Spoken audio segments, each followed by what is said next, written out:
Rebirth, my daily life cultivating immortality. This video is purely for entertainment and does not infringe on copyrights or laws. The rights to the novel and image belong to the original author. We do not claim ownership. Don't like waiting and want to listen to this fanfic in full now? Subscribe to our Patreon, where you'll find the best fanfics.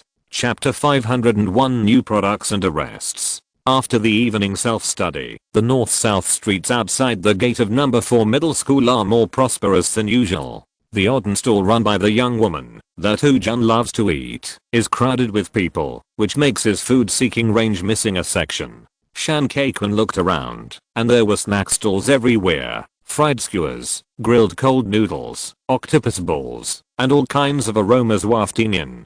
Passing by a grilled gluten stall that he often eats, the freshmen in military training uniforms were crowded. Shan Kai-kun suddenly recalled the scene of waiting for grilled gluten in the past. The oven was piled with red charcoal, emitting bursts of heat. It was so real that he came back to his senses and wanted to take another look at the oven, but there were too many crowded students. Shan Kai-kun paused, then moved forward, passing the freshman waiting for grilled gluten. He had a great ambition in his heart. Goodbye, the poor me. Shan Kai-kun now has a different identity and level after the summer training life. He can eat at a food stall. After Shan Kai-kun left, several figures appeared in the back.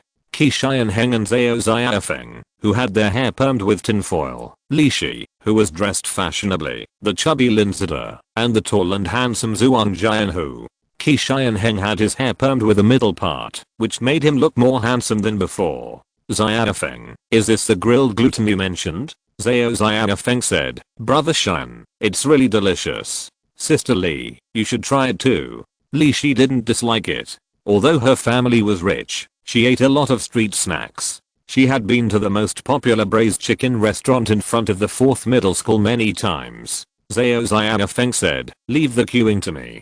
Jiang found an empty space and asked, didn't your uncle say that you should transfer to Lincheng to study in your 2nd year of high school? Li Shi said, I'm used to living in Yuzhou, and I'm too lazy to change places. Yuzhou is developing well now. The urban area is well equipped. The chain clothing store that Li Shi liked before has opened a store in Yuzhou. Have you heard that according to a population survey some time ago, the permanent population of Yuzhou in the urban area is now over 1 million. It is rumored that they are preparing to build a subway, Li Shi said with a smile. In the current Anhui province, no city has a subway, which is in a very embarrassing situation. Zhuang Jianhu of Ancheng's face changed slightly. In his eyes, Yuzhou is just a small city. He said, I heard that it won't work, right? The cost of building a subway is expensive. The cost of 1 kilometer is more than 500 million. This is just the cost. Most subway operations lose money. There are very few that can make money. The loss is many billions every year, which is equivalent to a bottomless pit. Therefore, Ancheng, where he lives, did not build a subway, but used the money to invest in display manufacturers first, and then in semiconductors, and all went to development. Li Shi, normally, it will definitely not work, but isn't there a news that Changqing guy is interested in investing? Jiang said happily, are you kidding? Do they have too much money to burn? His family did not start with technology, but relied on various connections, so he always felt a little uncomfortable with sudden technical companies like Changqing guy. Li Shi, who knows what they are thinking? Lin Zida was shocked. If Changqing Liquid promotes the construction of the subway and they are willing to invest, it will be a big deal in Yuzhou in the future. He remembered the electronics factory that was snatched by Zhangzhou province with the efforts of the whole province. After thinking about it for a while, Lin Zida felt that it was unlikely. Changqing Liquid is powerful, but the current products are too simple and cannot be developed to that level. Li Shi said suddenly, Changqing Liquid will soon launch a new product. Jiang was shocked. It must be a rumor. They can develop Changqing Liquid, which is already a great honor. Li Shi didn't say anything. She stared into the distance. Her eyes were as deep as the sea. The focus fell on the forehead of a girl in the queue. She could easily see the fine sweat on her forehead because of the heat. Changqing Liquid is an internal trial product, evergreen. Ding Xuan gave her a small bottle. Cheers. Come on. The teenager shouted. After drinking the ice cola, Ma Shicheng moved his chopsticks and picked up a piece of spicy beef tripe. This is life. Several people were eating and chatting. Jiuo Kunan saw that his good brother was too normal recently and always felt that something was missing. He said, "Brother Quan, I asked CUIU to find a girl for you recently. I will send you the photo later and you can pick one." Shan Kaikun shook his head. "Forget it, I'm not interested in girls now." The more he said this, the more Jiuo Kunan wanted him to fall in love. "Don't say that, I will help you choose later. Don't worry, it will definitely be beautiful," Jiuo Kunan promised. Shan Kaikun didn't take it to heart. After the failure of his confession, he had already sealed his heart and locked his love. They were eating on the roadside. Shan Zhao passed by while eating a pancake. Ma Shicheng shouted, "Shan Zhao, come and eat something." "Boss, add another pair of bowls and chopsticks." Shan Zhao was embarrassed. He shook the pancake. "I have a pancake." Ma Shicheng first looked at the pancake and found that it was an ordinary pancake with nothing in it, just a layer of sauce. "Ma Shicheng, come on, come on. There are too many dishes today, and I'm worried that no one will eat them." Others invited one after another, and Wang Lang was very enthusiastic. Once when he was eating steamed dumplings in the classroom, chili oil got into Luka's hat, and it was Shan Zhao who helped to scrub it. "Eat, give brother Shan some meat." Because everyone was too enthusiastic, Shan Zhao sat down, and the atmosphere became even more lively. Jiuo Kunan and the others talked about whatever they had to talk about, without being shy, because Shan Zhao was there, because they knew that Shan Zhao was very tight-lipped. An hour later, after eating and drinking, Ma Shicheng paid the bill, and Shan Zhao said goodbye and left. Several people were about to go back to the dormitory when an old man with ragged clothes came up and begged them, "I haven't eaten for a few days, and I'm hungry and uncomfortable. Can you give me some money?" Faced with such a beggar, Shan Kaikun and Jiuo Kunan didn't say anything. They used to give money when they were young, but now they rarely give it. There was nothing they could do. Their kindness was always taken advantage of. Ma Shicheng said, "If you don't have money, I can give you food." Jiuo Kunan pointed to a table of dishes and said, "We have leftovers. I'll ask the boss to bring a pair of chopsticks and add some bread. You can eat. Wang Lang, you can eat as much as you want." The old man quickly responded, "Okay, thank you." He didn't dislike other people's leftovers at all. Ma Shicheng's expression changed. He saw that this man didn't seem to be faking it, and he thought it shouldn't be like this, so he shouted, "Boss, give him fried potato chicken nuggets, a whole tomato and egg soup, and 2 yuan of bread, pack it all up." He paid, and the old man bent over and quickly said thank you. During the packing process, Ma Shicheng chatted with the old man for a few words, and waited until the dishes were ready, before going back with Dan Kaikun and the others. Hu Jun was puzzled. "Why did you waste that money?" Jiuo Kunan felt distressed. 30 yuan. Shan Kaikun, "The food is better than mine." Ma Shicheng, "Do some good things occasionally to make you happy." Wang Lang praised, "My brother Ma is kind-hearted and can't bear to see others suffer." The next morning, the river dam, the bungalow, the sun rose very early. The morning in the countryside is very quiet, without the noisy atmosphere. After waking up from a good sleep, Jiang Ning felt refreshed. Zhu Yuantong, who was in the kitchen of Chachu's house, saw that the noodles were almost ready, so she ran out to call Jiang Ning to get up. The sun rose from the east, and the light it emitted illuminated the blue sky. The white clouds in the sky seemed to have just woken up and were floating lazily. Zhu Yuantong quickened her pace with a fierce momentum, ready to shout at Jiang Ning. She pushed the door with both hands and broke in directly. Then she saw Jiang Ning sitting on the edge of the bed putting on his shirt, buttoning his collar buttons one by one. He was quite calm and didn't even look up. The white shirt made him look particularly clean and fresh. Zhu Yuantong could even see his distinct collarbone and faintly visible muscles through his collar. For some reason, Zhu Yuantong's face became hot, and she felt a little shy. However, she did not forget why she came to Jiang Ning's room today. She was determined to ask for the blame. "What did you and Chachu do yesterday without telling me?" Jiang Ning buttoned up the last button. "Nothing." Zhu Yuantong, "Don't quibble. We were watching a movie in your room last night. I went home to take a shower. When I came back, there were pineapple peels in the trash can. Did you eat pineapples without telling me? Zhu Yuantang was furious. It was so abominable. He must have done it on purpose. Jiang Ning, listen to my explanation first. Zhu Yuantang was sad. Do I need to explain? Chachu was there yesterday, but she did not ask for the blame in person. She deliberately endured it until this morning, which made her feel very suffocated.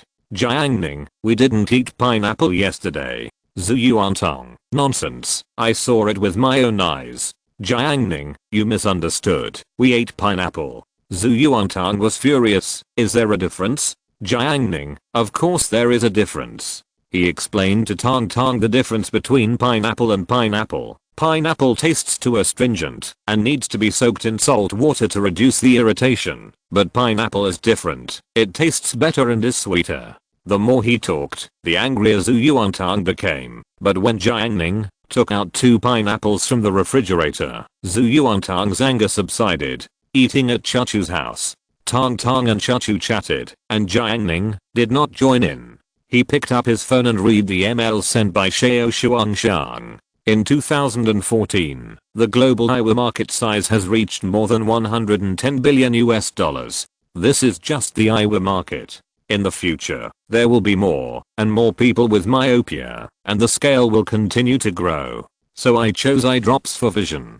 Jiang Ning is not enthusiastic about business matters, but if Xiao Shuangshan sends an email, he will also read it. After the Changqing liquid, Xiao Shuangshan did not choose beauty products. The beauty market is too big, and she is determined to tackle the vision market first. Although the current glasses market is only $100 billion, Xiao Shuangshan once said that the reason why the market is not big is that the glasses companies are not good. In the mobile phone market a few years ago, before the advent of smartphones, the annual sales of mobile phones in the world were less than 1 billion units. After the emergence of smartphones, the sales volume is now almost breaking through 2 billion. The changes brought about by the eye clearing liquid they launched will surely subvert the entire market, and the sales volume will reach an extremely terrifying figure. Xiao Shuangshan decided that this time the eye clearing liquid will continue the sustainable development route of the Changqing liquid, so that users will develop dependence and must buy it every month. Xiao Shuangshan was entangled in the pricing situation, and Jiang Ning replied to the email and agreed to meet on Saturday to discuss. Xiao Shuangshan immediately contacted the secretary's office and postponed all the schedules on Saturday. While Jiang Ning was reading the email, Chachu took his empty bowl and washed it together. Zhu Chachu's family used to have only 2 sets of bowls and chopsticks, but now there are 5 sets. She is quite happy. After eating noodles, Jiang Ning took Tang Tang to school by bike and resumed his student status. When they arrived at the door of the classroom, they saw that the door was closed. Zhu Yuantang always felt that this scene was strange and familiar. In the summer, the door of class 8 was rarely closed. When they pushed open the door, all eyes were on Liu Chuandao standing on the podium with an angry look on his face. After returning to their seats, Chen Xiao at the back table acted as a megaphone. Liu Chuandao's cigarettes were stolen. Jiang Ning understood. You stole my cigarettes, didn't you? Go back and burn incense to your ancestors. Liu Chuandao scolded. The new monitors in Yaoling wanted to stop him, but didn't know what to say. After all, Liu Chuandao was a victim. You even stole cigarettes. Rubbish. He cursed. Wu Zhaoqi followed up. He also stole my basketball. Songsheng, what's a cigarette? My milk has been stolen too. Jiuo Kunan, my power bank. As the victims spoke one by one, Liu Chuandao suddenly realized that there were so many victims in class 8. Jiang Yanan said, my power bank was stolen too. Her words touched Liu Chuandao's heart. She was the woman he liked. A sense of responsibility surged in his heart, and Liu Chuandao said, I now have evidence. The whole class looked at each other sideways. It's not that everyone hasn't thought about finding the thief before, but there is no clue at all. Jiang Yanan, what evidence? Shan Zhao, who was on the south side of the podium, stuck his head out and asked, what evidence? Liu Chuandao, the thief must be a smoker, otherwise he wouldn't steal my cigarettes. Shan Zhao said honestly, not necessarily. Smoking is harmful to health. He may have sold it. I heard that cigarettes are easy to sell. Liu Chuandao was already annoyed. Someone was messing with him. He cursed. I'm hurting your uncle. You know nothing. Also, you know so much. Did you steal my cigarettes? Liu Chuandao cursed. Shan Zhao didn't say a word. Jiao Kunan, who had been helped by Shan Zhao, could not sit still when he saw him being slandered. Watch your mouth. Shan Zhao drank with us until 11 o'clock last night. That's right. CUIU followed suit. You can't catch the thief, so you take it out on Shan Zhao, right? Shan Zhao, it doesn't matter. It doesn't matter. Liu Chuandao was irritated by this and was furious. Who said I can't catch the thief? I'll do what you class 8 can't do. Just watch how I catch the thief. He simply couldn't imagine how many admiring eyes he would receive by then. He would become the biggest meritorious person in the class and a celebrity after making great contributions. Jiang Ning, who had lost her power bank before, would definitely regard him as a great hero and fall in love with him. The great revenge of the stolen cigarettes could be avenged, which was definitely killing 2 birds with 1 stone. Shan Zhao took the lead in applauding. Good. Pa pa pa pa. The applause rang out. Wang Lang joined in the fun and shouted, let's congratulate Liu Chuandao for his achievements. Huang Zhengfei followed suit and clapped, and Zin Yaoling also clapped. The whole classroom was filled with applause. In this situation, Liu Chuandao almost thought that he had caught the thief. Liu Chuandao did not forget Shan Zhao, who had just led the applause. He found that this man was indeed very kind and gave him face. Liu Chuandao felt a little guilty. He apologized and said, brother, I misunderstood you just now. I'm sorry. Shan Zhao scratched his head. It's okay. I understand. I understand. Liu Chuandao clasped his hands together. Thank you for your understanding. Recommend a book. Picking up a 1,000-year-old fox lady as a beastmaster. Introduction. Shenzhen picked up a spirit fox on the roadside. In order to save its life, he contracted it to become his own beastmaster. Unexpectedly, this little fox turned out to be a 9-tailed spirit fox lady who had practiced for 1,000 years and failed to pass the tribulation. Shenzhen, I want to work hard to become stronger and then amaze the world. Sukayan Kian, no, you don't want to. This top grade elixir, give it to me quickly! Exclamation mark. Just like that, under the guidance of the 1,000-year-old fox girl, Shenzhen embarked on a unique journey of taming beasts. Chapter 502, Arrest in Progress. Wednesday's morning self-study ended in harmony. Everyone started to read in the morning. Chinese teacher Dai Yanquan assigned everyone a classical Chinese text and asked them to recite it. He also checked it in class. If they couldn't recite it, they would be punished by standing. They were all high school students. It would be embarrassing to be punished by standing because they couldn't recite it. The students took advantage of the morning self-study to recite the text. Liu Chuandao temporarily gave up catching the thief and recited, there is a fish in the North Sea. Its name is Kun. Kun is so big.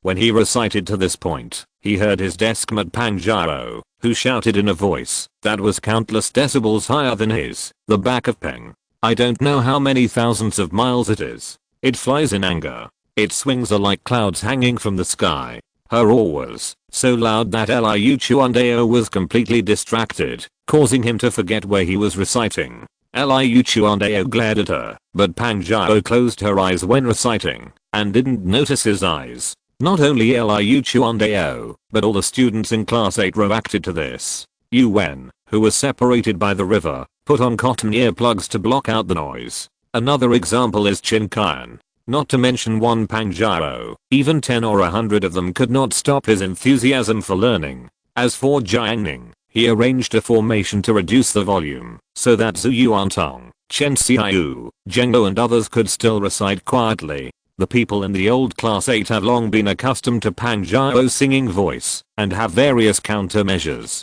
However, new students, such as Tang Jing, could not stand it. She originally planned to recite the text in the morning self-study, but after being interrupted by Pang Zhao, she could not recite at all. Can you lower your voice?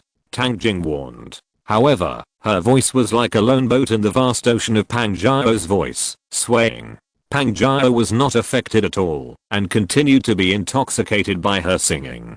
Tang Jing screamed, "Ah!" Her voice was almost hoarse, and she finally interrupted Pang Jiao's recitation, and at the same time, interrupted the recitation of the whole class. Xin Yaoling frowned. The noise died down, and Tang Jing questioned, "Pang Jiao, can you lower your voice a little? You are disturbing everyone's reading." Pang Jiao turned around. "Who do you say has a loud voice?"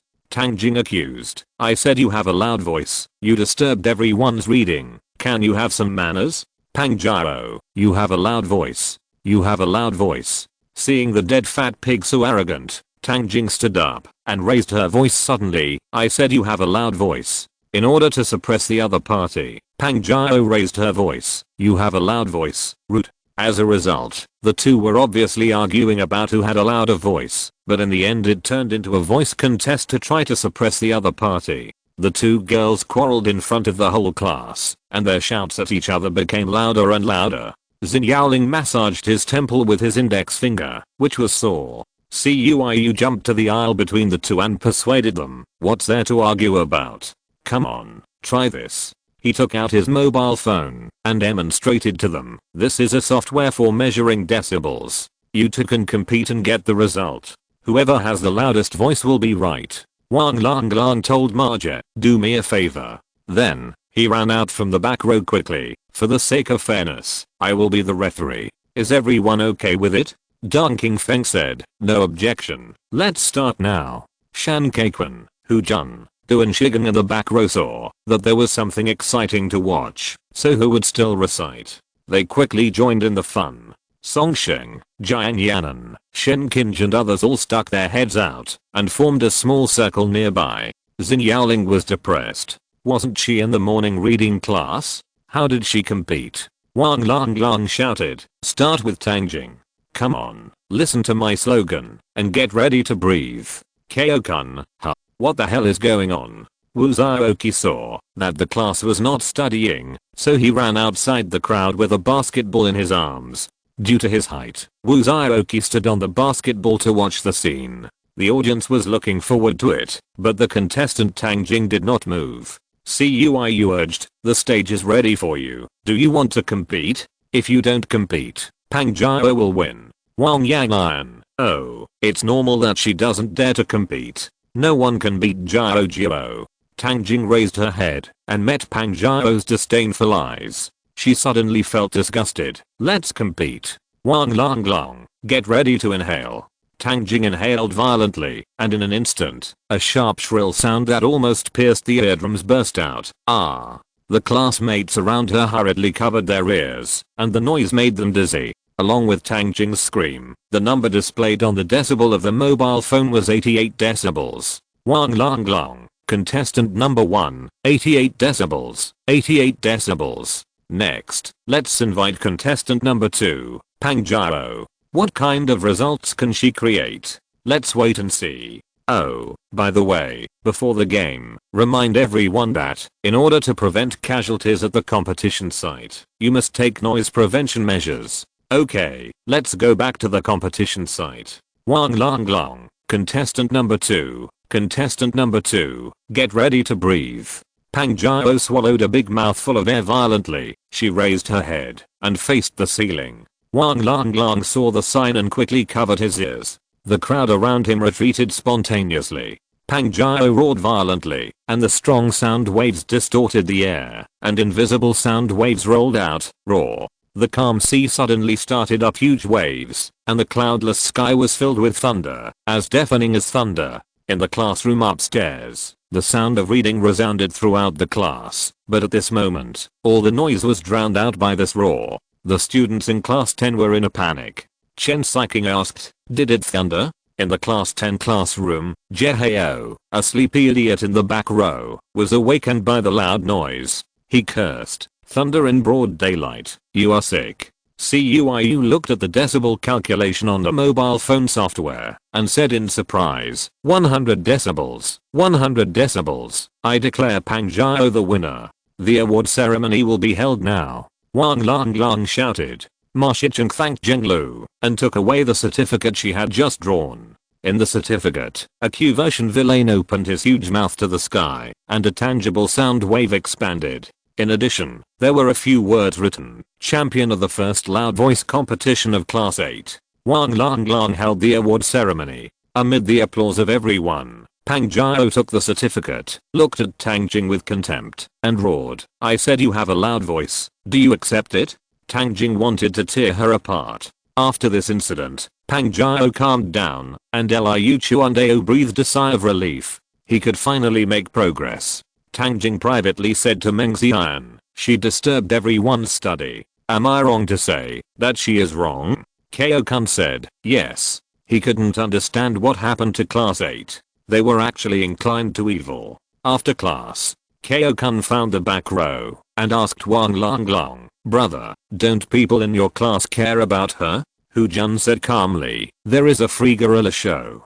Don't you like to watch it?" Kao-kun couldn't hold it back and coughed. Wang Lang saw that this brother was asking sincerely, and he explained, "She is not like this every day. Only when the Chinese teacher requires reciting the text, she will yell a few times. Alas, it's hard to say. The world is not either good or evil." In the past, Wu Zioki was woken up by the noise while sleeping. He has always been a bad student. He was forced to choose to report to the teacher. As a result, Wang Yan'an claimed that Pang Jiao had depression. Shan Qingrong was very difficult, and it ended up in vain. After Kao-kun got the news, he went back to tell Tang Jing.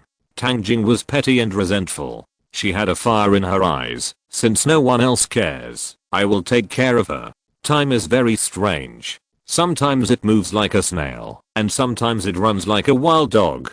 In a blink of an eye, a day is over." After the evening self-study, Chen Kan stayed in the classroom to study as usual, and Shan Zio also stayed in the classroom to read. Liu Chuandao was on his way out. Cuiu suddenly said, "Brother Chuandao, didn't you say you would catch a thief this morning?" After his reminder, Liu Chuandao did remember that he had said in front of the whole class in the morning self-study, "I will do what you class 8 can't do." However, as the day passed, the urge to lose the cigarette dissipated a lot. He was not so angry anymore. He even prepared himself mentally to take it as a loss and take things away carefully in the future.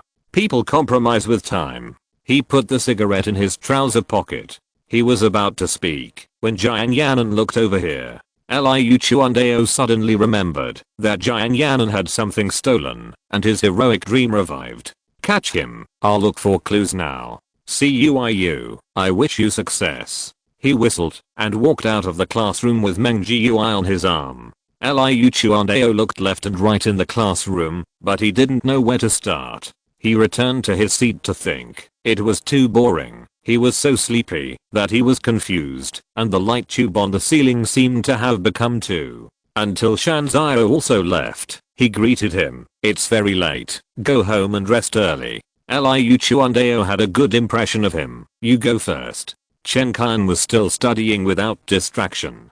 Liu Chuandao felt that waiting like this was not a solution, and he suddenly came up with a good idea. He touched Pang Jiao's desk hole, fumbled around, took out the lipstick she often applied, and placed it in the most conspicuous place. As long as the thief visited class 8, he would definitely see Pang Jiao's lipstick. Liu Chuandao, don't blame me if it's lost. In this way, if the lipstick is lost, Pang Jiao will definitely be furious. This trick is called killing with a borrowed knife. Liu Chuandao was secretly happy. He ate some instant noodles, drank half a bottle of Coke, burped, and wiped his mouth elegantly with a tissue before returning to the dormitory. Thursday, morning self-study. Jiang Ning went up to the teaching building and saw that the door of class 8 was tightly closed. He pushed open the door and saw Liu Chuandao yelling at the podium, "Are you a human being? You even stole tissue paper. Are you sick?" His eyes were red, and he was furious. Liu Chuandao came to the classroom in the morning. He wanted to have fun. Anyway, he took his cigarettes away yesterday and put out Pang Jiao's lipstick. He didn't lose anything anyway. But when he came to his seat, he saw Pang Jiao's lipstick was left there. Liu Chuandao thought that the thief didn't come to patronize, so he didn't think it was a big deal. He put Pang Zhao's lipstick back to its original place and was about to take a piece of paper to wipe his hands, but he found that his newly bought tissue paper was gone. Tissue paper costs 2 yuan a pack, which is not too expensive, but the key is that it is disgusting. Liu Chuandao, damn it, I've said it. He took out a pack of Hangwon cigarettes, threw it on the desk, and cursed, "If you have the guts, steal my cigarettes tonight. Otherwise, you're a coward."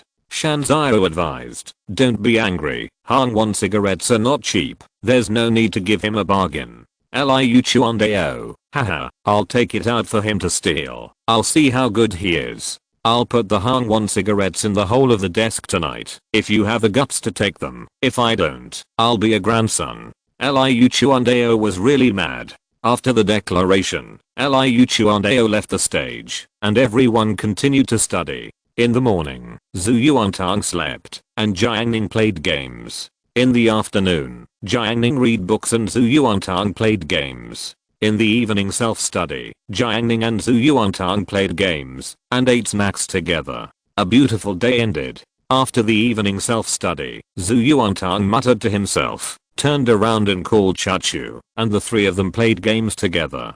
Jiuo Kunan talked to Zin Yaoling a few more words today. He felt that the relationship between the two had a new breakthrough. He was in a good mood and invited Ma Jie and others to play billiard. Liu Chuandao did not stay in the classroom like he did yesterday. He followed everyone out. Cuiu reminded him again, "Brother Dao, why did you leave?" Liu Chuandao said nonchalantly, "I put the cigarette in the hole of the table. Let's see if he dares to steal it." After saying this, he left directly. Cuiu couldn't understand this kid. Wasn't he giving money? At night, at 11:40, all the senior 3 students and repeaters in number 4 middle school were out of school. After Chen Kan proofread the math test paper, he took off his glasses and rubbed his sore eyes. After half a minute of relief, he put on the heavy glasses again.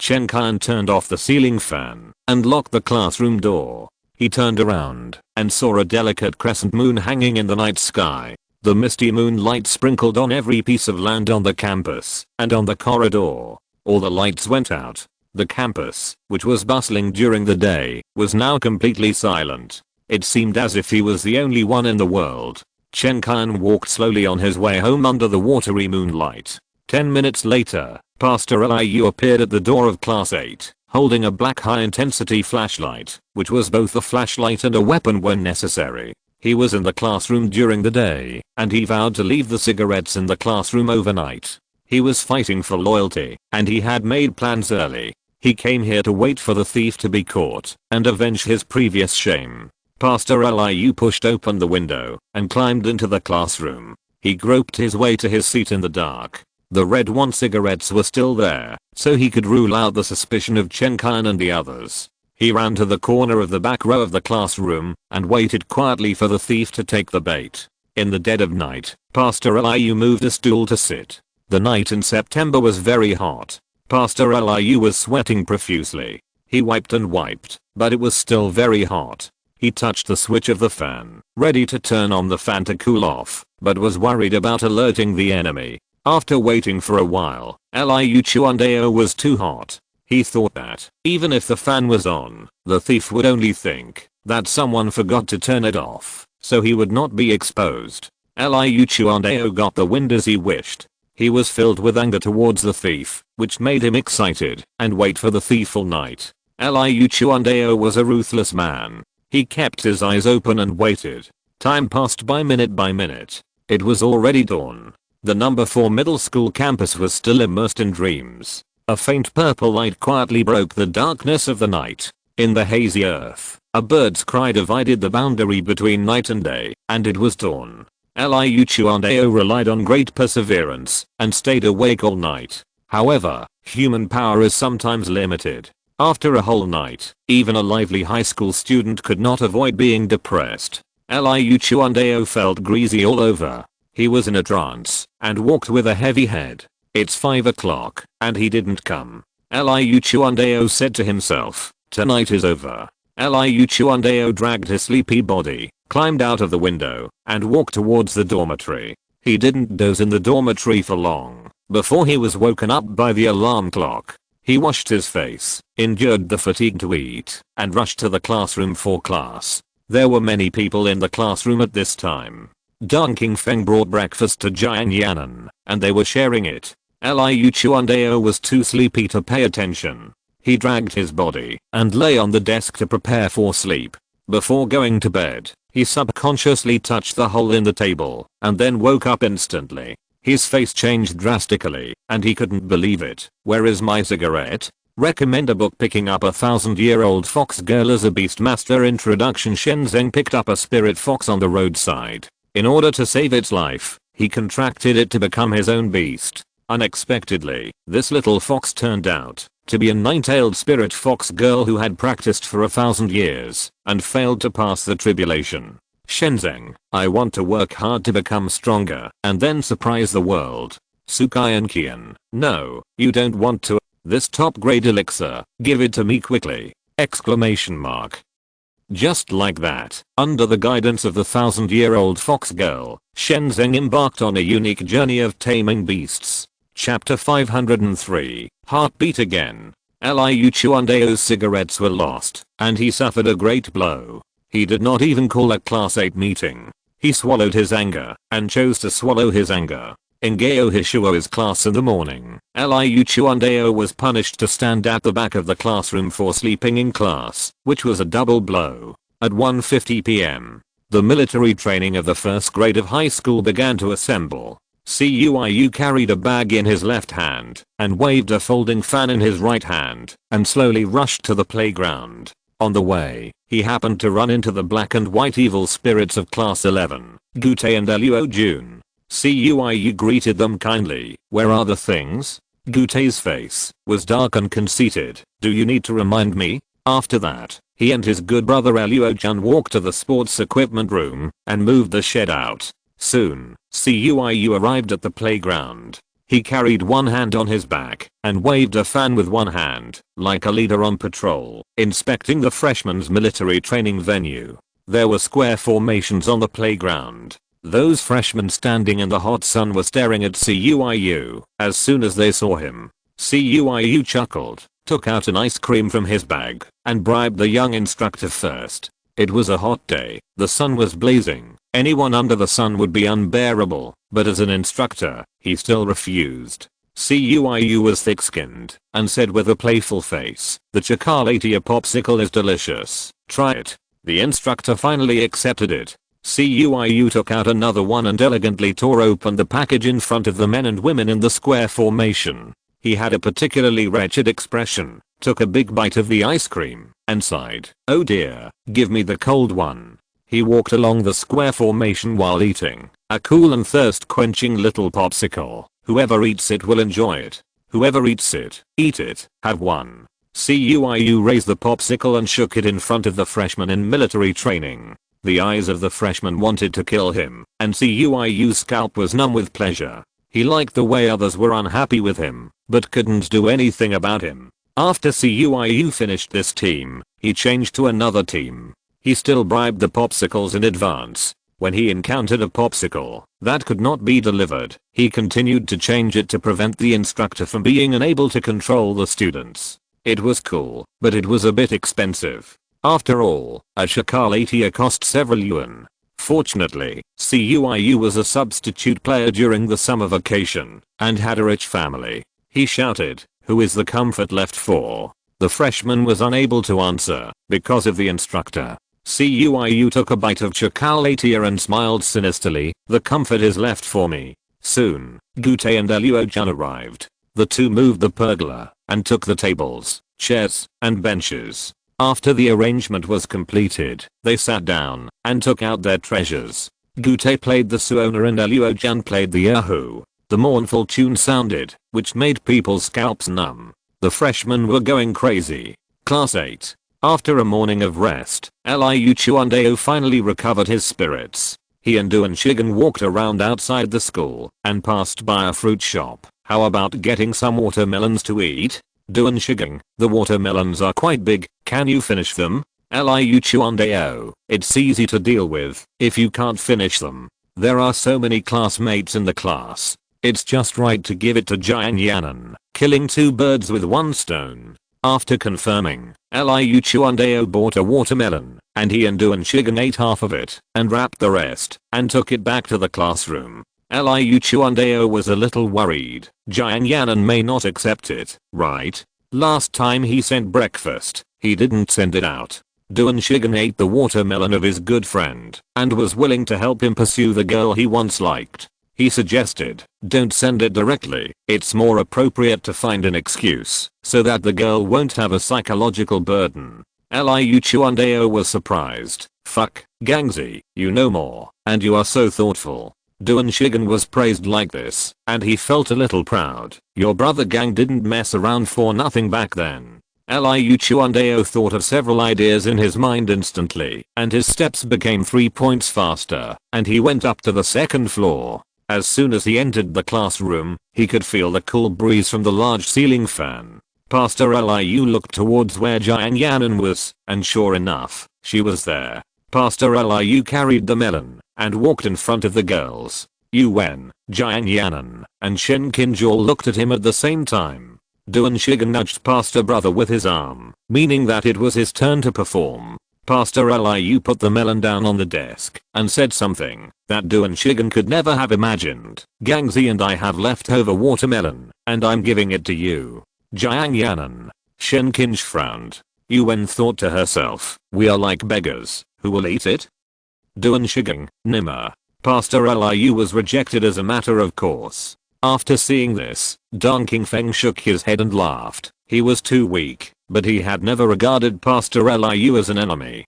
Dong Qingfeng took out the bag he had prepared from the hole in the table, turned around and faced the girls. He took out the sealed box, which contained packaged hammy melons and grapes, all chilled.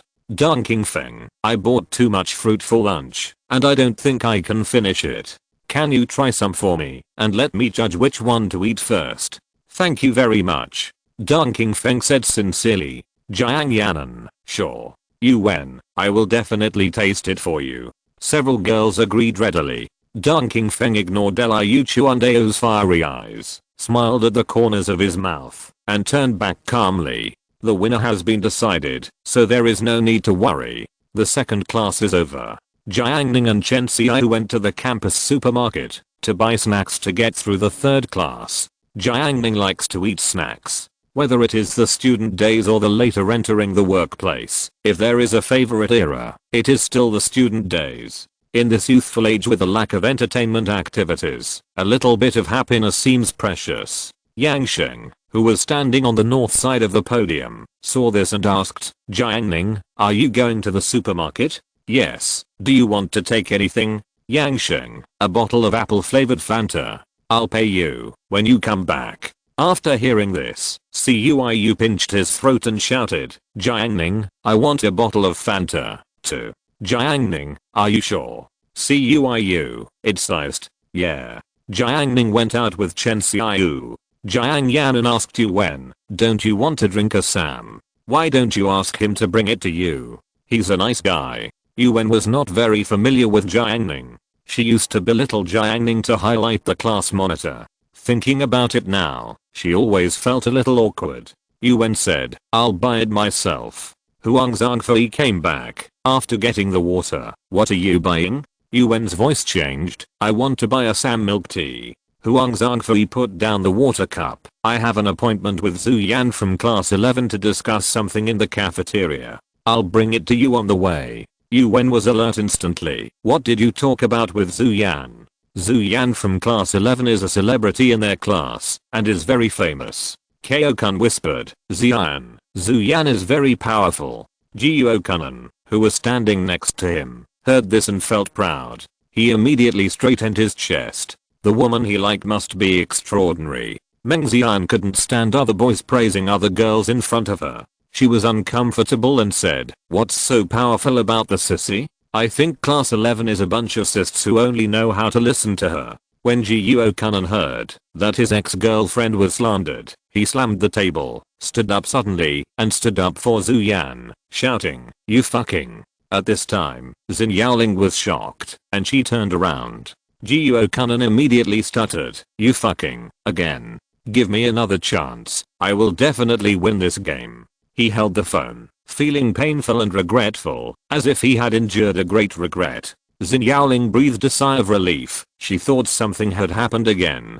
Jiuo Kunan also breathed a sigh of relief. He was too excited just now. Fortunately he controlled himself in time. Otherwise Xin Yaoling would probably blame him for being rude. Yuan in front was interrupted and temporarily forgot to ask Huang Zhongfei. She believed that the class monitor would not fall in love with that woman. Jiang Ning and Chen Xiao went together. After buying drinks, he went to the office, took the snacks given by teacher Jiuo Ran, and then returned to the classroom leisurely. At 3 o'clock in the afternoon, the sun was still bright, shining on the corridor in front of the classroom and shining into the entire classroom. Jiang Ning passed by the window and saw Zhu Yuantang sleeping peacefully. He stood at the door of the classroom and shouted, "Yang Sheng." He took out a bottle of Fanta from a plastic bag. Yang Sheng stood up and said, "Just throw it over here." Jiang Ning didn't hesitate. He threw the bottle of Fanta casually, drawing a beautiful arc in the air. Yang Sheng caught it with a smile, unscrewed it in the next action, and took a sip of the drink, looking very cool. Although Yu Wen was unhappy with Yang Sheng, she envied this scene. He cooperated so well. Like her, if someone threw something, she would always yell at others not to throw it, and run to get it herself. Huang Zhongfei's figure happened to appear at the door of the classroom, and there was a beautiful girl with long flowing hair next to him. Yu Wen recognized the girl instantly. She was Zhu Yan. What is their relationship? Huang Zhongfei said goodbye. "I'm going back to class first." Zhu Yan. "Okay, let's find a place to discuss it after school." Yu Wen saw the exchange between the two of them and roared in her heart, "The class monitor belongs only to me." Yu Wen came back to her senses and she called out in a tender voice, "Class monitor." At this moment, 3 people looked at each other sideways, Xin Yaoling, Huang Zhongfei, and Zhu Yan. Finally, Huang Zhongfei said, "Sam bought it for you." Yu Wen recalled the tacit cooperation between Jiang Ning and Yang Sheng, and she also wanted to have a try with the class monitor to declare her sovereignty. Yu Wen said, "Class monitor, just throw the milk tea to me." Jiang Yanan, her deskmate, recalled the fear of being dominated by milk tea, and she hurriedly advised, when, don't. Yu Wen must declare her sovereignty in front of the coquettish bitch. Starting from this moment, Huang Zhongfei hesitated. "I'll take it to you now." Yu Wen waved her hands. No, throw it to me, throw it to me." Yu Wen's attitude was very tough, and Huang Zhongfei finally agreed. "Now Zhu Yan hasn't left yet," Yu Wen screamed in her heart. "Throw it to me, throw it to me." After Huang Zhongfei aimed at the position, he threw it towards Yu Wen's position. A smile spread across Yu Wen's face. In her fantasy world, she almost glimpsed the dejected and gloomy expression of Zhu Yan after seeing her and the class monitor's perfect match. Assam milk tea was like the wind, crossing a distance of 3 meters, drawing a beautiful arc, and accurately hitting Yu Wen's face. Zhu Yan watched a good show, and was very satisfied. After school in the afternoon, Duan Shigen took the half watermelon that Liu Chuandao had not finished eating, and found Cuiu, "Brother Cui, let's go and eat watermelon on the playground. The freshman military training is not over yet." He heard that the schoolgirl was easy to deceive, so he planned to use the prestige of the senior to hook up with the schoolgirl in advance. Cuiu, forget it, this class of freshmen is too violent. Duan Shigen didn't care. "It's okay to be violent. Can you hit people? Don't tell me. Are you scared?" Cuiu shrank his neck. "If the instructors were not present, they would really hit me." Duan Shigen laughed up to the sky. "Do you think your brother Gang is just hanging around for nothing? Haha, who dares to hit you? I will help you beat him up." Duan Shigen patted him on the shoulder. His tone was heroic, showing the demeanor of a big brother. Duan Shigen had been in Tizhang for many years, and it had been a long time since he felt the feeling of being dominated by his younger brother. Cuiu finally felt relieved, and he asked again, "Brother Gang, are you fast?" Duan Shigen, "Generally, I never leave my back to others when I fight with others." Cuiu was relieved. That's good, that's good.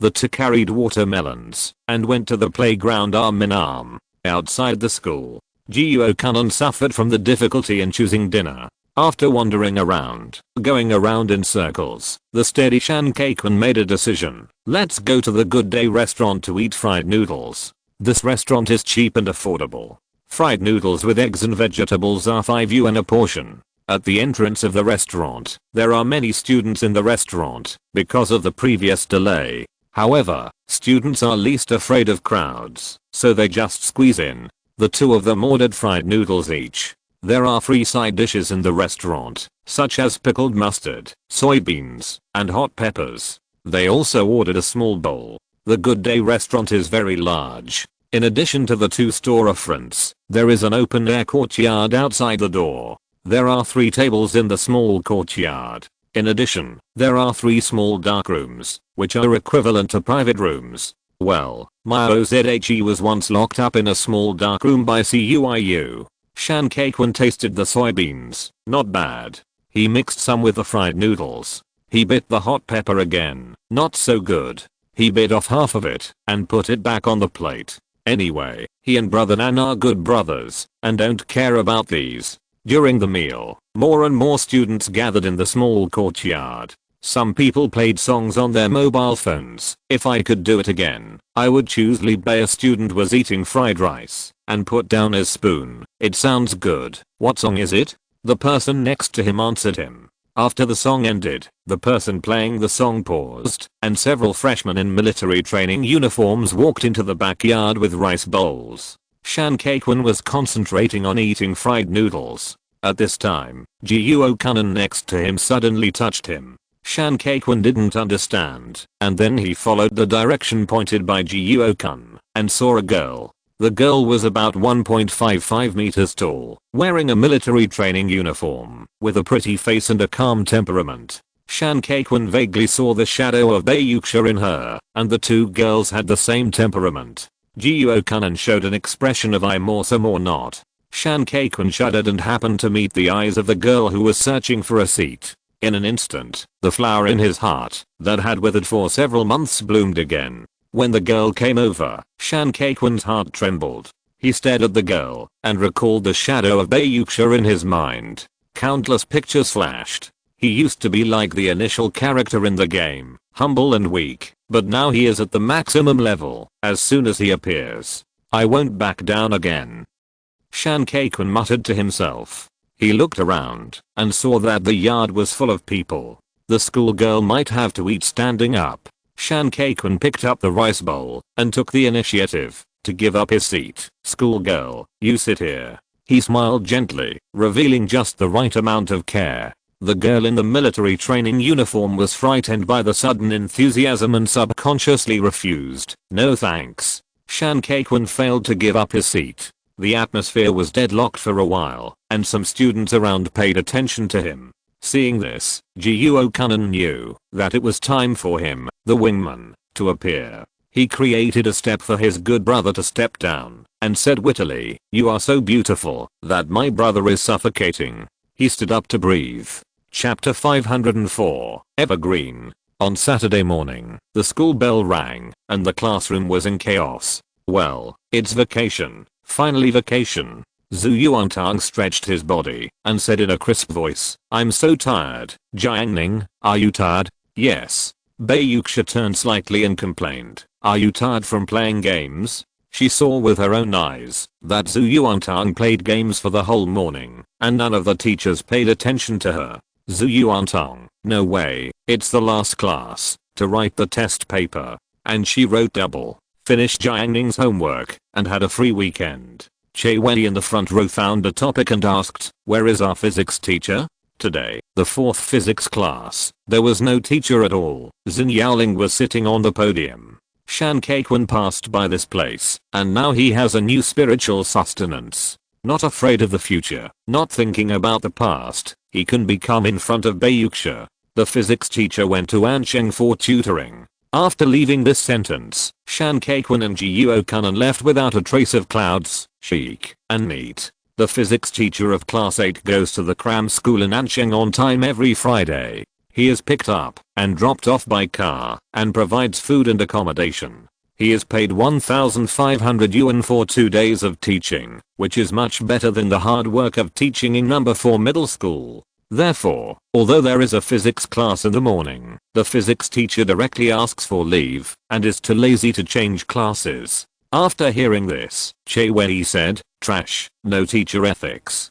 He thought that the teachers in number 4 middle school should earn a lot of salary, but in the end, they don't even care about their own work for money. Zhu Yuantang tilted her head. Jiang Ning, what kind of students choose to take cram school on weekends? For her, cram school is a bit far away. In the past, Zhu Yuantang's family conditions could not support her cram school. Her mother only had a junior high school education and could not help. Zhu Yuantang had to figure it out by herself when she encountered a problem. She had heard that some people hired tutors for hundreds of yuan an hour, or even several hundred yuan, which shocked her. Before Jiang Ning answered, Che Wei said, "Of course, the family is not short of money." Bayuxia, not necessarily. Some families don't have much money, but for the sake of their children's future, they still bite their teeth and sign up for cram schools. Che Wei, what's the point of cram schools? I don't understand. Bayuxia, get high scores in the college entrance examination. Che Wei suddenly became very angry. He said with hatred, "It's so unfair. We are all studying together in school, but students from well-off families surpass students who don't have the conditions to take cram schools through cram schools. It's unfair." Bayuxia glanced at him and said, "There is no absolute fairness in the world. Learning is the greatest fairness." Jiang Ning was not in a hurry to leave. Just after school, the students outside were crowded. He used to be one of those who hurried home. When he was a student, he ran out as soon as the school bell rang. After entering the workplace, he squeezed into the elevator as soon as the time to get off work came. The reason is that school and company consume too much energy, and he just wants to go home and lie down and escape from these places. Today's Jiang Ning has a completely different mentality. He lives for enjoyment and the pace of life is slow and leisurely. The students in the corridor outside the window gradually became scattered, and the classroom became empty. Chen Siking from class 10 ran downstairs to find her sister.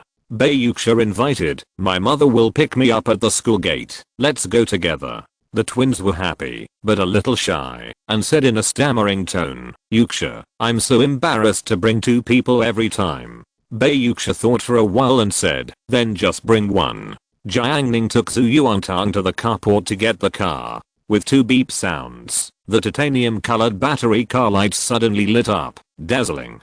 Several students who were unlocking the door around cast astonished eyes, including the schoolgirl in cool-colored clothes. She was only 2 or 3 centimeters taller than Zhu Yuantang, about 1.55 meters, but her temperament was much more calm and her face was delicate.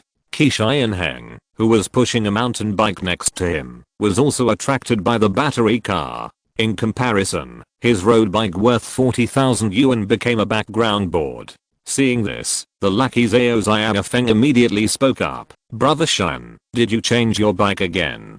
Qianheng said expressionlessly, "The previous bike was too heavy, so I changed it to a new one." Zhao Xiaofeng touched the frame, showing a look of shock.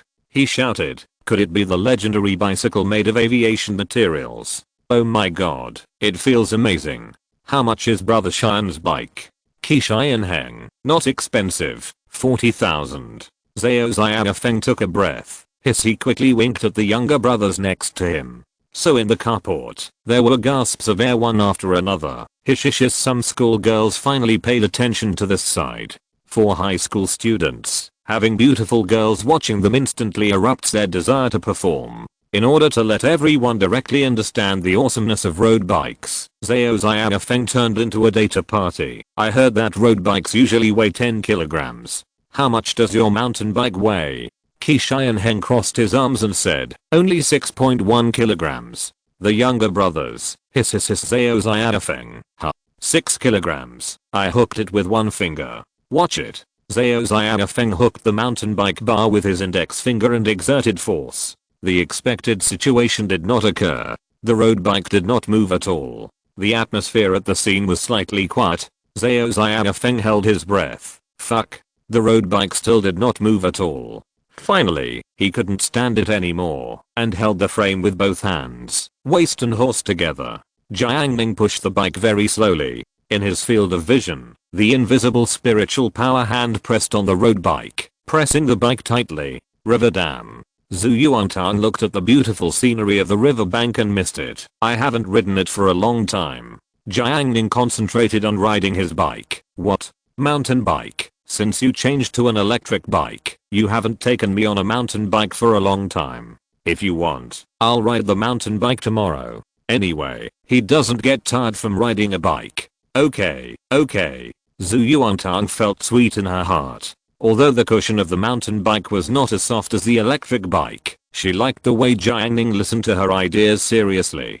Jiang Ning, since I promised you one thing, you have to promise me one thing too. Hearing this, Zhu Yuantang's face suddenly became alert. What is it? Jiang Ning said, I won't be home for dinner tonight. He hadn't eaten with Xiao Shuangshan for a long time, and it was time to discuss the development of Changqing Liquid Company with her. Zhu Yuantang, just go. Why tell me? Not to mention tonight. Even tomorrow morning. Tomorrow at noon. If you don't eat at home, it doesn't matter. She maintained a proud attitude of not caring about Jiang Ning on the surface. Afternoon. Zhu Yuantang woke up from a nap at 3:30. She woke up for a while, washed her face, picked up the tablet, picked up a can of pistachios, and happily went to Jiang Ning to play games. As soon as she entered the door, she found Jiang Ning tying his shoelaces. Zhu Yuantang felt that something was unusual. Sure enough, the next moment, Jiang Ning said, I'm leaving. I'll be back after dinner. Zhu Yuantang suddenly remembered that he said he would not be home for dinner at noon. She waved her hand in boredom. Let's go. There's no pistachio for you. Jiang Ning, oh. Zhu Yuantang took the exclusive throne and logged into the game. When Jiang Ning walked out of the door, she couldn't help but remind him, be careful on the road. Got it. Jiang Ning responded that he didn't ride a bike, but walked all the way to the dam. After he left, the room suddenly became deserted. Zhu Yuantang looked at the 4K resolution monitor, and for some reason, she suddenly felt bored. She collapsed on the throne, looking up at the empty house, no longer interested in all the glory and wealth in the world. Recently, she followed Jiang Ning every day. Whenever she wanted, she could play games, watch movies, read books, eat snacks with Jiang Ning. Even if she did nothing but just stared blankly, she could still be very happy. Suddenly he left.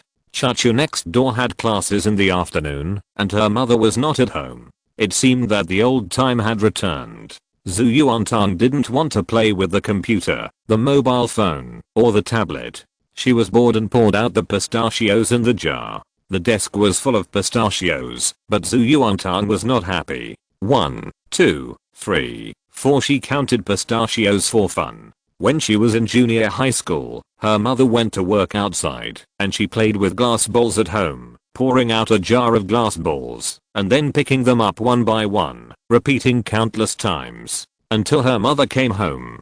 3 years later, Zhu Yuantang is still counting things, and it seems that nothing has changed. It's just that the cold and hard glass balls have been changed to edible pistachios. Downtown. Dacheng community. Xiao Shuangshan changed her clothes. In the living room, the 45-inch LCD TV plays the TV series parents love. In front of the sofa, the middle-aged woman skillfully made dumplings with her hands, and the middle-aged man helped her. Xiao Shuangshan looked in the mirror and was quite satisfied with the woman in the mirror who looked like a girl. When she smiled, her phoenix eyes were raised, and the tear mole made her look bright and charming. Xiao Shuangshan looked in the mirror and made sure that her current state was impeccable, so she walked out of the bedroom. Mom, your birthday is coming soon. I'll buy you whatever you want. Xiao Shuangshan said. She didn't have the ability before, but now that she has the ability, she thinks of her parents first. Xiao's mother, I want a son-in-law. Xiao Shuangshan was speechless. She kept silent. Although she had a big career, in the eyes of her parents, they still wanted her to get married and live a good life. Xiao's mother's expression moved and then said, hey, do you still know our neighbor's old road? Xiao's father said, remember, his son is 28 this year. Xiao's mother praised her daughter. He is the same age as our daughter. I met him on the road the day before yesterday. Guess what happened? Xiao's father pretended to be very concerned. What happened? Oh, other people's children are playing soy sauce. Xiao's mother praised, and while saying this, she looked at her daughter with an expression of hatred for her lack of ambition. Xiao Xuanshang is the boss of Changqing outside, and she is very successful, but in front of her parents, she is still a little girl after all. But after all, she has been working outside for a long time. Xiao Xuanshang said, your daughter can also play soy sauce. Xiao's mother was so angry that she wrapped the dumplings crookedly. I won't be home for dinner tonight. Xiao Xuanshang said. Xiao's mother returned to normal. Another meeting? Xiao Xuanshang, yes. I'll leave some dumplings for you. You can eat them when you come back tonight. After Xiao Xuanshang left, Xiao's mother sighed immediately. You're 30 and you're not married yet. Xiao's father, how can you be 30? You're not even 28 yet. You keep counting older. Xiao's mother, she's not young anymore. You don't urge her every day. Xiao's father lay down on the sofa. Guess what our daughter went out for today? Didn't she say she was going to a meeting? Xiao's father laughed dryly. When has she ever gone to a meeting without putting on makeup? Guess why she didn't put on makeup in front of the mirror today? Xiao's mother thought carefully, and it was true. She guessed, you mean, our daughter went on a date. Hukishan Villa. The spirit boat drew a graceful curve and landed on the terrace on the 3rd floor. Jiang Ning's figure gradually appeared. Hukishan under the setting sun was filled with light mist, like a fairyland. The residents here have long been accustomed to this, and even because of this, the price of Hukishan Villa has risen a lot. Jiang Ning went down to the living room on the 2nd floor. Xiao Xuanshang noticed the movement and saw Jiang Ning's figure. He was still as slender as before. The afterglow of the setting sun scattered from the window, making his whole body glow. His eyebrows and eyes were as clear as before. His pair of dark eyes stared at her, as clear as the Qingyu Lake in the distance, and as bright as the bright moon. At this moment, Xiao Xuanshang seemed to have returned to 12 years ago, the most beautiful age, when she and Lin Han fell in love with a boy at the same time. But the result was not satisfactory, and she lost to Lin Han. In the more than 10 years since then, Xiao Xuanshang could no longer find the feeling at that time. Last year, she saw the man again, but unfortunately the person in her memory had changed. Xiao Xuanshang stared at Jiang Ning's figure and quietly imagined, more than 10 years later, would Jiang Ning still be as charming as he is now? You came quite early. Jiang Ning said. Xiao Xuanshang, I asked the chef to cook some dishes, see if they suit your taste.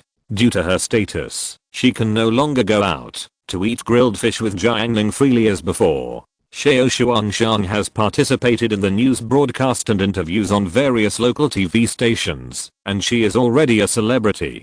Jiang Ning, no hurry.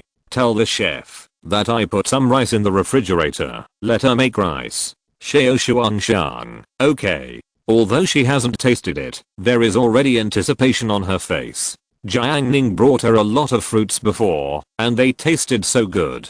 Every time Xiao Xuanshang went home, her mother could resist urging her to get married, which shows how effective it is. While the two were chatting, a chef brought appetizers. Jiang Ning tasted the dessert and asked, has the land around Zuho Lake been acquired? Xiao Xuanshang replied, it is currently under negotiation. The land was acquired by Hanwu Real Estate. The real estate company is backed by the Rufang Group, which is quite large. They are planning to develop a high-end property in Yazhou. The fact is, just as Xiao Xuanshang said, Jiang Ning clearly remembered that many years later, the property near Zuho Lake did become the highest-end property in Yazhou. As a 4th or 5th tier small city in Anhui province, the price of the property rose to 17,000 or 18,000 yuan. There is a businessman named Li behind him. He has a wide network of contacts and seems to have no intention of selling. Xiao Xuanshang explained. Jiang Ning, keep raising the price. The land is very important to me. Seeing him say it was important, Xiao Xuanshang perked up a bit. I'll settle it when necessary. Jiang Ning said calmly. Xiao Xuanshang saw his expression and felt solemn. She knew Jiang Ning's ability too well. When she was collecting materials before, she met a man who asked for a high price. The price rose 100 times and he even wanted to take over the regional agency sales rights of their Changqing liquid. After she reported it to Jiang Ning, the man was hospitalized the next day. He went to Union Hospital and then to Mayo Clinic, which is known as the best hospital in the world. He was told to cherish his last days. Then, Changqing liquid contacted the other party and said that it had internal drugs that cured his illness, and by the way, it knocked a huge amount of money. At first, Xiao Shuangshan was still worried. After all, it could not be concealed from the investigation of the official department. However, now, looking at the export volume of Changqing liquid in the first and second quarters, she has no worries about that at all. As long as Changqing liquid can be maintained, Xiao Shuangshan does not kill people and break the law and commit heinous crimes, she hardly has to worry about the authorities. Thinking of this, Xiao Shuangshan was curious. After our R&D department analyzed the new product Changqing, we couldn't find any clues to copy it. The technology is too advanced. Jiang Ning became interested and said, "Do you want to know what technology it is?" Xiao Shuangshan wanted to know, but she knew that these were not what she should care about. She smiled and didn't ask. Jiang Ning leaned on the sofa, resting his hands on his head, looking at the grand decoration of the living room, and said, "If we go out to eat today, you will know what technology is." Xiao Shuangshan thought, if I go out to eat with Jiang Ning now, it will definitely be reported by the media. Isn't he worried? Apostrophe. Chapter 505 Treater. In the living room of Hukishan Villa, dishes were served one after another. Jiang Ning reached out to the baking tray. 5 or 6 freshly baked lamb chops were beautifully arranged on the plate, with cherry tomatoes, lemon slices, and green grass leaves as embellishments. One end of the lamb chop was wrapped in tin foil. The aroma was strong. Jiang Ning tasted a piece. The taste was quite rich, fragrant, and crispy. I think Tan Tan would like it. Xiao Shuangshan looked at the various dishes on the table. She said, I have eaten this kind of high-end looking dishes before. I had just graduated at that time. I spent more than 500 yuan with my friends to go to a high-end restaurant, but it just looked good. It was not delicious in fact. It was not as good as the home-style restaurants on the street. Jiang Ning, this is not bad. Xiao Shuangshan, of course, this table cost at least 50,000 or 60,000. She used only the best ingredients and asked the chef not to make any fancy dishes. All the dishes were cooked according to her taste, so they tasted good. Jiang Ning, I haven't had such an expensive meal for 50,000 or 60,000 yuan. Xiao Shuangshan, I haven't had it either. Although she is in charge of the huge Changqing liquid, she usually eats in the internal cafeteria of Changqing liquid. She rarely attends dinner parties outside. Most of the partners who cooperate with her in various aspects usually don't make things difficult for her. However, during the expansion of Changqing liquid, Xiao Shuangshan was young and beautiful, so she was naturally targeted. For example, when Changqing liquid entered a new market, the person in charge of that area hinted that she should accompany dinner parties, drink, and open a room to discuss business. Xiao Shuangshan naturally disagreed. She asked her team to investigate the other party's black material and use it to settle it. However, there were also people she couldn't deal with, which once caused the development of Changqing liquid to reach a bottleneck. Later, she told Jiang Ning about the difficulties, and the person agreed the next day. How are you going to set the price now, Changqing? Xiao Shuangshan asked. Jiang Ning finished his lamb chops and sipped his tea. The cost of Changqing is cheaper than that of Changqing liquid. The effect of Changqing spiritual liquid is quite good. There was a sect in the world of immortal cultivation that had been passed down for thousands of years. The alchemist in the sect accidentally developed a spiritual liquid. If it was applied to the eyes for a long time, combined with the original practice of their ancestors, it could cultivate the magical power of spiritual eyes, which was said to be able to see all the falsehoods in the world. Unfortunately, when Jiang Ning came to their sect, the spiritual eyes were not very useful in the battle. The secret recipe of the spiritual liquid and the magical power belonged to Jiang Ning. The water used by Jiang Ning in the present world to prepare the spiritual liquid was drawn from Qingyu Lake with the help of the spiritual power formation, and it was refined with the spiritual materials planted in large quantities and named evergreen eyes. The effect of eye chanking is much worse than the spiritual liquid of the sect, which is equivalent to a weakened version. Even with the practice, it is impossible to cultivate the magical power of spiritual eyes. If ordinary people take the spiritual liquid and drip it into their eyes, they can nourish the eyeballs, make the rigid and solidified eyeballs have vitality again, and restore their elasticity to their original state. It involves the eyeball, ciliary muscle, lens suspensory ligament, and lens, thus solving the problem of myopia. Due to the permeability of evergreen, vision can be restored to its peak state after entering the eyeball for 5 minutes, and then slowly decays over time, returning to its previous state after 1 month. Xiao Shuangshang did not answer the question about the price first. She said, "Do you know about orthokeratology lenses? Jiang Ning, tell me about it." Xiao Shuangshang introduced. Orthokeratology lenses are a measure to correct vision now. Myopic patients wear them before going to bed.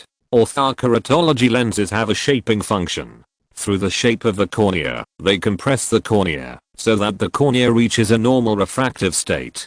Wear the orthokeratology lenses at night, and you can have normal vision for a day the next day. In comparison, mu chanking has a similar effect, but mu chanking is enough to last for a whole month. However, there are too many disadvantages of orthokeratology lenses. The price is several thousand to tens of thousands. The normal service life is 1.5 years, and the lenses are difficult to wear. There is a serious foreign body sensation and discomfort when they are first worn, which can easily lead to corneal edema and inflammation, infection of the eyes, and even scratching of the eyes. It will also affect vision, cause blurring, and cause irreversible damage. She spoke clearly and concluded, "At present, there is no product on the market that can compete with mu chanking. It is unique, so it is completely fine to price it higher." Jiang Ning, what is your opinion? Xiao Shuangshang peeled the shrimp with green fingers. She didn't eat it, but put it in the small bowl in front of Jiang Ning. She said, 500 per drop.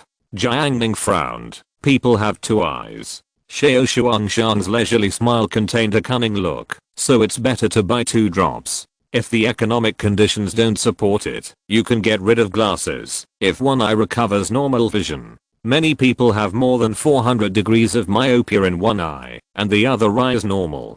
Jiang Ning, after dropping the eye chanking, the normal vision is restored on the same day, and it continues to fall within a month. The most reliable plan is actually 2 drops of eye chanking in one eye within a month, and a total of 4 drops per month for both eyes. In this way, if you want to have complete vision, you have to pay 2,000 yuan per month, which is almost unaffordable for ordinary people. Even if you choose a single eye mode, it will cost 1,000 yuan per month. Xiao Shuangshang said seriously, "You can buy 2 drops, the first drop for the right eye, and half a month later, the second drop for the left eye." Jiang Ning, you are becoming more and more like a businessman. Xiao Shuangshang felt no burden in her heart. We make money from rich people and foreigners. Besides, mu chanking is worth the price. Compared with international luxury goods that have no cost effectiveness, mu chanking has real effects, which is really conscientious. In the evening, 6 o'clock, the sun shone all day and slowly converged, like a smoky pink sunset, slowly spreading out. Zhu Yuantang sat on a small stool and watched the beautiful sunset. A black electric car slowly slowed down, and Zhu Yuantang jumped up. "Chachu, Chachu, you are out of school." Zhu Chachu took off her helmet, and her long hair fell down with her movements. The coldness between her eyebrows became much gentler. "Yeah." She looked at Tang Tong, and then looked around. Strangely, she didn't see that figure. Chachu was confused. Logically, Jiang Ning should watch the sunset with Tang Tong. "Tang Tong, have you eaten?" Zhu Chachu asked. Zhu Yuantong, "No. Come to my house for dinner tonight. I bought some sweet potatoes and cooked some rice soup with them." Zhu Chachu said, "Ask Jiang Ning how many cakes he wants to eat." Zhu Yuantang pouted, looking unhappy. He didn't eat at home tonight. Zhu Chachu understood why she didn't see him. "Will he come back tonight?" Zhu Chachu asked. "Humph, he dares not to come back," she said with a firm tone, not worried at all that Jiang Ning would run away. "I have a day off tomorrow. Let's play games tonight," Zhu Chachu suggested. "Okay." Zhu Yuantang followed Chachu to her house to cook. "Uncle Zhang, A neighbor was carrying a garbage bag and taking his big wolfhound out for a walk. When the dog saw the two women, he immediately showed flattery. Zhu Yuantang ignored it. Uncle Zhang was a very ordinary person. He carried the garbage bag and walked to the green garbage can in the distance and threw it out from a distance. Half of the garbage went into the can and half was outside. Uncle Zhang didn't care at all and drove the dog away. Before Zhu Chachu cooked, she found that the garbage can at home was full, so she also picked up the bag and went to throw the garbage. Zhu Yuantang was peeling sweet potatoes in the house. After Chachu went out, Zhu Yuantang heard the sound of a horn outside. She was happy. Could it be that Jiang Ning was back? She put down the sweet potatoes, took small steps, and hurried outside. Halfway through, she recognized the sound of the garbage truck. Recently, garbage trucks come to collect garbage at 6 or 7 o'clock every night. Since she ran out, Zhu Yuantang didn't run back. She ran outside and saw a middle-aged aunt in uniform who was responsible for garbage collection. She was standing in front of Chachu and talking loudly. Zhu Yuantang hurried over and heard the content clearly. How many times have I told you that garbage must be thrown into the bin, not outside the bin? Why don't you listen? The middle-aged aunt had a very loud voice and a strong body. Zhu Chachu looked particularly slim and petite in front of her. Even if you throw it next to the bin, it is still considered littering and polluting the environment. I see that you are still in school at your age. Didn't your teacher teach you? Don't let me find you throwing garbage outside again in the future. The middle-aged aunt scolded her. At the end, she said bitterly, little girl, you look very decent, but you must be a person with quality. Zhu Chachu pursed her lips and said sincerely, Auntie, I won't do it again. Zhu Yuantang opened her mouth and wanted to say something, but met Chachu's gaze.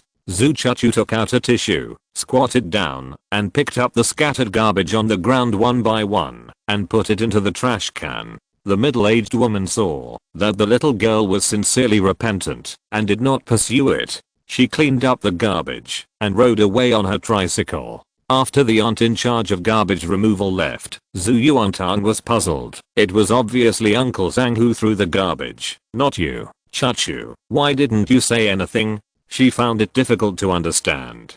Zhu Chachu looked up at Tang Tang and shook her head gently. It's okay. She wiped her hands and walked home. Zhu Yuantang was depressed and a little uncomfortable. Zhu Chachu didn't want her to be like this, so she sighed softly in her heart and explained, I was throwing away the garbage just now. When the aunt saw me, she thought that I threw the garbage on the ground. She insisted that it was my fault. If I defend myself, she won't believe it. She probably only believes the answer she thinks. If the matter gets out of hand, she might disturb the neighbors, and it will be difficult to end. It's just a small matter, I'll admit it. Zhu Chachu spoke slowly, and a little tenderness appeared on her cold face, as charming as the last sunset in the sky. After listening to it, Zhu Yuantang was still depressed, and she was silent for a while. Zhu Chachu walked into the house. She had experienced similar things many times. Family factors and upbringing made her feel insecure and unwilling to argue with others. She always handled things that did not involve the bottom line in this way. Zhu Yuantang picked up the unpeeled sweet potato and continued to peel it. Zhu Chachu washed her hands, squatted in front of her, and peeled the sweet potato together. The two girls were close to each other. Zhu Yuantang suddenly remembered that when she was a child, she and Chachu squatted together to play with clay. At that time, they were both innocent and Chachu was particularly cheerful. She didn't know from which day she changed. Zhu Yuantang thought of Chachu's weak and pitiful appearance when she was scolded by the aunt just now. She suddenly raised her face and looked directly at Chachu with her big eyes. Zhu Chachu was startled. She looked surprised and heard Tang Tang's voice change slightly. Then you are always like this. Are you very wronged?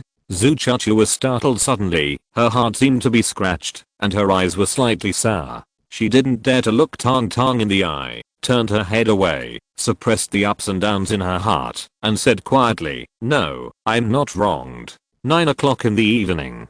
Jiang Ning drove the spirit boat and flew out of Huqi Mountain. He was holding a wooden lunchbox in his hand, which contained the dessert he asked the kitchen to make, ready to take it home for Tang Tang to eat. Jiang Ning was not in a hurry to go home first. He urged the spirit boat to draw a curve and fly to the location of Zuho Lake.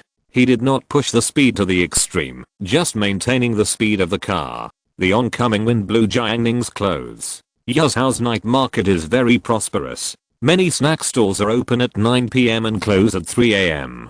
Jiang Ning's spiritual sense swept over and saw friends gathering in groups of 3 or 2, company team building activities, or business partners taking foot massage parlors and commercial KTVs. There are all kinds of people in the world, which are wonderful. Although the speed of the spirit boat is very slow, it goes in a straight line after all, and there is no need to wait for traffic lights, so it quickly arrived at the Zuho Lake scenic area. This is the lake in the city of Yazhao, and it is also a national AAA level scenic spot. Although it is at night, there are still many people walking on the wooden bridge. They lean on the railings and enjoy the lake view, while Jiang Ning overlooks them from the sky.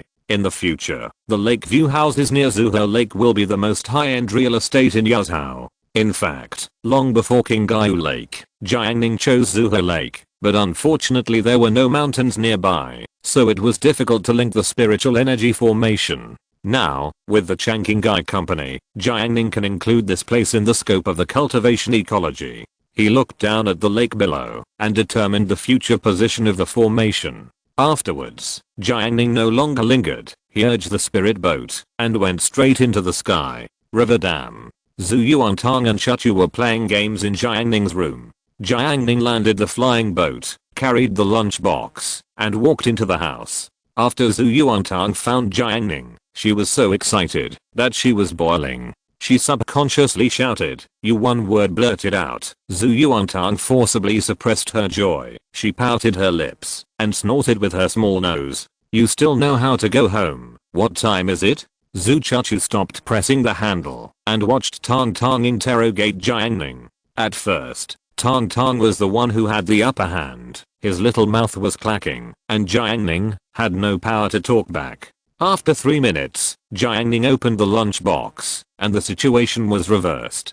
"Jiang Ning, I bought you milk, iced fruit, taro paste and taro balls." He took out a bowl of beautiful dessert, which attracted the eyes of both girls. Zhu Yuantang closed her mouth. Her little heart seemed to be soaked in honey, and her joy was easily visible. Every time Jiang Ning went out, he would always bring her delicious food when he came back. Thinking about it carefully, Tang Tang felt that she shouldn't blame him. He worked so hard outside, but he still remembered her. She still blamed him, and she would never do that again in the future. Thinking of this, Zhu Yuantang felt guilty. Although Zhu Chachu was hooked by the dessert, she was very sober. She was afraid that Jiang Ning would have a hard time sharing it, so she said goodbye quickly. "Tang Tang, it's getting late. I'm going home to do my homework. You two can play." She hurried to the door. Her steps were a little messy. When she walked out of the door, Jiang Ning suddenly said, "Wait." Zhu Chachu stopped and said, "Huh? Jiang Ning, I brought you one too." If you're listening to this novel on a channel other than Fanfic World, it means they downloaded and uploaded it without effort. We cordially invite you to visit our channel, Mundo Fanfic Novelos. There you'll find the original version of this story and you can explore many other novels of various genres. We're waiting for you to immerse yourself in a world of incredible novels. Chapter 506 Control. Night. Heba. I brought you one too. Jiang Ning's voice came out. Zhu Chachu, who had her back to him, had a little joy on her beautiful face. She had never expected that Jiang Ning would bring her a meal when he came back, and she felt flattered. She rarely had such an experience, although it was a kind gesture from Jiang Ning when he took care of Tang Tang. As usual, Chachu politely refused. "No, I had a full meal at night." "Zhu Yuantang, you're bragging. You only ate half a bowl of rice." Zhu Chachu felt embarrassed. "Jiang Ning, there are 3 in total. Let's share." Zhu Chachu reluctantly stayed. Zhu Yuantang found a variety show. Boys and girls rushed forward and then moved a small table. Jiang Ning placed the 3 bowls in order, one for each person. In the warm room, a sound came from the speaker, and Zhu Yuantang carefully opened the lid. She tasted it with a spoon. It was cool, with a mellow milky flavor and a smooth aftertaste. The taro was delicate and soft, and the taro balls were chewy. paired with watermelon and mango. It was very refreshing. Chachu, try it. It's delicious. Zhu Yuantang shared his happiness. Exquisite desserts are easy to be loved by girls, not to mention that Zhu Chachu is usually very frugal and rarely spends money on such food. She took a bite and was immediately attracted by the excellent taste and the perfect sweetness. The three of them gathered together to eat desserts and watch variety shows. Zhu Yuantang laughed loudly when the guests fell into the water in various ways. Chachu, is it cold for you? Zhu Yuantang held the smoothie in her little mouth, and even her tongue was cold. Zhu Chachu, it's okay, it's not cold. She took a bite of the watermelon. It was particularly comfortable to have a cold dessert on a summer night. Zhu Yuantang put down the bowl. She ate the dessert with the bowl in her hands. Her little hands were cool. She put her hands against her legs, passing the coolness to her fair and round thighs. My legs are cold too, Zhu Yuantang said. Zhu Chachu, you've cooled them by covering them with your hands. Zhu Yuantang glanced at Chachu's legs. Chachu was wearing a white skirt today, with a section of her jade-like thighs exposed outside the skirt, which together with her drooping calves formed a beautiful curve, smooth and perfect, making her want to touch them. Touch as soon as she said it. Never hesitate. Zhu Yuantang first picked up the rice bowl, covered her hands to cool them, and then put her little hands on Chachu's legs. The two girls usually played around a lot, and this little contact was nothing. Zhu Chachu didn't care and concentrated on eating dessert. Zhu Yuantang smiled. Chachu, your legs are cold now, even colder than mine.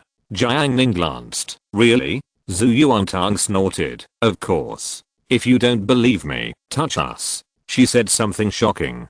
Jiang Ning's consciousness passed over Chachu. She showed her beautiful legs outside her skirt. Under the light, her long, moist, smooth, and flawless skin exuded a thrilling temptation. It was hard to control herself. As Tang Tang's voice fell, Zhu Chachu's expression froze instantly. She was stunned. She subconsciously tightened her legs, and a shy look appeared on her cheeks. She was not as innocent as Tang Tang. Aunt Tua had often told Chachu not to fall in love too early, so she knew much more about the relationship between men and women than Tang Tang. Her mind was not a blank sheet of paper, and she was always alert to the outside world. Otherwise, with her outstanding appearance, she would have been taken advantage of long ago. Zhu Chachu was panicked. She admitted that she usually ate a lot of snacks from Jiang Ning, blaming her for not having enough willpower, but if she wanted to repay her in this way, would it be too late if she didn't eat now? Shy. Zhu Chachu swallowed her words. Her face became redder, tender, and green. Her eyes looked at Jiang Ning, the coldness disappeared completely, and she showed a rare charm. Then, she met Jiang Ning's upright, righteous and unswerving eyes. Zhu Chachu breathed a sigh of relief. Worthy of being Jiang Ning, if it were someone else, he would definitely look at her legs. But Jiang Ning never did. His eyes were clear, like a pool of blue water, without a trace of strange color. Zhu Chachu had never met such a boy. Like her class in Yazhou, which was known as the strongest high school class in Yazhou, and brought together the most elite students in the city. But no matter how well those male classmates did, she could always detect greed and possession. Only Jiang Ning was different. In daily interactions, he never peeked at her, full of righteousness. Zhu Yuantang, hey, Chachu, your legs are so hot, and your face is so red? Jiang Ning, because I'm cold on the outside and hot on the inside. Sunday, cloudy. After breakfast, Chachu went home to study, while Aunt Gu rode to work. Watching her mother riding away, Zhu Yuantang rarely played games. She was ready to change herself, quietly work hard, and shock her family. To this end, she ran into the house that served as a warehouse at home, rummaged around for a while, and found a women's bicycle. This was a folding bicycle, all red, with a lot of dust on the surface, and it was obviously covered with dust for a long time. After seeing it, Jiang Ning was surprised and said, "What are you doing with the bicycle? You can't ride it?" This sentence turned into a needle and pierced Zhu Yuantang's heart fiercely. She was in pain. She suddenly remembered a sentence, "When you are weak, there are the most bad people around you." Zhu Yuantang was very disappointed. When did Jiang Ning dare to tease her like this? You know, Jiang Ning used to beg her to help him calculate the formula. How humble he was at that time. The world is going downhill, and she hasn't shown her strength for too long. She has fallen into such a situation. Good people are bullied. Today, Zhu Yuantang will ride a bicycle to avenge her previous shame. Zhu Yuantang gave Jiang Ning a disdainful look. I'll ride for you today. Oh, is that true? Jiang Ning exaggerated. He recalled that, when he was a child, he learned to ride a bicycle and fell many times before he finally mastered the bicycle skills. Although I learned to ride a bicycle in elementary school, it took me several days to learn. Jiang Ning shared his experience. How many days? 1 hour is enough for me. Zhu Yuantang said, just wait and see. She fetched a basin of water and scrubbed the little red bicycle and also got oil to apply to the chain. Pushing the bicycle out, it was neither hot nor cold today. Everything was ready. It was her turn to perform. Jiang Ning thought there were too few spectators, so he called Chachu. He got some dried nuts and made lemonade and sat with Chachu at the door. Zhu Yuantang was so angry that his teeth itched. After swallowing his saliva, he began to adjust the height of the seat until she sat on it and her feet could touch the ground. How long do you think it will take her to learn? Jiang Ning said. Zhu Chachu thought about it and tentatively reported a number. 2 days? I'm afraid it won't be enough. Jiang Ning said. Zhu Chachu, yeah. After Zhu Yuantang got on the bicycle, she was very scared and didn't dare to step on the pedals. She stepped on the ground with both feet and pounced forward. The bicycle slid forward slowly. She slid like this and then changed to stepping on the pedals with one foot and sliding with the other foot. After sliding for about half an hour, she had completely mastered the sliding action. Jiang Ning ate a few nuts and shouted, why don't you ride it? Being so provoked, Zhu Yuantang, ride it. She pedaled hard on the ground and the bicycle drove out. She gritted her teeth and found the pedals with both feet. As soon as she stepped on them, the body of the bicycle immediately tilted. The feeling of losing balance made her very scared. Zhu Yuantang pedaled hard, and the more she pedaled, the more tilted she became. She couldn't control it at all. Snap, she fell down with the bicycle. Jiang Ning couldn't help but, ha. Tong Tong, who was pressed by the bicycle, felt so lonely and helpless. The world was so cold. Or I should buy you 2 training wheels. Jiang Ning suggested. Zhu Yuantang lay on the ground for a while and originally thought that Jiang Ning would come to help him, but in the end he was only greeted with his ridicule. Zhu Yuantang was extremely ashamed and angry and stood up. I don't want training wheels. Training wheels are 2 small wheels installed on the rear wheel of a bicycle to keep the bicycle balanced. Zhu Yuantang had only seen training wheels on kindergarten children's bicycles. You look down on her too much. Zhu Chachu whispered, why don't you help her? Jiang Ning, when learning to ride a bicycle, you learn faster if you fall more. Anyway, with him in charge, Tong Tong won't get hurt. Zhu Chachu stopped talking. After Zhu Yuantang fell, she didn't dare to pedal anymore. She slid back and forth in front of Jiang Ning. She witnessed the 2 of them enjoying themselves while she was struggling to learn to ride a bicycle. Her eyes gradually became resentful, as if drowning Jiang Ning. Zhu Chachu, ahem. Jiang Ning had no choice but to pick up the lemonade, walk to the back of the bicycle, and hold the seat. Just pedal, you won't fall. Seeing him coming, Zhu Yuantang's little mouth curved. Her sense of security soared. She stepped on the pedals again, and at first she swayed from side to side, pretending to fall. Every time this happened, Jiang Ning held the body of the bicycle. It's okay, ride boldly, you won't fall. Jiang Ning followed the bike. He let go of Zhu Yuantang's hand after she had stabilized the bike. Soon, she could pedal vigorously without Jiang Ning's help. At this moment, Zhu Yuantang felt the taste of freedom and pedaled very fast. The wind blew on her face and blew her hair. She shouted excitedly, Jiang Ning, Chachu, did you see that? I can ride a bike now. Her tone was full of excitement.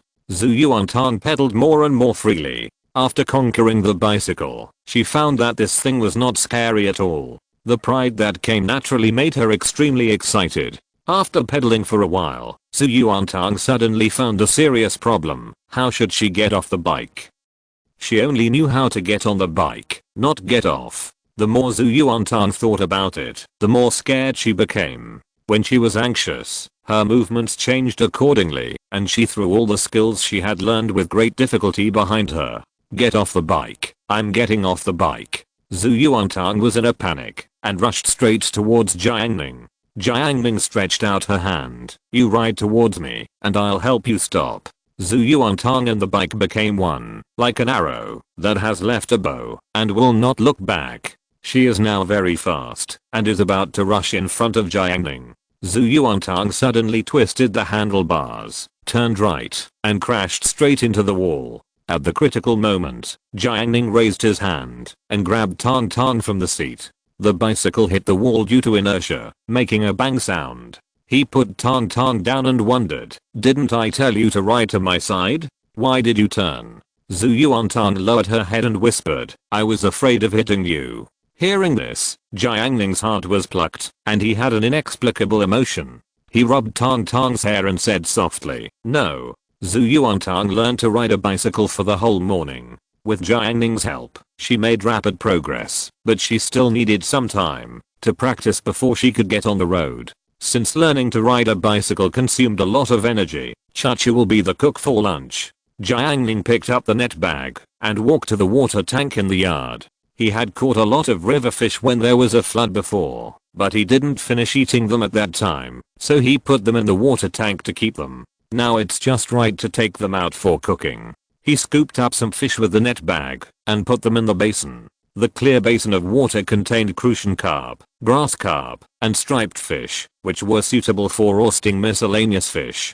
Zhu Yuantang squatted by the basin, watching the small fish swimming around. As the fish swam, ripples appeared on the water surface and spread out. These fish have been kept for 7 or 8 days, and they are still full of energy and show no signs of decadence. It surprised her quite a bit. Because Jiang Ning casually used spiritual power, the fish have been living well recently, but unfortunately, it ends here. Zhu Yuantang stretched out her hand and shook it in the basin. The fish swam around her hand, and the touch was very comfortable. The swanfish looks different from other fish. Does it swim very fast? Compared with crucian carp and grass carp, the swanfish is long and thin. Jiang Ning, it is indeed faster. Last time I caught fish, these fish swooped up. Zhu Yuantang said. She looked at Chachu and felt regretful. Chachu, it's a pity. It would be great if you were at home. You could see how good I'm at catching fish. Chachu didn't quite believe it, but Jiang Ning agreed, which made Chachu confused. Zhu Yuantang played with the fish for a while and said, "These fish are so stupid. The water is so fast. They are upstream and caught in the net. Jiang Ning and I have a net, and none of them can escape." Zhu Chachu said, "Going upstream is the habit of fish. Last time I watched TV, there was a kind of fish that was particularly powerful. When they went upstream, they could even jump onto a waterfall several meters high." "What kind of fish is so powerful? It can actually jump several meters?" Zhu Yuantang was shocked. If there was a flood the day before yesterday, and they encountered that kind of fish, wouldn't it be able to jump up and slap Jiang Ning in the face? "Salmon," Zhu Chachu said, thinking of the TV content she had watched before, and replied, "Salmon can survive in both the sea and fresh water, and their vitality is very strong. They swim from the sea to the estuary, and then swim upstream. They need to jump all the time on the way, and even encounter steep cliffs and waterfalls. They can often jump 3 meters high, and they have to avoid enemies along the way, such as hungry black bears, and finally swim into the river." Zhu Chachu explained that salmon swim upstream all the way to adapt to the environment, and they spend their whole lives interpreting swimming upstream. When she was watching TV at that time, she was also touched by the spirit of this fish. After listening, Zhu Yuantang was surprised. How amazing. They can swim back from the sea to the river and jump onto the waterfall. Talking about this, she fell into deep thought. Zhu Chachu thought of the salmon swimming upstream and then thought of herself now. In order to improve her grades, she also faced difficulties and worked hard to overcome one problem after another until she was admitted to university, reducing the burden on her family and letting her mother not have to work so hard. Many times, what forced Zhu Chachu to move forward was not the faint light of the dream ahead, but the abyss of reality behind her. Zhu Yuantang suddenly said, Salmon works so hard. Zhu Chuchu was about to answer and tell Tang Tang that if salmon didn't work hard, they would probably have been eliminated by nature long ago. As a result, Zhu Yuantang said, salmon swim so hard, their meat must be compact and must be delicious. Chapter 507, Terrible Habit. Heba Bungalow. Lunch was held at Zhu Yuantang's house. A clay pot was used. Jiang Ning sat in front of the stove under the stove and rubbed out flames to light the wood. Tang Tang was learning to ride a bicycle today and was overworked, so the responsibility of cooking was given to Chuchu, who sat on a small stool, to explain the key points of the technique. All the small fish in the water tank died under Chuchu's knife, and now they are lying neatly and comfortably in the enamel basin. Jiang Ning was boiling 2 pots at the same time, one for pumpkin rice soup and the other for miscellaneous fish. While cooking, the 2 girls were mumbling, but Jiang Ning did not interrupt. He took out his mobile phone during his free time and browsed Xiao Shuangshang's emails. Her negotiation team sent a message that the Rufang Group had a wide network of contacts, and even though they used other companies to initiate negotiations, their identities were still discovered. Knowing that Changqing Guy was going to take over the land of Zuho Lake, the Rufang Group quoted an extremely high price, which was more than 10 times higher than the land auction price. Based on previous cases, Xiao Shuangshang judged that, even if the other party's offer was met, the Rufang Group might still ask for a high price. Jiang Ning said, send me the information about the Li family of Rufang Group. The layout of Zuho Lake is related to Jiang Ning's future practice, and it is worth his personal involvement. Xiao Shuangshang was online. After she received the message from Jiang Ning, a smile appeared on her bright face. Every time he said this kind of words, all problems were solved. Just like the omnipotent father in my mind, when I was a child. Xiao Shuangshang said, okay, leave it to me. Later, she will report the itinerary of important people in the Li family to Jiang Ning. The time for the launch of Mu Changqing has been set, and many people have been invited. Are you ready to watch? Xiao Shuangshang said. With the current size of Changqing liquid, she did not choose to release new products silently. Instead, she learned from large foreign companies, such as the iPhone launch conference, and gave a live speech to fully analyze the efficacy of Mu Changqing. Taking this opportunity, she promoted Mu Changqing in one fell swoop. The only regret is that the park plan for Changqing liquid is under construction, and the current building is limited in capacity. Leave me a few tickets. Jiang Ning thought for a moment and said, there are a batch of watermelons that are about to ripen. We can't finish them. When the time comes, send them to the villa, and you can distribute them yourself. He allocated a small half-acre of spiritual field to plant watermelons. There were hundreds of watermelons that ripened one after another. He was worried that Tang Tang would be picky about the taste after eating spiritual melons, so he only brought one home every once in a while. As a result, those watermelons could not be eaten at all, and they were just right for Xiao Shuangshang to arrange. Hearing this, Xiao Shuangshang was overjoyed. She knew the appeal of Hukushan watermelons. She suppressed her joy and typed, okay. She talked about some things again, about work. She went to the official department for a meeting today, and the guard actually mistook her subordinate Lao Jin for the CEO of Changqing Guy. Fortunately, Lao Jin was excited and praised her as the chairman, but she had no airs at all, and her momentum was freely controlled and approachable, while Lao Jin was sharp and immature. There were also things that were not related to work, such as her mother urging her to get married again, mumbling about the son of her former neighbor Lao Lu, saying that other people's children can help with soy sauce, how good it is, and so on. Xiao Shuangshang joked that she was so annoyed by her mother that she really wanted to break the child's legs so that he couldn't do anything. Once they started chatting, if Jiang Ning hadn't taken the initiative to end the topic, Xiao Shuangshang would probably have complained to him all day. After that, in the CEO's office in the Changqing Guy building, Xiao Shuangshang put down her phone with a smile on her face. The 2 female secretaries holding folders next to her looked at each other with strange eyes. Why is CEO Xiao smiling so happily? Before dinner, Jiang Ning went home and brought a watermelon. In front of Tang Tang and Chuchu, he cut the watermelon, revealing the bright red and tempting flesh. When he cut the melon, he showed off his superb knife skills. With the flickering of the knife shadow, square pieces of flesh fell into the enamel plate, which was extremely pleasing to the eye. Zhu Yuantang was stunned and shouted that he wanted to learn knife skills and secretly encouraged Chachu to speak. Chachu silently took out her mobile phone and took a photo of Zhu Yuantang's hand. Zhu Yuantang was confused. Why did you clap my hands? She even raised her hands in front of her to look at them. They were slender, small, and very white. There was nothing special about them. Zhu Chachu said casually, nothing. I just recorded what you looked like when you had hands. After the pre-dinner episode, Jiang Ning moved the dining table to the main room and sat here to eat. He had a panoramic view of the fields outside and a great view. Today's lunch was not complicated. Compared with the past, it was even simpler. The steaming braised small fish was served. The fish was fried after being wrapped in flour and then roasted. The soup was rich. Pancakes were stuck on the edge and dipped in the soup. It was similar to the earthen pot chicken. It was served with pumpkin rice soup and a pot of lingua from Huki Mountain, which had a unique flavor. Zhu Yuantang ate the watermelon first, then tasted the small fish. She felt that the fish was fresh and tasty. It was also roasted fish, but it tasted much better. She stared at Chachu blankly with an unbelievable expression. Suddenly, she had a feeling that the waves behind pushed the waves in front, and the waves in front died on the beach. Is my sword old? Since ancient times, beauties sighed about their old age, and heroes were not allowed to see their white hair. Zhu Yuantang only felt that she was old and incompetent. Even Chachu's cooking skills surpassed her.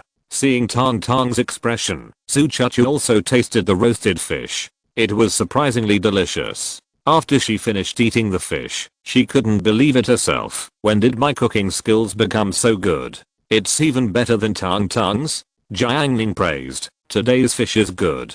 After hearing this, Zhu Chachu felt happy. Unlike being praised for her appearance by others, she liked to be praised for her skills. Zhu Yuantang felt bitter in her heart. She was old and useless. She should be replaced by Chachu in the future. Turning grief into appetite, she ate fiercely. In fact, Jiang Ning knew that the reason why the braised fish today was delicious was because Jiang Ning had infused them with spiritual power to keep them alive. They were all lively, tender, and delicious, and had a unique fragrance. He said, it seems that the fish feed I brought was good. It actually improved the meat quality. Hearing this, Zhu Yuantang calmed down. After all, she was a very good cook and had some knowledge of ingredients. She picked up another fish and tasted it carefully and found that it was indeed the fish meat. She was relieved. It turned out that it was not her problem, but Jiang Ning who secretly did it. Chachu felt a little disappointed. She thought that her cooking skills had improved. After recovering her mood, Zhu Yuantang looked down at the steaming fish pot and then looked up at the green fields outside. It would be great if it was winter now. There was heavy snow outside, and we ate fish pot in the house, warm all over. Chachu agreed and really enjoyed it. Jiang Ning looked at the sky in the distance. The sun was deeply blocked by clouds, and the sky was gloomy. If he had the nascent soul cultivation in his previous life, a magical power could make Yuzhou in September snow. Unfortunately, he is only a minor cultivator in the key refining stage now, and he can't do it at all. It's still not enough. Jiang Ning said secretly. In the cultivation of the way, even if he has a natural spiritual root like him, a small realm can still hinder him for many years. Zhu Yuantang imagined a better future and chatted with Chuchu. Jiang Ning's mobile phone rang. He took it out and saw that Zhang Kai, through Huang Zhangfei, at all members, sent a photo with a large table full of food. Zhang Kai, whose lunch is better than mine? Wang Lang said, the first lunch competition of class 8 has officially opened. Are you ready? Lukaki posted her Japanese food, which was beautifully presented like a work of art. Deng Qingfeng posted a dish with exotic flavor, which attracted Jiang Yanan to ask. He said it was Thai food. Xin Yaoling posted a picture of crabs. When Ji Yuo Kunan saw it, he was eager to show off. He took a picture of the roadside farmhouse sign and said, let's eat authentic farmhouse food today. The well-informed Wang Yang said, the farmhouse is really good. Last time I went to a store in the suburbs and had a roasted whole lamb. It was very fragrant. As he said that, he posted a picture of the roasted whole lamb. The roasted whole lamb looked quite good, showing a golden and shiny color. After asking, Jiang got a price close to 4 figures and gave up immediately. Although he made money by playing for others during the summer vacation, he was reluctant to eat a meal worth thousands of yuan. After all, he was used to being poor. In the suburbs of Yuzhou City, next to the county road, Shan Kaikun pointed to a roadside restaurant. Brother Nan, Brother Ma, Long Long, the farmhouse in front looks good. Do you want to eat here? This week, there was only a day and a half off. Several people did not go home. They agreed to stroll and play in Yuzhou. They ran a little far and came to the suburbs. The area around was a bit desolate, but the 4 young men were fearless. They had been walking around for most of the day and were a little hungry, so they just found a place to have lunch. This restaurant has a big shop, and the sign says Farmer's Chicken. Jiang said, based on his experience, I'm from the countryside, and I'm not bragging, the free-range chicken raised by farmers is delicious. Although the chicken is lean, it is not dry at all, and it is very fragrant, not the fragrance of oil and seasonings, but the fragrance of chicken. Shan Kaikun, as a rural person, indeed, every time I went to my grandma's house, I could eat free-range chicken, served with mushrooms, not to mention how delicious it was. Ma Shicheng and Wang Long are from the city, and they rarely have the experience of eating authentic free-range chicken. Hearing the 2 people's description, they were a little tempted. Okay, let's try the free-range chicken today. The 4 people stepped into the farmhouse. The hall was very empty. It was time for dinner, and there was no table of customers in the store. The boss was a warm uncle. He arranged seats for the few people, served tea, and turned on the electric fan. He was very hospitable. Ma Shicheng was cautious and asked, "Boss, how much is the native chicken?" The boss said, 480 yuan per piece. Wang Long, fuck. 480 yuan. This is an extremely high price. He has never heard of such an expensive native chicken. Ma Shicheng said, how much does the chicken weigh? The boss, 3 or 4 pounds. He emphasized, our native chickens are free-range native chickens, and the taste is guaranteed to be good. Several people were silent, knowing that they were being slaughtered, but the boss in front of them was still pouring tea attentively. The boss pointed to the menu, please choose some other dishes. 4 guys, the native chicken alone is not enough. Jiang saw that the boss was very enthusiastic, and it was difficult to refuse. If he gritted his teeth, he could still afford it. But he was not very comfortable. He wanted to leave, but he was too embarrassed. Young people are shy. He was about to order food, but Ma Shicheng suddenly stood up and said, let's go. Wang Long stood up and left immediately. Shan Kaikun and Jiang naturally did not stay either. Soon, several people came to the outside of the store.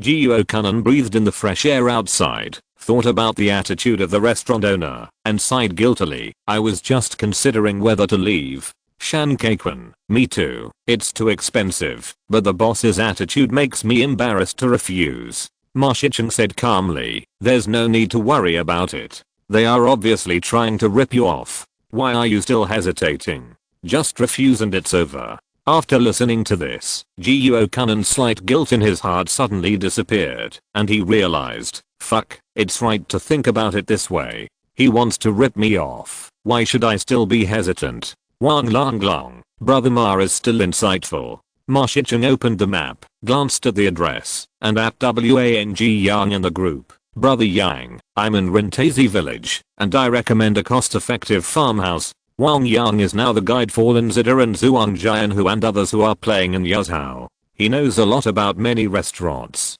He replied, I'll send you the address. I guarantee it's affordable and delicious. 1 o'clock in the afternoon. Zhu Yuantang was taking a nap at home, and Jiang Ning received a message from Xiao Shuangshan about the Swissly family. I just have time, let's deal with it today. He made up his mind. Since Tang Tang was asleep, he found Chachu's house. I'm going out for a while. If Tang Tang wakes up, remember to tell her that I will be back before evening self-study, and remember to cook my meal. Zhu Chachu, okay, go ahead. Jiang Ning turned and left. Zhu Chachu was silent for 2 seconds and reminded, be careful on the road or Tang Tang will be worried. Got it. Jiang Ning didn't look back. After he returned home, he boarded the spirit boat and jumped into the sky. At 3:30, Zhu Yuantang woke up from her sleep. She had slept for too long and was a little confused. Walking out the door in slippers, Zhu Yuantang found that her mother had actually returned. She shouted in surprise, "Mom, why are you here so early today? Nothing at the company." Aunt Gu packed clothes. Choo choo said Jiang Ning went out. Zhu Yuantang curled his lips. Huh, he went out again. I wonder what he is busy with every day. Without Jiang Ning, there is still mother. Zhu Yuantang picked up the tablet to play games, looking at his mother from time to time. Today, his mother came home early. After finishing the clothes, she had nothing to do and looked very idle. Zhu Yuantang suddenly had an idea. "Mom, do you want to play the tablet?" "No. Mom, I will teach you to play games. It's super fun." Choo Choo also likes to play. Zhu Yuantang strongly recommended. Aunt Gu has nothing to do now. She can't stand her daughter talking all the time, so she took the tablet and played with her daughter. The game Zhu Yuantang taught her to play is Monument Valley. The picture is beautiful, the music is excellent, and the gameplay is even more unique. Aunt Gu played 2 levels and found it to be quite fun. Seeing that his mother was immersed in it, Zhu Yuantang felt the joy of a successful recommendation. His mother passed a few more levels, and Zhu Yuantang led her to Jiang Ning's room. So, while her mother played games on the sofa, she started her LOL journey. Time passed quickly. Aunt Gu got stuck. She looked at her phone. It was almost 5 o'clock. She could make dinner. Tang Tang still had evening self-study in the evening. She looked at her daughter. Tang Tang was still immersed in the game, unaware of the outside world, just like an internet addict. Aunt Gu didn't call her and sent a WeChat message to her daughter as before. "Tang Tang, it's time to go home." Tang Tang used to be at Jiang Ning's place, and Aunt Gu would just send her a WeChat message every time it was time for dinner. Tang Tang was disturbed by the WeChat reminder, picked up her phone, and took a look. She was too immersed in the game and completely forgot about the outside world. Zhu Yuantang habitually replied, "Mom, I'm still studying in Jiang Ning's room, I'll be in a while." After replying, she continued to fight the game. Behind her, Aunt Gu was stunned at first, then looked at her daughter's face, which gradually sank. Recommend me Juice GS new book Why Fall in Love When You Have a Cat. A cat that I have raised for a year suddenly turns into a cute cat-eared girl. What should a king, who has no intention of falling in love, do? A dog food article with a single female protagonist. Chapter 508, Arrival and Public Sale. In the prosperous area of Han City, the magnificent Rufang Hotel stands here. The interior of the 36th floor, which is not open to the public, presents a classical style, with carved beams and painted buildings, and rare flowers and plants. There is a winding stream, crossing the rockery formed by strange peaks and steep rocks, pouring into a small pond with green bamboo and lotus roots, disturbing the goldfish, and a mist rising from the surface of the pond makes people feel unreal. The faint sound of the piano and the flute intersect, sometimes soothing, sometimes rapid, and in the sound of the piano and flute, the bells are like a continuous torrential rain. Behind the jade bead curtain, 18 dancers use their feet as axes, twist their waists, and their bodies rotate with them, their sleeves fluttering, and the red silk ribbons rise lightly, like fairies. Good dance, good dance, good dance. A young man leans on the sofa, admiring the graceful dance. His eyes are amazed, and he can't help but applaud. The middle-aged man next to him drank tea and said complacently, "Mr. Han, I personally interviewed them all. They are students of the dance department. Which one do you like? I will arrange it for you." The middle-aged man is Leaking, the helmsman of the Li family of Rufang Group. The dance troupe he raised was originally used for public relations reception. In order to provide services to big shots, it can be said to be a very practical tool, which has provided an indispensable role for the development of Rufang Group. As for Mr. Han in front of him, he himself has a low status, but his father is a big shot in Han City, worthy of their Li family's flattery. The young man called Mr. Han. He crossed his legs, held a cigarette between his fingers, stared at the dancers, and smiled like a second-rate guy. He slowly exhaled the smoke, still looking cynical, but his eyes were much sharper. He recalled the cold and charming woman in his mind, and then looked at the dancers in front of him. In contrast, he inevitably lost some interest. At his current position, he has played with all kinds of women. The only women who can arouse his interest are those who are stimulating enough. Xiao Shuangshan, the leader of Changqingai, is interesting enough. Han Yu said. Mr. Xiao of Changqingai seems to want it very much. Li King, who was opposite him, frowned and said, if you hadn't helped to check, I'm afraid they would have bought it. Han Yu said meaningfully, if it's the industry in other places, I may have seen it wrong, but Yazhou is not the territory of our Mr. Xiao. His tone was lazy, as if he was teasing, but Li King knew that Mr. Xiao of Changqingai came to Han City for observation before, and Han Yu invited Mr. Xiao to dinner, but he was embarrassed. Now that he has found the weakness, revenge can be imagined. Li King said, according to past records, Changqingai will take down the items it values, no matter how high the price is. Last time, there was a piece of jade the size of a palm, and it was offered a high price of 200 million.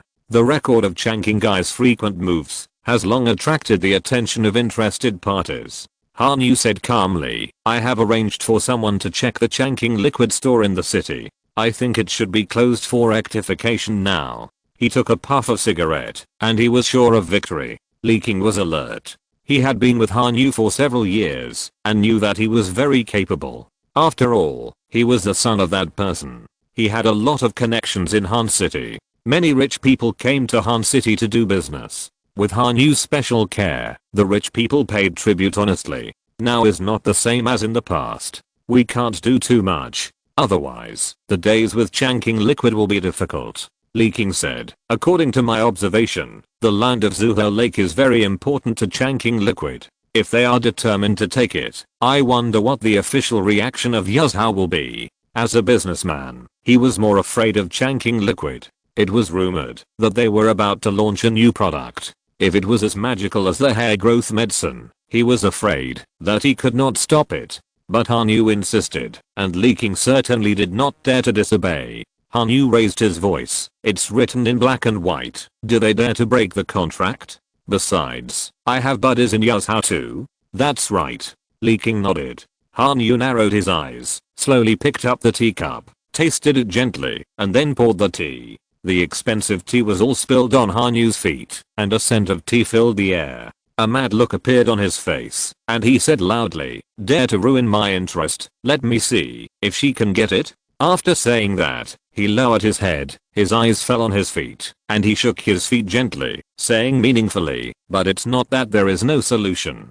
Tell President Xiao to let her come to me. The middle-aged man was startled, and he had a deeper understanding of Han Yu's vengeful character, and secretly thought that it was fortunate that he did not go against him. However, just as Han Yu finished speaking, a thunderclap sounded in the air. Shuangshan is too busy, I'll go first. The words were like thunder in their ears, and the eardrums of the two people were hurt. Han Yu, who had been arrogant before, looked in the direction of the voice, and saw a slender figure at the door of the hall. It was a young man of 17 or 18 years old. Han Yu's face suddenly became gloomy, and he asked Li King beside him, who is he? How did he get in? Where is the security? Li King also looked puzzled. The 36th floor of the Rufang Hotel is a closed place. When they entertained Han Xiao, they specifically told the bodyguards at the door not to allow anyone to enter. What method did the boy in front of him use? Jiang Ning closed the door with his backhand and looked at the curtain. His words just now were only directed at the two of them and did not involve the 18 dancers. The dancers were on the stage, moving their lotus steps lightly, like butterflies and swallows, and turning their dance skirts, like buds about to bloom. It is no exaggeration to say that the dancing skills of each dancer are better than Bayuksha's, but unfortunately, they are tainted with too much worldly smell of money. Jiang Ning walked to the sofa and sat down by himself, like the owner of this place. Han Yu's expression became more and more gloomy, staring at Jiang Ning. Who are you? Jiang Ning raised the corners of his mouth and deliberately showed a wild smile. I'm someone you can't afford to offend. Han Yu laughed angrily. Li King, give me an explanation. Li King was both panicked and angry. He was afraid that Han Yu would be angry. After all, their Rufang group was not a high-tech company. If Han Yu was angered, he would definitely not end well. He angrily stared at the strange boy who suddenly broke in, wishing to tear him apart. Li King's face was fierce. Get out. He reached for his mobile phone and called the bodyguard. Jiang Ning grabbed it casually, and the mobile phone fell into his hand. He turned the mobile phone to play. I'll give you a chance. Let's talk. Hearing this, Han Yu completely exploded. How could he, who was in power and was being courted by others, endure such treatment? His facial features were distorted and sick, and he screamed manically, "I'll fuck your mother." He swore that he would smash the boy's legs with his own hands. I will. Jiang Ning raised his hand and slapped him in a flash. The force of this slap was so great that it hit Han Yu's face, and there was a terrible sound of bones breaking. Han Yu was like a duck with its throat pinched. His voice stopped abruptly. His neck bounced abnormally, and he fell on the coffee table and lost consciousness. Jiang Ning slowly withdrew his hand and uttered 2 words, noisy. Li King, who was standing next to him, had a horrified look in his eyes. He witnessed with his own eyes that Han Yu's neck was soft and shaking like rubber, as if he had no bones. You. He pointed at Jiang Ning and trembled all over. As a wealthy man, Li King had brought hundreds of workers to fight with his opponents in order to grab a project. He had seen big scenes before, but this bizarre scene was the first time he had seen it. The young man in front of him could not help thinking, who is he? He killed Han Yu. The sound of the piano in the hall suddenly stopped, and the dancers separated by a curtain were affected by this and made mistakes. Seeing this, Jiang Ning grabbed the rosewood tea table in front of him, picked up a string of exquisite bracelets, and gently pulled them, with golden jade beads on his hands. Jiang Ning's palm flicked, and dozens of beads were accurately sprinkled on the curtain, like dense rain falling on the jade table. He lazily shouted, "Continue playing music, continue dancing." Soon, the sound of the piano sounded again, extremely fast. In the sound of the piano, the beautiful and light bodies of the 18 dancers spun faster and faster, their long sleeves flying, and their skirts slanting, like the brocade of the prosperous times. After Jiang Ning dealt with the small trouble of Changqing, he urged the spirit boat to travel to 4 places, and took the Han City delicacies bought by the Changqing employees. Then, he turned the spirit boat around and headed straight for the sky. The lakes and rivers below complemented the city, and the water and sky were connected. On the Yangtze River that passed through the city, ships came and went, and flocks of birds soared. Jiang Ning urged the spirit boat with all his strength. Han City is 400 kilometers away from Yazhou. It took 20 minutes of full-speed flight to reach the river dam. He swung his tail and landed at the door, then walked to the door with a bunch of food. As a result, a scene that shocked Jiang Ning appeared in front of him. At the door of his house, Zhu Yuantang was lying on the table doing his homework, and Aunt Gu moved a bench and sat next to him to watch. "What's the matter?" Jiang Ning asked. Zhu Yuantang was like seeing a savior. She shouted excitedly, "Jiang Ning, you're back." After she finished shouting, she looked at her mother timidly. Aunt Gu didn't say anything. Jiang Ning found that Tang Tang's little ears were red, as if they were twisted. "What's wrong with your ears?" Zhu Yuantang didn't want to face this painful question. She hesitated. "I just rubbed it red." Jiang Ning, "Okay, I brought food for dinner." His spiritual sense swept through the kitchen, and no one was cooking at home. Okay. She thought she would have nothing to eat tonight, but fortunately Jiang Ning came back. Jiang Ning, call Chachu. Aunt Gu didn't eat at home. She had something to do at the company in the evening. Zhu Chachu, who was studying, was told by Tang Tang that Jiang Ning brought food back. Hearing this, Zhu Chachu yearned in her heart, but she refused as usual. Tang Tang insisted, and Chachu agreed. After arriving, the 3 of them gathered around the small table at the door. Jiang Ning unpacked the packages, all of which were Hanshi specialties, hot dry noodles, stewed beef, duck necks, and osmanthus ice dumplings. Zhu Chachu was opened up to a new world by Jiang Ning. After seeing the dessert, her thin lips slightly parted, and she was a little greedy. Tang Tang beside her held the bowl with both hands. "Jiang Ning, where did you buy it? It's still cold." Jiang Ning released a magic circle to keep warm during the process, so he could maintain it. "I asked someone to buy it for me." Chachu saw this scene and suddenly remembered that they also had dessert last night and Tang Tang actually let Jiang Ning touch her. Thinking of this, Chachu's slender and moist legs under the table were cramped and tightened with an unnatural look. Forget about those things. Chachu scooped a spoonful and put it into her mouth. The small glutinous rice balls were icy, soft, and glutinous, with a hint of rice wine. She ate 3 small glutinous rice balls in a row, and her cold face was dyed with a layer of joy.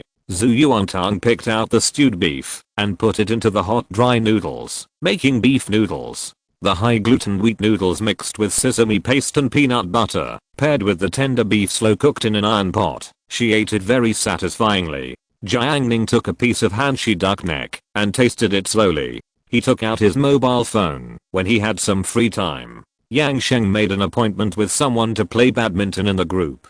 Deng Qingfeng and Liu Chuandao responded and competed for the quota. As expected, Liu Chuandao was at a disadvantage. Zhang Kai shouted in the group, "Does anyone have a way to make money?" After he bought a mobile phone, plus the usual expenses, the money he earned from carrying cement during the summer vacation was almost gone. When the new classmate Che Wei saw it, he replied, "Isn't it easy to make money? If you have an unused second-hand mobile phone, you can sell it. Wang Long Long, you are worthy of being my brother Che, you really have a way. Shan Kaikun, I admire you. CUIU, too genius." Several people flattered on the surface, but in fact they were sarcastic. Che Wei didn't hear it and thought they were praising themselves. He continued, "Second-hand things, I don't use them myself, isn't it just right to sell them?" Zhang Kai heard it, and it made sense. He remembered that he had a big bottle of unfinished orange juice at the banquet at noon, and he took it out of the hotel. Zhang Kai took a photo of a fruit pulpy orange and sent it to the group. "I bought a bottle of fruit pulpy orange at noon today, 10 yuan. I drank half of it and couldn't drink it anymore. I'll sell the remaining 5 yuan. Who wants it?" Meng Ziyan, she was a little confused. Why did such a classmate exist in class 8? Kaiang Li, a former classmate of class 6, said, "Fuck, you are too outrageous." Tang Jing, "Zhang Kai, are you sick? Are you selling it in the classmate group?" Zhang Kai retorted, "What does it have to do with you that I sell drinks? Why can't I sell it?" Yang Sheng, "Yuksha, what time will you be in class? Let us play badminton together." Zhang Kai was annoyed at Yang Sheng. "Be quiet first. I have reduced the price of my fruit pulpy orange. Now it's 4 yuan. Let me know if anyone wants to buy it." Yang Sheng felt puzzled. Did she provoke Zhang Kai? But she was even more unwilling to tolerate the other party's provocation. Yang Sheng knocked on the screen and said, "Give me a piece of gum. I don't want to chew it after 3 minutes. The remaining sweetness can be chewed for another 5 minutes. 1 yuan is offered. If you are serious, please come. CUIU, hahaha. Wu Zhaoqi, I'm so happy. Ma Shicheng, 30 cents is too cheap. After all, it is imported gum. I think I should pay more." Wang Lang Lang played the supporting role. "Hey, brother Ma, it is not only imported, but also exported." Zhang Kai's face was uncertain. He heard what Yang Sheng meant, and was clearly slapping him in the face. After seeing this, Liu Chuandao thought of the shame of being oppressed by Deng Qingfeng. He had lost several times, and could not lose again. He had to win back a game. He resolutely at, "Can you chew it for 5 minutes? I'll buy it." Yang Sheng, Zhang Kai at, "Her gum is chewed, you might as well buy my drink. I don't drink it lip to lip. What I bought is chewed." The new male classmate Zhao Qian Qian suddenly popped up, and he sent a voice message. Zhang Kai clicked it, and heard a charming sentence, "It's not for lip to lip drinking, then I don't want it." Chapter 509 The World Around Us. 2014, Evening. Class 8, Grade 12, desk against the wall on the south side of the classroom. Zhenglu has not come to school yet. The person sitting in her seat is Chen Siking from class 10. In front of the twin sisters, there is a math test paper and a draft paper, but they put down their gel pens. Chen Xiaoyu sighed, "Alas, inequalities are so difficult, I can't do it at all." The problem stumped the two sisters, and made them unable to move forward. Chen Xiaoyu looked forward, and saw that the seats of Bei Yuxia's deskmate were in an unfamiliar layout. She sighed, Sister, we must take back what we lost. Chen Xiao was once too comfortable, so that Chai Wei, who was transferred to another class, took away her seat. She was homeless and eventually ended up sitting at the same table with Zheng Lu. But in her heart, she still longed to return home, to her hometown beside Baiyuxia. Sister Chen Xiking, I can't do it either. While the two girls were worrying, Jiang Ning and Zhu Yuantang walked into the classroom. Chen Xiao was like seeing a savior. When Jiang Ning sat down, she quickly asked for help. Jiang Ning, can you teach me this question after the evening self-study? Jiang Ning, no problem. It's just a piece of cake. Seeing this, Chen Xiking closed the test paper. Seeing her like this, Chen Xiao was immediately heartbroken. Sister, I have Jiang Ning's help, but you don't. Don't you solve the problem yourself? Mathematics is your strong point. Chen Xiking said, wait for him to teach you, then you can teach me. When the younger sister Chen Xiao heard this, she was even more heartbroken. Sister, it's only the second year of high school now. There may be more powerful students in the class who covet Yuxia in the future. By then, the competition will be fierce. If you are like this, when you encounter a difficult problem, you just want to give up and don't think about it. How can we sit at the same table with Yuxia in the future? Don't you have a sense of urgency? Chen Xiao's words hit the nail on the head. For a moment, the elder sister Chen Xiking was at a loss and a little ashamed. She thought about it briefly, and indeed, her grades were slightly better than her sister's before. Since her sister had Yuza and Jiang Ning as tutors, her grades have gradually caught up with hers. Chen Xiking couldn't think of a reason to refute, and her tone was a little weaker. Sister, don't we still have you? Chen Xiao got even angrier when she heard it, and her eyes widened. You still count on me? I'm not as good as you. Sister Chen Xiking, you are worthy of being a sister. Hearing this, Jiang Ning said to Tang Tang by the window, are you tired of cooking every day? Zhu Yuantang was flying with her arms on the table. Hearing this, she replied without hesitation, I cook all the meals at home. Of course I'm tired. Jiang Ning suddenly realized, no wonder I'm not tired at all. The preparatory bell for evening self-study rang, and almost all the students in the class, except for the male students who lived in the dormitory, were there. Chen Xiking also returned to her class 10. Chen Xiao talked to Jiang Ning, hey, there are fewer holidays. Obviously, I only have more evening self-study and Saturday mornings than before, but this little less time makes me feel that the weekends go by so fast. Zhu Yuantang, because I could sleep in 2 late nights before, but now I only have 1. Jiang Ning, so I have to find a job with 2 days off a week after graduation. Chen Xiao, you think so far ahead. After hearing this, Chai Wei at the table in front smiled and said, who can stand working after graduation? They feel unhappy at the thought of being controlled by others. After he finished speaking, Chen Xiao had a conversation with him across the air. You have to have great skills to not have to work, right? Compared with the immature high school boys, girls are relatively realistic. Chen Xiao is thinking about finding a job with a monthly income of 5,000 yuan after graduation, so that she and her sister together will just make over 10,000 yuan. Chai Wei, there are so many opportunities now. The internet age is the most suitable for college students to start a business. I will start a business when I go to college. When I graduate, the company should be of a certain scale. I will work until I retire at the age of 25 and then play every day. I have thought of many plans.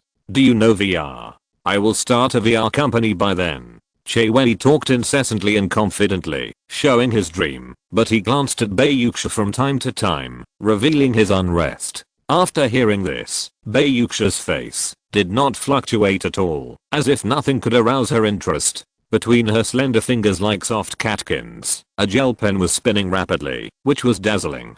Chai Wei used to hate other spinning pens. In his impression, those who spun pens were all those boys in the class who loved to show off, and they were not very good at spinning pens. From time to time, the pens fell to the ground, making a pop sound, which was very annoying. However, Baiyuxia's pen spinning was completely different. Just watching it was pleasing to the eye. Chai Wei talked about his grand plans for the future for a few sentences, but he couldn't attract Baiyuxia's attention. He took the initiative to find a topic. Baiyuxia, your pen spinning skills are really good. Zhu Yuantang said, "It's okay." Che Wei looked at Zhu Yuantang. He now knew that this little guy who slept in class every day was the best in the school. But the top students are mostly specialized in one thing and are useless in other aspects. Che Wei defended, "You may not understand Bayuxia's pen spinning level, but according to the people I have seen, it is no exaggeration to say that her level is definitely the best." Zhu Yuantang performed the great summoning spell, Jiang Ning. Jiang Ning bought a can of Red Bull and was drinking it slowly. Tang Tang's summoning failed. Seeing this, Bayuxia silently stopped writing. She had seen Jiang Ning's pen spinning skills and was deeply amazed. Once yearning for it, Bayuxia returned home, but failed to steal his skills. Che Wei felt that the atmosphere was not right. He continued to find topics and expressed his opinions. Pen spinning requires flexibility of the hands. The softer the hands, the better the spinning. My hands are very stiff, so I can't spin them. In junior high school, there was a boy in the class who spun pens, which attracted many girls to come over and learn to spin pens. At that time, Che Wei wanted to imitate him, but his hands were clumsy. As he said, he stared at Bayuxia's hands. Her hands were very beautiful, slender, plump and white, with blue nails. They were as beautiful as works of art, making people want to hold them and protect them. Bayuxia, I think practice makes perfect. Che Wei realized that the opportunity had come, and he denied it first. No, the flexibility of the hands determines the upper limit of pen spinning. People with pen spinning skills, like you, must have very soft hands. He opened his hands and pretended to be serious and said, "If you don't believe it, we can compare whose hands are softer." If a stupid girl might be fooled, but Bayuxia, who knows how many times she has experienced similar routines. Seeing that she didn't respond, Che Wei continued, "Girls' hands are very soft because they have a higher body fat percentage. Bayuxia, according to your point of view, doesn't it mean that the fatter the girl, the higher her body fat percentage, and the softer her fingers are?" Che Wei said with satisfaction, "That's true." Jiao Kanan passed by here. After hearing this, he said happily, "Jiao's hands are not soft." She almost punched Liu Chuandao into a concussion. After several battles, Pang Jiao's explosive martial arts value shocked the whole class. Che Wei's point of view was overturned in an instant, and he was embarrassed. He found a reason to add, "Soft hands are also related to bones. Some people are born with soft bones. Don't disbelieve it. That kind of softness is different from the softness of flesh. It comes from the flexibility of bones." He went further and further away. Jiang Ning said, "As long as you have compassion in your heart, even if you touch an iron can, it will be soft." Che Wei finally waited for him to speak. Since he sat at the same table with Bayuxia, he had to work hard to talk to Bayuxia. However, Bayuxia often turned around and took the initiative to talk to Jiang Ning many times a day, which made him angry. Che Wei retorted, "You are bragging. Try touching an iron can." Jiang Ning had just finished drinking Red Bull. He held the can and squeezed it slightly. Under the attention of several people, he easily squeezed it into a flat shape. He said, "It is indeed soft." Jiang Ning raised his hand and threw it to the last row. The Red Bull can drew a parabola and flew to the trash can with a bang. Wang Lang quickly raised his head and recorded. Jiang Ning scored again. The current throwing champion of class 8 is Jiang Ning. New classmate Tang Jing held a water cup and went to the front of the classroom to get water. He found that a water dispenser was occupied by Zhang Kai and the other pure water bucket was out of water. She yelled, "Who should carry water today? There's no water. Didn't you see it?" Everyone looked at each other. Hu Jun, the living committee member, looked through the roster and prepared to point out the students on duty. Huang Yazhu shouted, "I'll go carry water." He rushed to the water dispenser, took the bucket, and went to the school water room alone, leaving behind only his determined back. Seeing someone carrying water, Tang Jing returned to her seat. Although there was still one water dispenser left, she didn't take it. The bucket of water was from before the holiday. In comparison, she wanted to drink fresh purified water. Bayuxia chatted with Jiang Ning for a few words, and she turned back. The girl sitting in front of her was Shang Keiwei, a taciturn and very introverted girl. Since she moved here, the two have not said a word.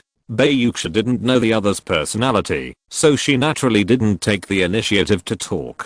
At this time, Liu Chuandao passed by the door. He took a few steps and then turned back.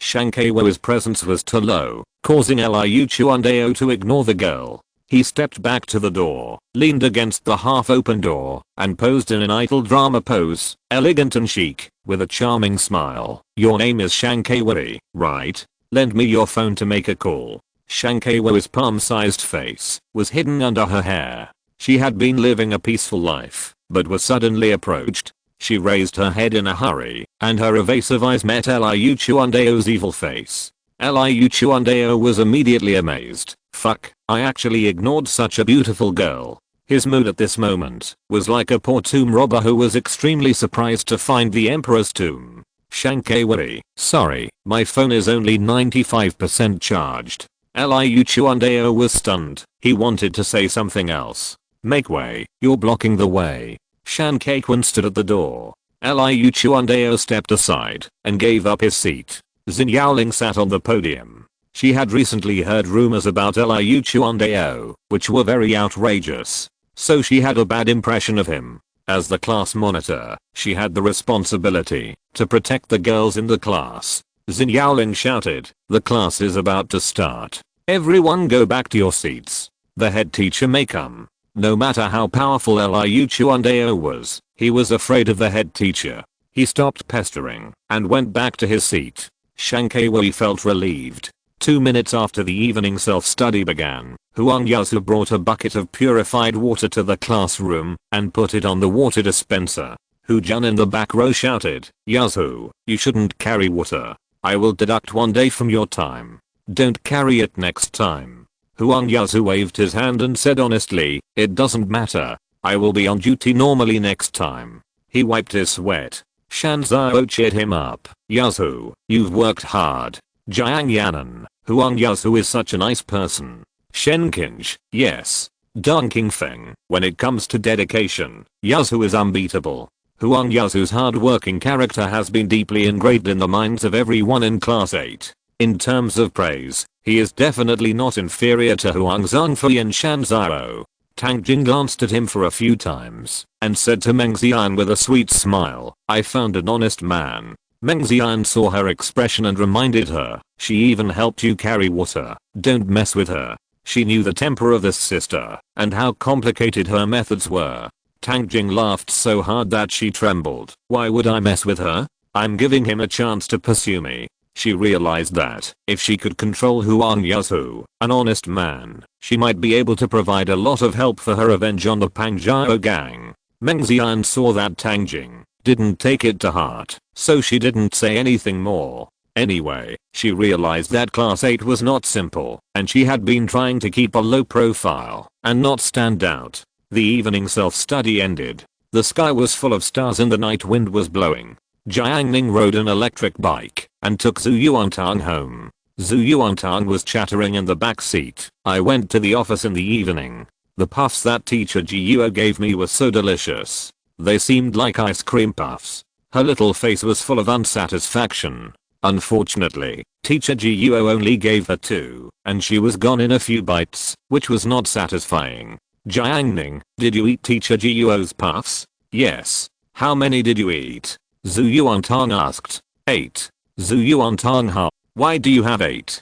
"Because I greedily took 3 of yours." There was a brief silence between the two, and then Jiang Ning was hit by a few small fists. It didn't hurt at all, just like tickling. Her hands were soft, and she felt numb when she was hit. The night in Heba was particularly quiet, without any noise. Zhu Yuantang took the slingshot from Jiang Ning's hand. She gestured while riding the car, feeling that she was a cavalryman on TV, brave and irresistible. Jiang Ning, guess where I can hit?" She stretched the rubber band hard and aimed at the night sky. The next second, she let go, and the mud ball popped out. Unfortunately, after the tiny mud ball flew out, it quickly disappeared in the night. "I can't see it anymore," Zhu Yuantang said to himself.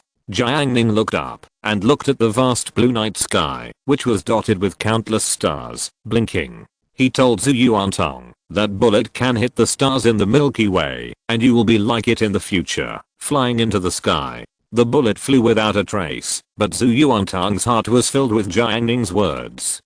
Sweet talk. Zhu Yuantong forgave him for eating puffs secretly. Jiang Ning, no. What he said was also the life trajectory of Zhu Yuantong. She went from a little thing at the beginning to a radiant and brilliant one later, like a meteor across his previous life. Zhu Yuantong touched the slingshot Jiang Ning had made, feeling the breeze, and she raised her head again. It was a summer night, with a bright moon and numerous stars. She said seriously, I don't want to fly up to the sky. I want to stay by your side.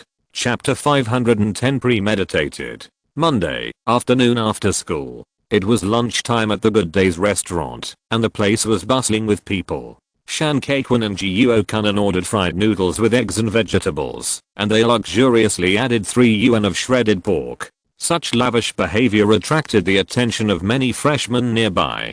Jiuo Kunan felt very happy, as if he had become a rich man. Shan Kaikwan's eyes wandered around, looking for the military training girl he met last Friday. He clearly remembered the girl's facial features and temperament, and was sure he could recognize her, but unfortunately he didn't see her. He felt disappointed, because he forgot to ask for her contact information last time. This time, Shan Kaikwan swore that he would never miss it. After the boss fried the noodles, Jiuo Kunan also made some pickled mustard and fermented beans.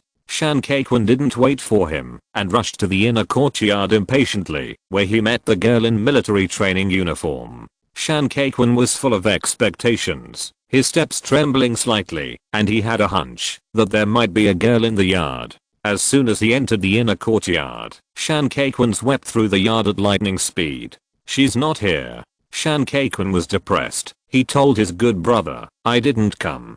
Jiuo Kunan said, don't be afraid. Anyway, we have Lang Lang here. He can ask for you and get the contact information in minutes. Shan Kaikwan was excited after hearing this. Yes, Lang Lang and Ma Jie are here. One contact information. Isn't it easy? Thinking of this, Shan Kaikwan no longer worried. On the road of love, he is not fighting alone. He has a whole support group. Shan Kaikwan picked up a piece of pickled mustard and then found a hot pepper lying in the plate. The hot pepper was missing a corner, similar to a tooth mark. He frowned and thought, and said, Brother Nan, do you feel that this pepper is familiar? Jiuo Kunan, you seemed to say last time that you don't eat peppers. Shan Kaikwan shook his head. I took a bite last time. It was not tasty, and I put the peppers in a small dish. How come this pepper is exactly the same as the one I bit that day? Jiuo Kunan slapped his thigh. This is fate. After he finished speaking, he felt something was wrong, and looked at Brother Quan, and said in surprise, fuck, the peppers you didn't finish last time. The boss took them back again. Jiang Ning carried the packed dinner and strolled around the campus of number 4 middle school. The sun was setting, and a ray of sunset coexisted with the sunset. The small trees on both sides of the north-south main road slowly lengthened their shadows under the rendering of the sunset. On the road, the boys shoved and chased each other, and the clean faces of the girls were dyed with a halo. A few meters ahead, Zhenglu and her friend He King Tang were walking together. Zhenglu treated them to carbon pot fish for dinner. Jiang Ning fell behind, admiring the familiar plants and trees. He recalled the spicy taste of the carbon pot fish, and his mood was a little uneasy.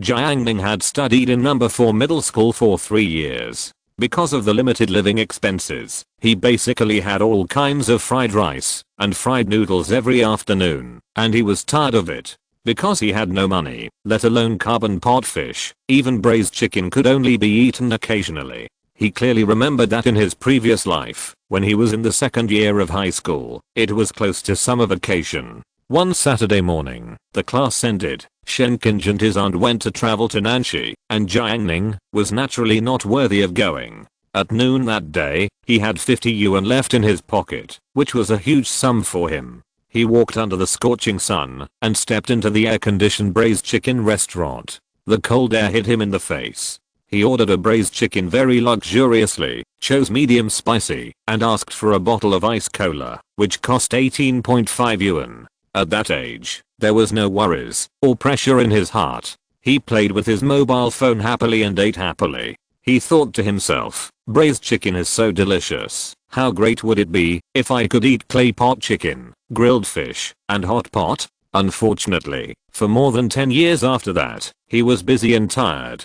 Jiang Ning has tried all kinds of food, including restaurants with an average price of hundreds of dollars per person, but he has never experienced the feeling of that noon. Now, thanks to Zhenglu, he actually had a big meal that he had always dreamed of when he was a student.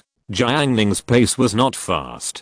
He occasionally wondered if the girl he liked in his previous life was Zhenglu instead of Shenkinj, would the ending be different? He and Zhenglu did not have many interactions in the past. The deepest memory was that he sat in front of and behind Zhenglu for a period of time. During an evening study session, he was playing with his mobile phone and browsing game information. Zhenglu came over, very close, and playfully read the game information in a low voice. Jiang Ning felt embarrassed and stopped her. That was the only time the two had close contact. Zhenglu's grades were much worse than they are now. Although she studied fine arts, she still only got into a second-tier university in the end. And she didn't make money by taking painting orders online. At least Jiang Ning hadn't heard of these rumors. She was just an ordinary little girl, and because of her advanced development, she was privately talked about. Unconsciously, Jiang Ning changed not only her own destiny, but also the destiny of those around her.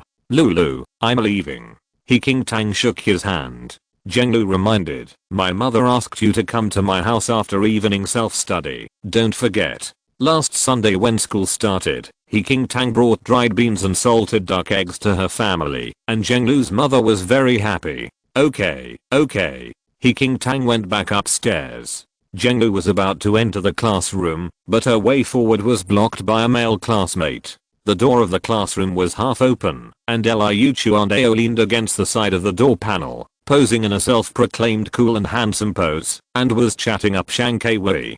Zhenglu said politely, hello, can you let me through? Liu Chuandao glanced at Zhenglu quickly, and was amazed at first sight. Other girls with big breasts are more or less bloated and chubby, but the girl in front of him has very good clothes and a slim waist, but it's a pity that she is too tight. Liu Chuandao rolled his eyes, stepped back a little, and said maliciously, you pass. The gap he left was not big. If Zhenglu passed by, he would definitely touch him, and then he would definitely take advantage of him.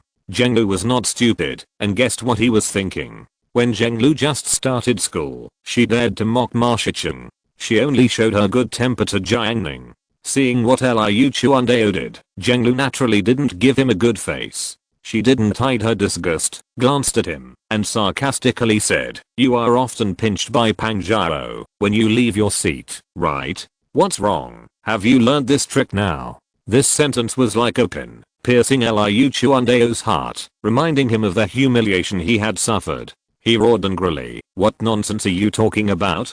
Zhenglu didn't even look at him, and turned away. Liu Chuandao wanted to argue with her, but somehow, his hand holding the iron door suddenly felt a needle-like pain, and static electricity produced a brilliant spark. Even Shang Wei on the desk noticed it. The classroom door was originally active, and the static electricity directly numbed Liu Chuandao. He screamed, not to mention posing. His body was directly unbalanced, and fell to the ground.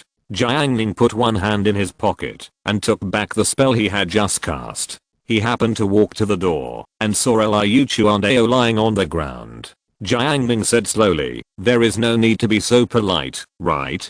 It's not necessary. Ciu in the corridor heard the movement, and he laughed. Brother Ning, don't you want to reward him too, Yuan? During the second break of the evening self-study class, Class 8 was in chaos. There were 4 rows of seats in the back row. Shan Kaikun first looked at Bayuxia in the front row, and there was no ripple in his heart, because he had fallen in love with someone else. Shan Kaikun shouted, Brother Nan, I won't run today. I'll go to your place to play. Okay, come on. Shan Kaikun sat down at Xin Yaoling's seat, much closer to Bayuxia.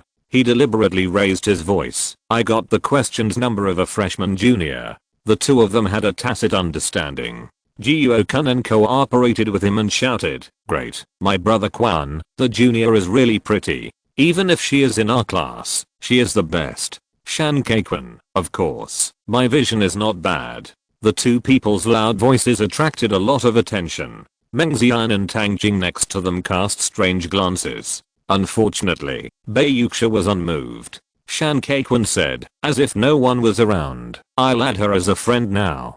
Jiuo Kunan, Brother Quan will take action in minutes." Shan Keiquan, keep a low profile. Shan Keiquan told Wang Lang the girl he was looking for. Wang Lang used the relationship network of the freshman group to quickly lock on the target and took out the photo. Shan Keiquan recognized the girl at first sight. The girl's questions required correct answers to questions, and Wang Lang also got the answers to the questions. Shan Keiquan stared at the question on the girl's friend verification. Yang Liu Yi. He entered 25, 12, 25, 25, 4 numbers, passed the answer verification, and successfully added the friend. Jiuo Kunan, awesome. Shan Keiquan smiled faintly, first entered the girl's space, and liked all her posts from top to bottom to show his sincerity. The last evening self-study class, Xin Yaoling, as the class monitor, was called to a meeting, and Huang Zhangfei felt relieved. Thinking back to the past, every time he came back from a meeting, accidents were particularly likely to happen in the class. This caused him to be frightened when he heard about the meeting, but now, all of this has disappeared. When he was not the class monitor, Huang Zhangfei lived a very easy life. After Xin Yaoling left, no one cared about discipline, and class 8 was filled with dense conversations. Zhu Yuantang was sleeping, and Jiang Ning sat by the window, sharing a desk with Bei Yuxia, explaining the questions to her. Currently, the top 10 students in class 8 are Zhu Yuantang, Jiang Ning, and Shen Qian, and the 3 are 985 seed players. When it comes to Bei Yuxia, there is a huge gap, and she is now ranked in the top 30 in the school. If her academic performance continues, she can be admitted to a better 211 university, but there is still a big gap from 985, and she still has a long way to go. Jiang Ning's thinking is sharp, but not as sharp as Zhu Yuantang's. Because of his experience, Bei Yuxia just happened to understand the questions he explained, and she always benefited a lot. Bei Yuxia's desk matched when he watched this scene silently, and always felt aggrieved. He kept telling himself, victory is not confined to the chessboard, but outside the chessboard. And he is the one who flips the chessboard. Jiang Ning arranged the formation to reduce a lot of noise. Outside the formation, because of the last evening self-study class, many active students started to slack off. Deng Qingfeng and Jiang Yanan discussed the special snacks in the city. Pang Jiao was putting on macup, and Liu Chuandao was in prison. Cuiyu and Meng Jiui were watching a movie, with the volume turned up at 2 levels, and Duan Shigang stretched his head to appreciate and study. Jiuo Kunan played chess with Hu Jun. Miro Zhe was dating online, and Wu Zhaoqi was taking a nap with a ball. Tang Jing, Meng Xian, and Ko Kun played Truth or Dare. Meng Xian lost, and Tang Jing asked, "Who is your favorite person in our class?" Ko Kun held his head high and smiled faintly. Meng Xian smiled brightly. "Of course it's you, my good sister." Ko Kun's shoulders drooped instantly. Afterwards, Tang Jing lost, and Meng Xian asked, "Which boy in our class do you like the most?" Qiang Li, who was in the front row, heard this and turned around to interrupt. "Are you guys playing big enough?" Meng Xian, "Playing big is exciting. Jing, tell me, who is your favorite boy in our class?" Her voice was a little louder. Everyone was very curious about gossip, so much so that the noise around them was much less. Tang Jing looked up, and her smile was very unnatural. She was completely different from the usual girl's affinity, but instead had a hint of madness. She shouted loudly, "My favorite boy in our class is Huang Yazhu." As soon as she said this, all the classmates around were stunned. Many people admitted that Huang Yazhu was honest and capable, but he looked mature and was not easily liked by girls. Now Tang Jing actually confessed in public.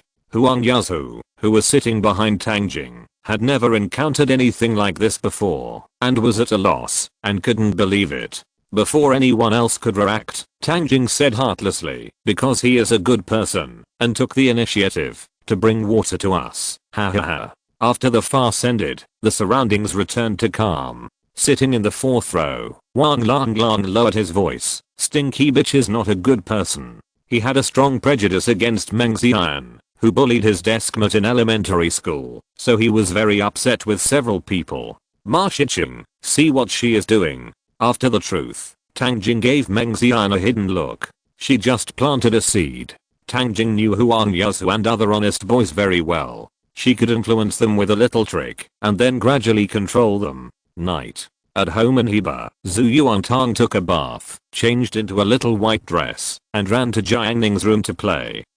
There was a box of desserts on the small round table. She took a closer look, and couldn't help but exclaimed, "Ice cream puffs." She was shocked by the sudden surprise, and a clear voice like a silver bell rang. "Jiang Ning, you bought it for me." Zhu Yuantang's face was white and rosy after taking a bath, and her eyes were bright. Pure joy filled the room. "Well, eat it." She had been talking about it since last night, and Jiang Ning specially asked someone to buy it for her. "You are so nice." Zhu Yuantang ran over and rubbed his hair. She was so happy that she picked up the box of puffs and went home to show off to her mother, saying proudly, "Mom, look, my Jiang Ning bought me delicious food."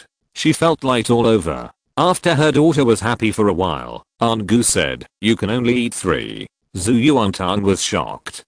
Aunt Gu, it's not good for children to eat too much sweet food at night." Zhu Yuantang pouted and protested, "I'm 15 years old now, I'm already an adult." Aunt Gu glared at her. Aunt Gu took away a box of puffs and only left 3 for Zhu Yuantang.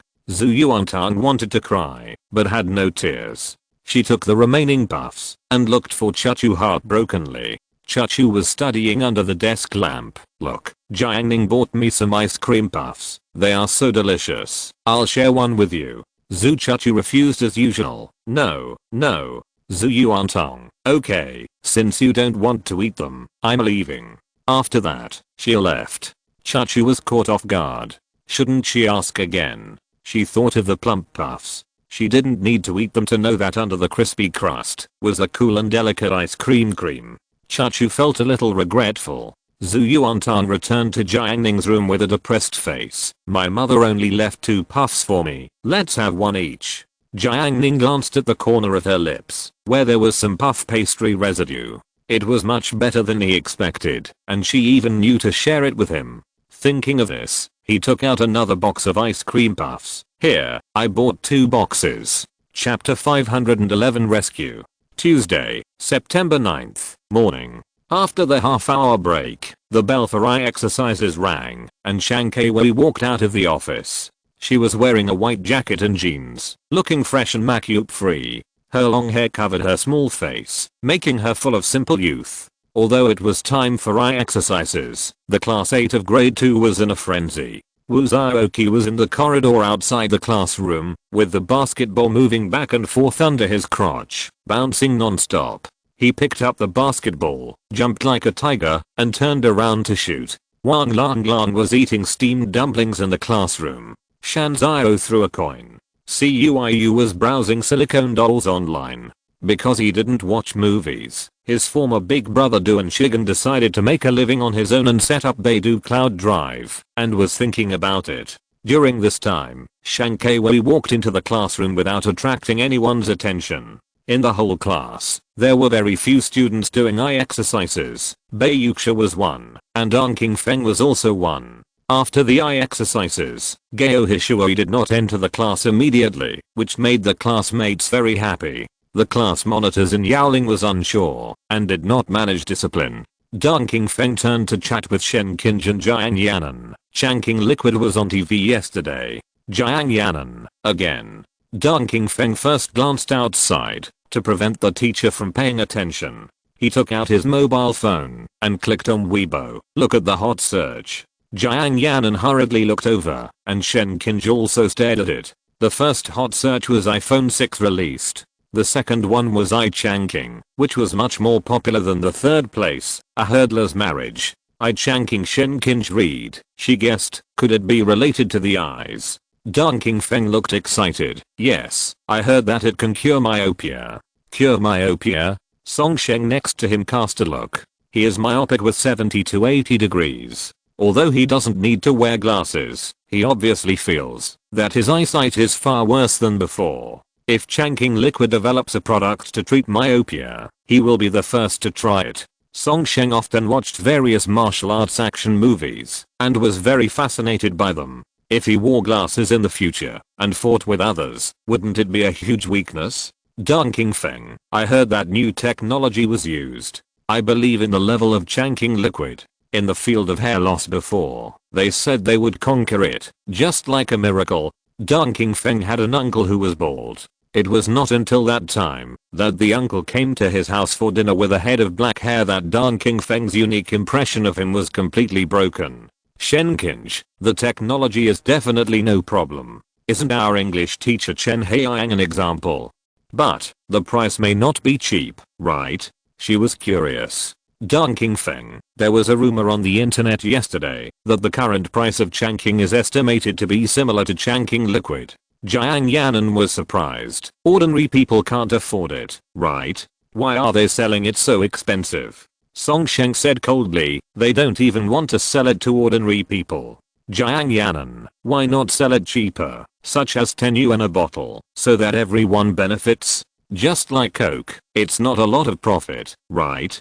Dunking Feng shook his head. Coke is something that everyone can drink, and they can drink many bottles every month. But Changqing Liquid is different. It targets a specific group with a different scope and the number of people is too small. After listening to this, Jiang Ning thought for a while. It seems to be like this. If it is sold cheaply, it will lose money. Dunking Feng, for example, the new iPhone 6, you know the Redmi phone, is $699, and the iPhone 6 Plus is priced 10 times that. If the iPhone 6 is sold for 699 yuan, there may be no iPhone 7 in the future. 99% of the world's wealth is concentrated in the hands of 1% of the people. If you can get money from them, it will definitely be better than ordinary people. Dunking Feng said. Shen Kinj concluded, Evergreen Liquid does not make money from the poor. After hearing this, Song Sheng showed a proud look on his face. King Feng, I don't agree with your point of view. Dunking Feng, huh? Song Sheng said, in fact, 120% of the wealth in this world is in the hands of 1% of the people. The extra 20% of wealth is the debt of 99% of the poor. Dunking Feng was stunned. For a moment, he actually felt that Song Sheng's words made sense. The atmosphere of the chat among several people was generally pleasant, until Gao Hishuai stepped into the class and the whole classroom was silent. Gao Hishuai went straight to the point. Ahem. Let's go to class. With his voice, the students collected their attention and began to concentrate on the course. Compared with other teachers, Gao Hishuai is the teacher who likes to ask questions the most. When he talks about new types of questions, he presses his cow-like eyes to the entire classroom. Whenever this happens, the students who originally pretended to look up and listen to the class suddenly dodge their eyes, and their faces show the kind of frowning and thoughtful expression. In short, they hope that Gao Hishuai will not ask him questions. Gao Hishuai swept his eyes across the class. The students' backs were numb, as if they were being executed. Gao Hishuai shouted, "CUIU." The other students felt relieved, feeling lucky to have escaped a disaster. CUIU cursed in his heart when he heard this. He didn't want to be asked questions. Once asked, he would have to stand at the back. In a split second, he came up with a way to escape. He covered his chest. A look of pain appeared on his face. His facial features were tense. It was so uncomfortable. CUIU, why don't you stand up and answer the questions? CUIU pretended to be sick and was in so much pain that he couldn't speak. Meng Jiui covered for him. Teacher, CUIU took a cold shower at home last night and accidentally caught a fever. Look how uncomfortable he is. Wang Lang Lang in the back row praised. CUIU's spirit of attending class despite being ill not only inspired us students, but also planted the spirit of hard work, seriousness, and passion in our hearts. As the saying goes, Gao Hishuo's forehead veins bulged. Shut up. Wang Lang Lang. Okay. Gao Hishuo glanced at CUIU again. Well, you have a fever. Take some medicine. You don't have to answer. Meng Jiui gave CUIU a look, meaning brother, are you awesome? CUIU, as expected of my brother Meng, you are awesome. As the two were secretly happy, Geo Hishuai stood high on the podium and said in a loud voice, "Since CUIU is sick, you, Meng Gui, should answer." Meng Gui. After hearing this, CUIU would not sit idly by and watch his good brother fall into prison.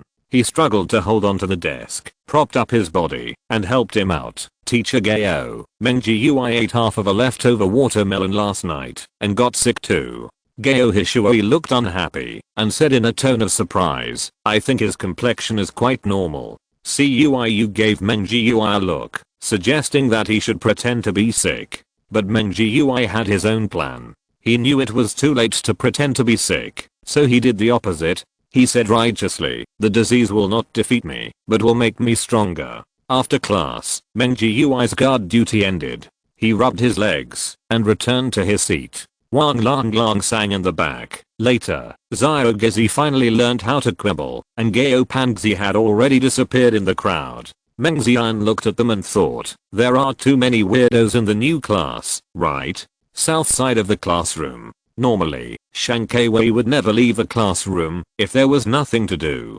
Her deskmate went out, and Chen Xiaoyu saw it, and ran to sit next to her. Kei-wei. Chen Xiaoyu took the initiative to greet her. Ah. Shang Kei-wei felt very surprised. Bai Yuxia looked at the two girls. Although they had been sitting in separate seats for almost 10 days, she and Shang Kei-wei had never talked once.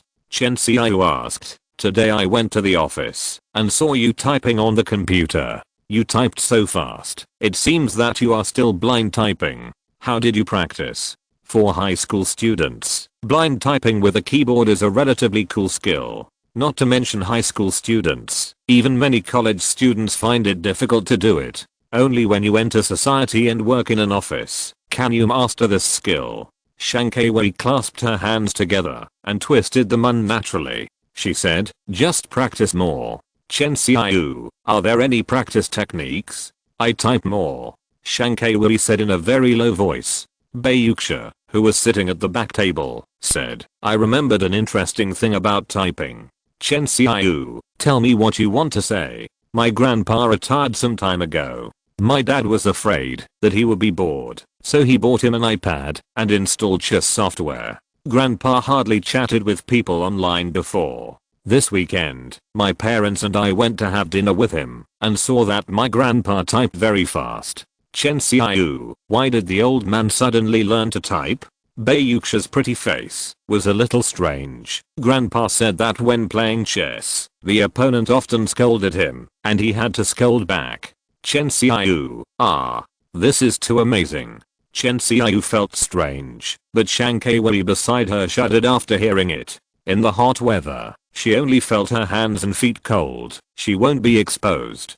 Her alertness to Bai Yuxia instantly increased to red, and she vowed not to have close friends with her in the future. The last class of the evening self-study. As soon as the preparatory bell rang, Keo-kun, Meng Xian, and Tang Jing walked into the classroom from the door. The three of them took their milk teas in their hands and finally sat down. After a while, Shan Kei-kun also came in with a big bag of double skim milk. He ran to the front and gave Jiuo-kun a cup first and then gave Jiang Ning a cup. "Brother Ning, take it." He used to sit at the same table with Bai Yuxia, and he often got snacks from Jiang Ning. Shan Kei-kun was not a person who didn't know how to give back. When Zhu Yuantang saw the double skim milk, she lay on the desk and looked at it eagerly. "Eat it." Jiang Ning gave it to her.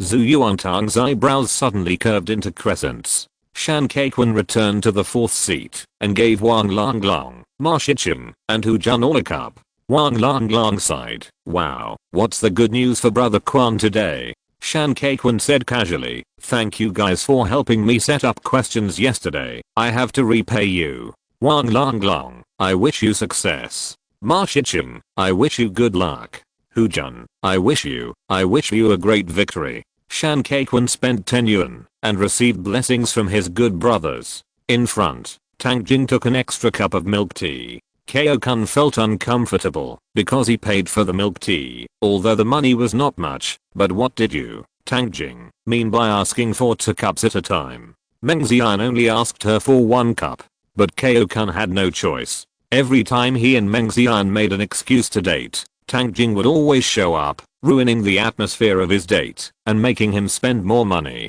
He was fed up with Tang Jing.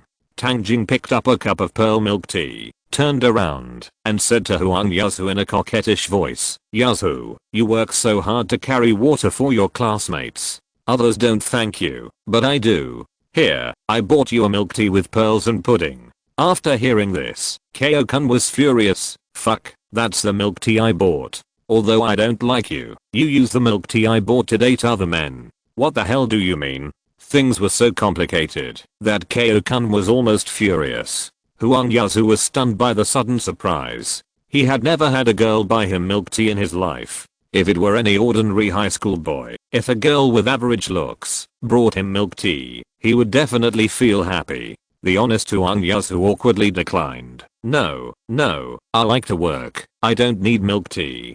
Tang Jing moved closer and said in a low voice, "Oh, Yasu, others don't understand you, but I do. I bought it with great difficulty. Just drink a sip.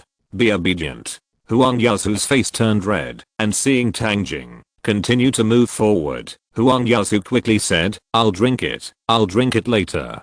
Tang Jing, "Drink it now."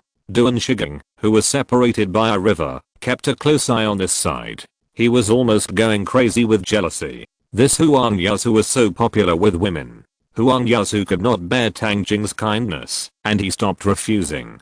Huang Yasu's family conditions were not good, and his family of several people lived in an old and dilapidated house. Like his father, he was honest, kind, and serious. He never had conflicts with others, and liked to take the initiative to do things. This kind of good guy had a strong sense of morality, and was actually prone to suffer a lot of losses, but Huang Yasu enjoyed it.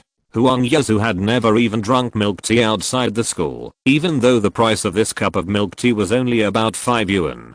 Huang Yasu picked up the straw that came with the milk tea and gently poked the plastic film, but it didn't break. He tried twice and still didn't work. Tang Jing, it's not like that. Try harder. After hearing this, Huang Yasu suddenly exerted force, but the force he used was too great. Not only did the straw penetrate the plastic film, but it also poked out from the side of the milk tea cup. The milk tea rushed out and flowed onto the desk. Tang Jing cried out, ouch. Huang Yasu's simple character made him not think too much. He hurriedly used his mouth to catch the milk tea, causing the milk tea to flow all over him again. Kyo-kun shook his head and smiled. This kid is so low. Meng Xian laughed out loud, and she quickly covered her mouth. Seeing Huang Yasu's embarrassed look, Tang Jing's disguise did not hold up.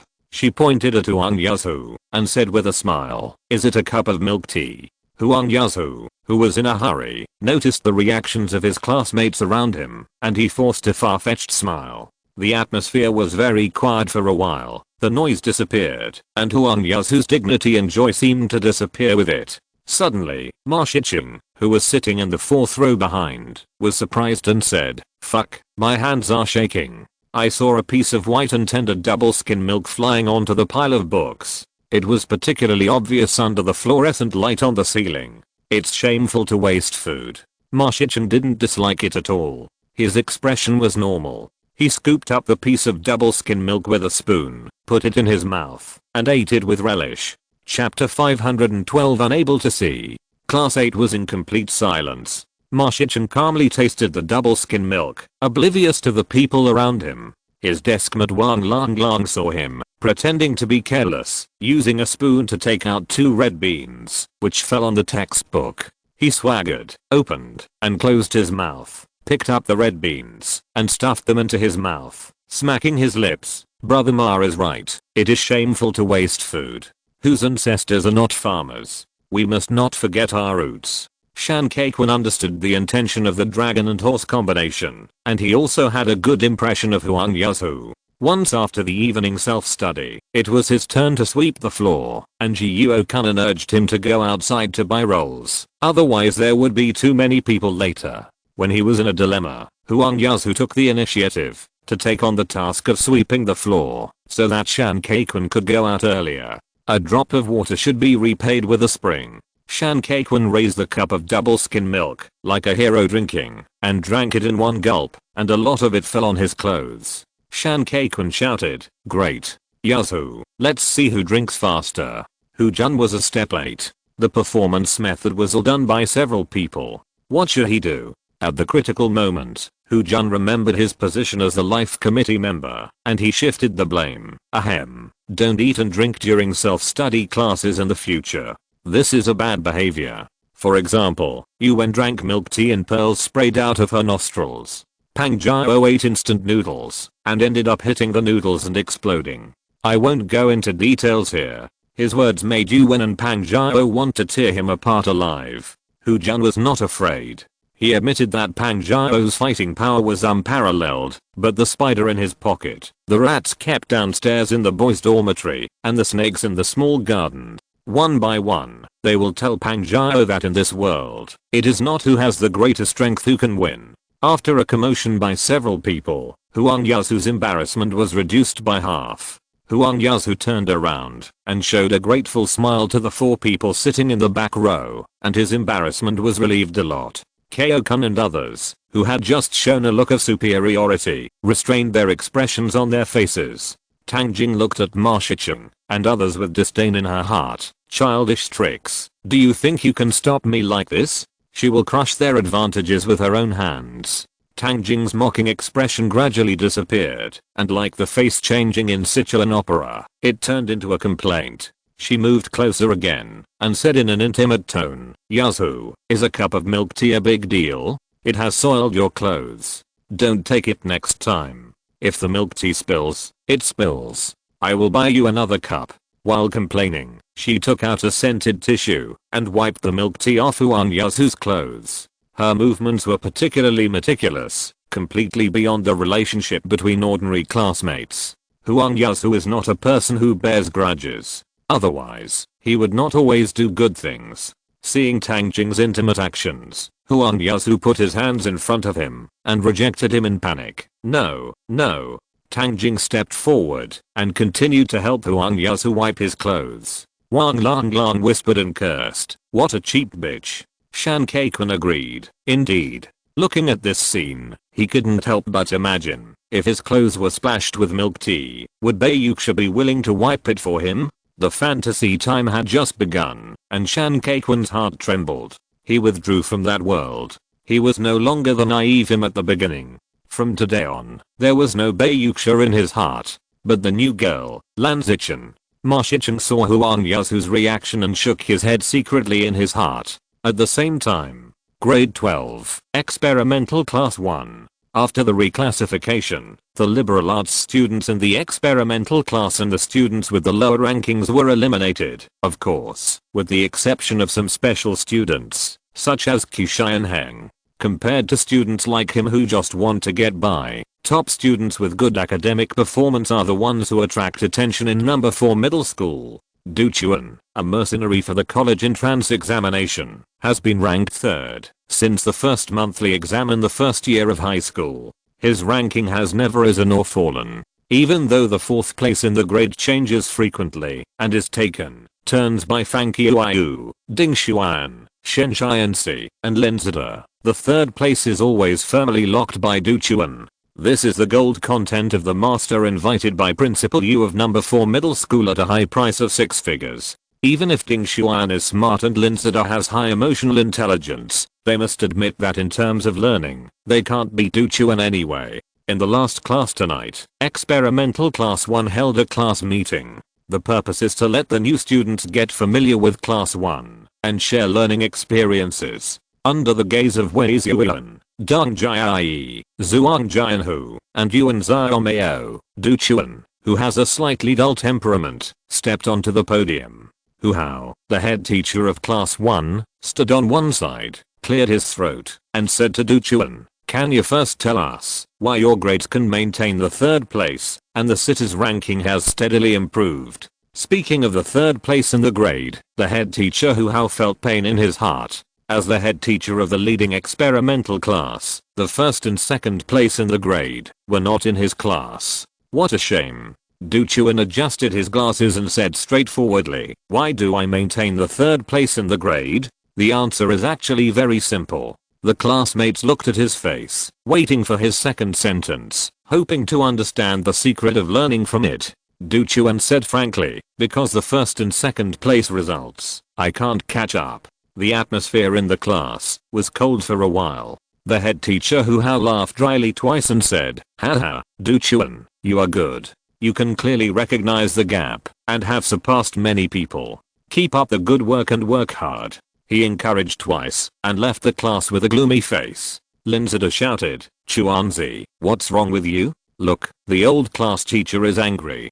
Du Chuan, I'm telling the truth. He continued to share some learning experiences with everyone. Hu Hao left class 1 and passed by class 8. The more he thought about it, the more aggrieved he felt. What should he do if others have something that he doesn't have? Of course he would poach them, but it was impossible. Hu Hao returned to the office. Jiuo Ran was grading papers at her workstation.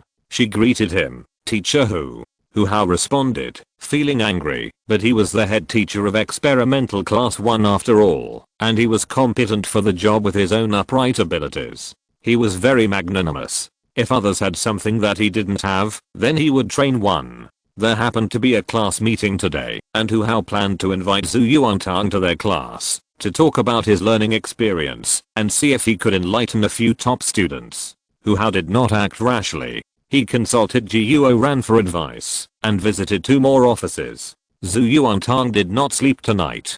She was playing with her mobile phone openly, not caring whether there were any teachers patrolling outside. It was because Shan Qingrang said that he had discussed with the principal, the dean of academic affairs, the substitute teachers of various subjects, and Director Wang of the security department, and specially opened up mobile phone exemption for her, so she could play happily. Mom, I'm about to get out of school. Jiang Ning said he wanted to eat grilled chicken wings and ice green bean soup.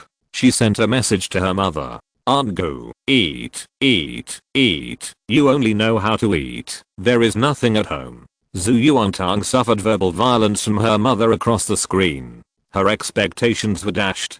Zhu Yuantang lost her spirit. She laid her mobile phone flat on the desk and swiped it while lying on her stomach. She not only played games, but also liked to study various fancy functions. Zhu Yuantang downloaded a new software on the App Store. After a simple setting, she raised her mobile phone and took a photo of herself. This magical software can simulate what she will look like when she grows up based on self-eyes. Zhu Yuantang selected her age, 70 years old. She loaded the photo. After a short loading time, a photo with an age appeared in front of her. Zhu Yuantang was overjoyed. She called Jiang Ning and took a photo of him. After the software loaded it, she told Jiang Ning that this was what he would look like when he was 70 years old. Jiang Ning glanced at it and said with certainty, it's fake. Zhu Yuantang, but I think it looks like it.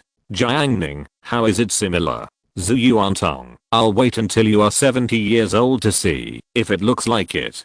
Jiang Ning's mouth corners raised. You will be scared to death by then. Zhu Yuantang didn't believe it. When Jiang Ning was 70 years old, he would definitely be an old man. She sent her 70-year-old photo to her mother. Mom, look, this is me at 70 years old. At Heba's home, the TV was playing a program, and Aunt Gu was knitting wool.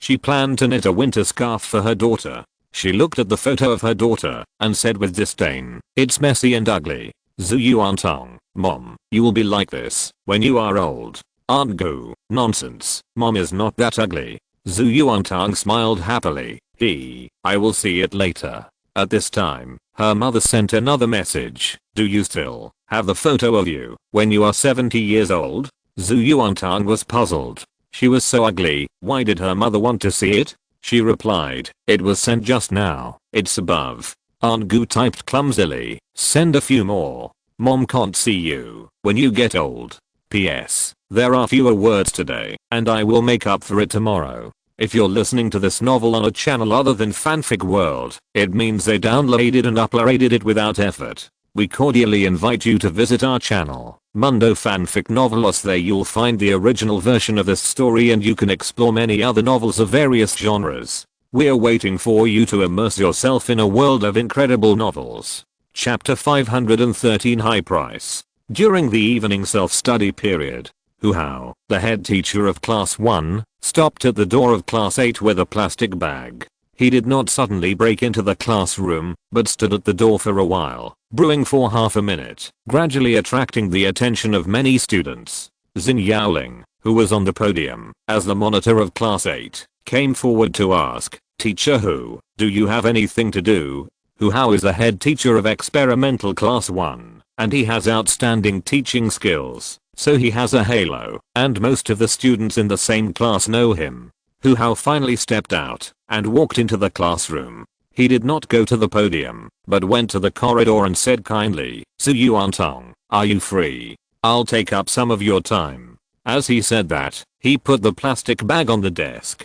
Bayuxia, who was sitting in front of her, took a look and found that the bag was not tied and was half open. She was surprised to find that there were many snacks in the bag: nuts, beef jerky, potato chips, shrimp strips, soft cookies, and the variety was quite rich. Bayuxia couldn't understand what's going on. The head teacher of class 1 took the initiative to send snacks. Moreover, it was the first time she saw a teacher giving snacks to students. If he did this, how could our head teacher Shan Qingrang save face? As the saying goes, don't hit a smiling person. Besides, Hu Hao is the head teacher of class 1 and has the status of a teacher. Zhu Yuantang gave him face for the sake of snacks and even stopped playing with his mobile phone. "Teacher Hu, you say it."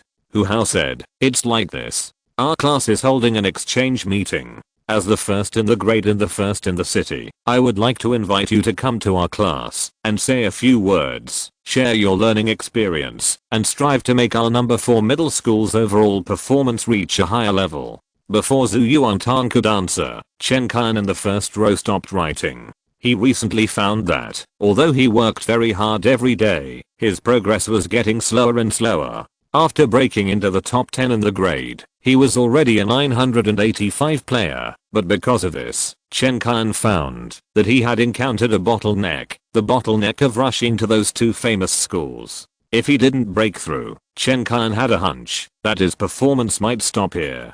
Zhu Yuantang looked at the snacks on the desk and felt a little excited. She usually ate Jiang Ning's snacks. Now, if she could earn snacks with her own strength, wouldn't she be able to show her status in front of Jiang Ning? "Okay, let me say a few words." Zhu Yuantang agreed. She had spoken in front of the whole school before, so she was not particularly resistant to this. After hearing Zhu Yuantang's agreement, Chen Kan shouted, "Teacher Hu, can I sit in on the class?" Hu Hao turned around and saw that it was Chen Kan. He knew the top 10 students in the school very well. Chen Kan was on his list. Hu Hao was also quite shocked by Chen Kan's speed of improvement. Hu Hao felt that, if students from class 8 participated, it might increase Zhu Yuantang's enthusiasm, so he agreed. "Okay, come on. What about us?" Other students shouted. "Come on, come on." So, as Zhu Yuantang set off, the classmates set off one after another, including Chen Kan, Song Sheng, Bayuxia, Yuan, Jiang Yanan, and a bunch of other people. Wang Lang saw that Ma Shichen was still playing games and urged him, Brother Ma. Hu Jun laughed at himself. "Hey, with our grades, don't join in the fun." He had an inexplicable idea about the lofty experimental class. Every time Hu Jun passed by class 1, he had never seen them fighting or making noise. The students in class 1 were always studying quietly in the classroom. At that time, Hu Jun stood in the corridor and watched. There was only a wall between them, but it seemed like 2 worlds. When Wang Lang heard what Hu Jun said, he said, "Brother Jun, you don't understand. Let me ask you, if you miss this opportunity, will there be another chance in the future to step into class 1 openly and honestly?" Hu Jun thought about it and felt that there was no chance. Wang Lang continued, "In this life, many things can only be done once. Try not to miss them." Ma Shichen turned off the screen of his mobile phone. "Well said, Lang. Let's go and take a look at the Holy Land." Hu Jun looked at the backs of the 2 people going away, and Cuiu patted him with a wretched face. "Brother Jun, let's go and do great things." Next to Cuiu is Meng Gui, a gentleman with a mentality as indifferent as water. But Hu Jun looked at the combination of the 2, and always felt that they could not accomplish anything. In 2 minutes, class 8 lost 20 or 30 people. Liu Chuandao looked around, and the walls and railings of the prison had all disappeared. The world is so big, let it fly. Only those trapped in a cage know how rare freedom is. He took a deep breath. The fragrance of freedom was so beautiful. Experimental Class 1. The head teacher Hu Hao stepped into the classroom first, and he gestured. I called Zhu Yuantang from Class 8, and asked her to share her learning experience with everyone. Everyone is welcome. After hearing this, some students in Class 1 were excited, such as Du Chuan. His desire to improve his grades was stronger than anyone else. Some people were indignant, and Wei Ziyuan lowered his voice. We are experimental Class 1. Invite an outsider to share experience? It's so embarrassing. If we share learning knowledge, only students in the Tsinghua and Peking University classes of Yuzhou No. 2 Middle School are qualified to share, Wei Ziyuan said. Yuzhou No. 2 Middle School is the top high school in Yuzhou City. Deng Jiai didn't have much opinion on this. She said, but Zhu Yuantang's grades are better than those of the Tsinghua and Peking University classes of No. 2 Middle School. Wei Ziyuan was stunned. Does anything seem to be wrong? Applause rang out one after another, forming a continuous whole, showing the welcome for her. Zhu Yuantang stepped onto the podium of Class 1. Afterwards, Chen Qian, Yu Wen, Song Sheng and others all stood in the back row to listen to the class. Cui squinted his eyes and sniffed as he walked. Hujun, brother Cui, what are you doing? The smell of books, do you smell it? Cui was intoxicated by it. Beside the aisle, a thin girl with narrow shoulders and a pretty face leaned in silently. At the back of the classroom, Lin Zida sat alone. He crossed his legs and clapped leisurely. Behind him, Cuiu, Meng Jiui, and Duan Shigang, the three of them were gathered together. Two of them had extremely vulgar temperaments, while one was like a mountain stream, which was very strange. Lin Zida wondered what was wrong with these three people. Especially one of them. He actually brought a math textbook, and he even unfolded it. Didn't they come here to listen to experiences? On the southeast side of the classroom, sitting by the window, the light around Zhuang Jian who was swallowed up, as if the end of the world had come. Relying on his extraordinary perseverance, he restrained his eyes. He lowered his head to study the math problems, and in the aisle next to him, several golden flowers stood, covering the sky and the sun. After Zhu Yuantang stepped onto the podium, she said generously, if you have any questions, ask them now, and I will share all the learning methods I know. Seeing this, Deng Jiai raised her hand and asked a question that everyone was concerned about. I want to ask, why can you always maintain the first place in the grade? As soon as this question came out, the atmosphere in the class instantly quieted down. Many top students in Class 1 all cast their eyes and stared at the petite figure on the podium. Cuiu silently lowered the volume of the external speaker. Lin Zida was shocked. He swore that he had just heard a groan, and it was definitely not an illusion. He turned around subconsciously and was greeted by the calm expressions of several people. Why do you maintain the first place in the grade? Zhu Yuantang pondered this question. She thought of sleeping, eating snacks, and playing games at school every day, which were not worthy of being shared. Her little brain worked quickly, and she determined what to share at a very fast speed. Zhu Yuantang first recalled the hard work of getting up early every day. She faced the students in Class 1, and raised her chin slightly. The answer is very simple. I get up at 6 o'clock every morning. What are you doing at this time? As soon as these words were spoken, Yuan Xiaomao, who was wearing glasses, raised his hand and said, I have started working on the second test paper. Deng Jiai, I have memorized 15 words. Du Chuan, I get up before 5 o'clock every day. One by one, the students answered what they were doing at 6 o'clock. Zhu Yuantang panicked. Why are you working so hard? She changed the subject and said, so I want to tell you that the secret to success is not to work hard, but to have a good work and rest schedule. It's not that whoever studies longer will get better grades, but the efficiency of learning is more important. Yuan Xiaomao suddenly realized, listening to your words is like listening to a conversation. Zhu Yuantang actually had a headache because the learning experience she shared was not very useful. Usually, Jiang Ning was busy explaining the questions. She made a slight move and skipped a few steps, so Baiyuksha couldn't understand. However, Zhu Yuantang's subsequent sharing still provided some help to the students in class 1. Zhu Yuantang returned to class 8 5 minutes before the end of school. After a brief confusion, Jiang Ning said, "Through Zhu Yuantang's sharing, I finally understand that hard work can make us the top 20 or even the top 10 in the grade, but it is difficult to become the first in the grade." Shen Qinj didn't say anything. In fact, when the school just started, she saw Jiang Ning and Zhu Yuantang going home. She used to despise this dwarf. Although he later became the first in the grade, she always felt uncomfortable. Deng Qingfeng said, "It's like this. Hard work determines your lower limit, and talent determines your upper limit."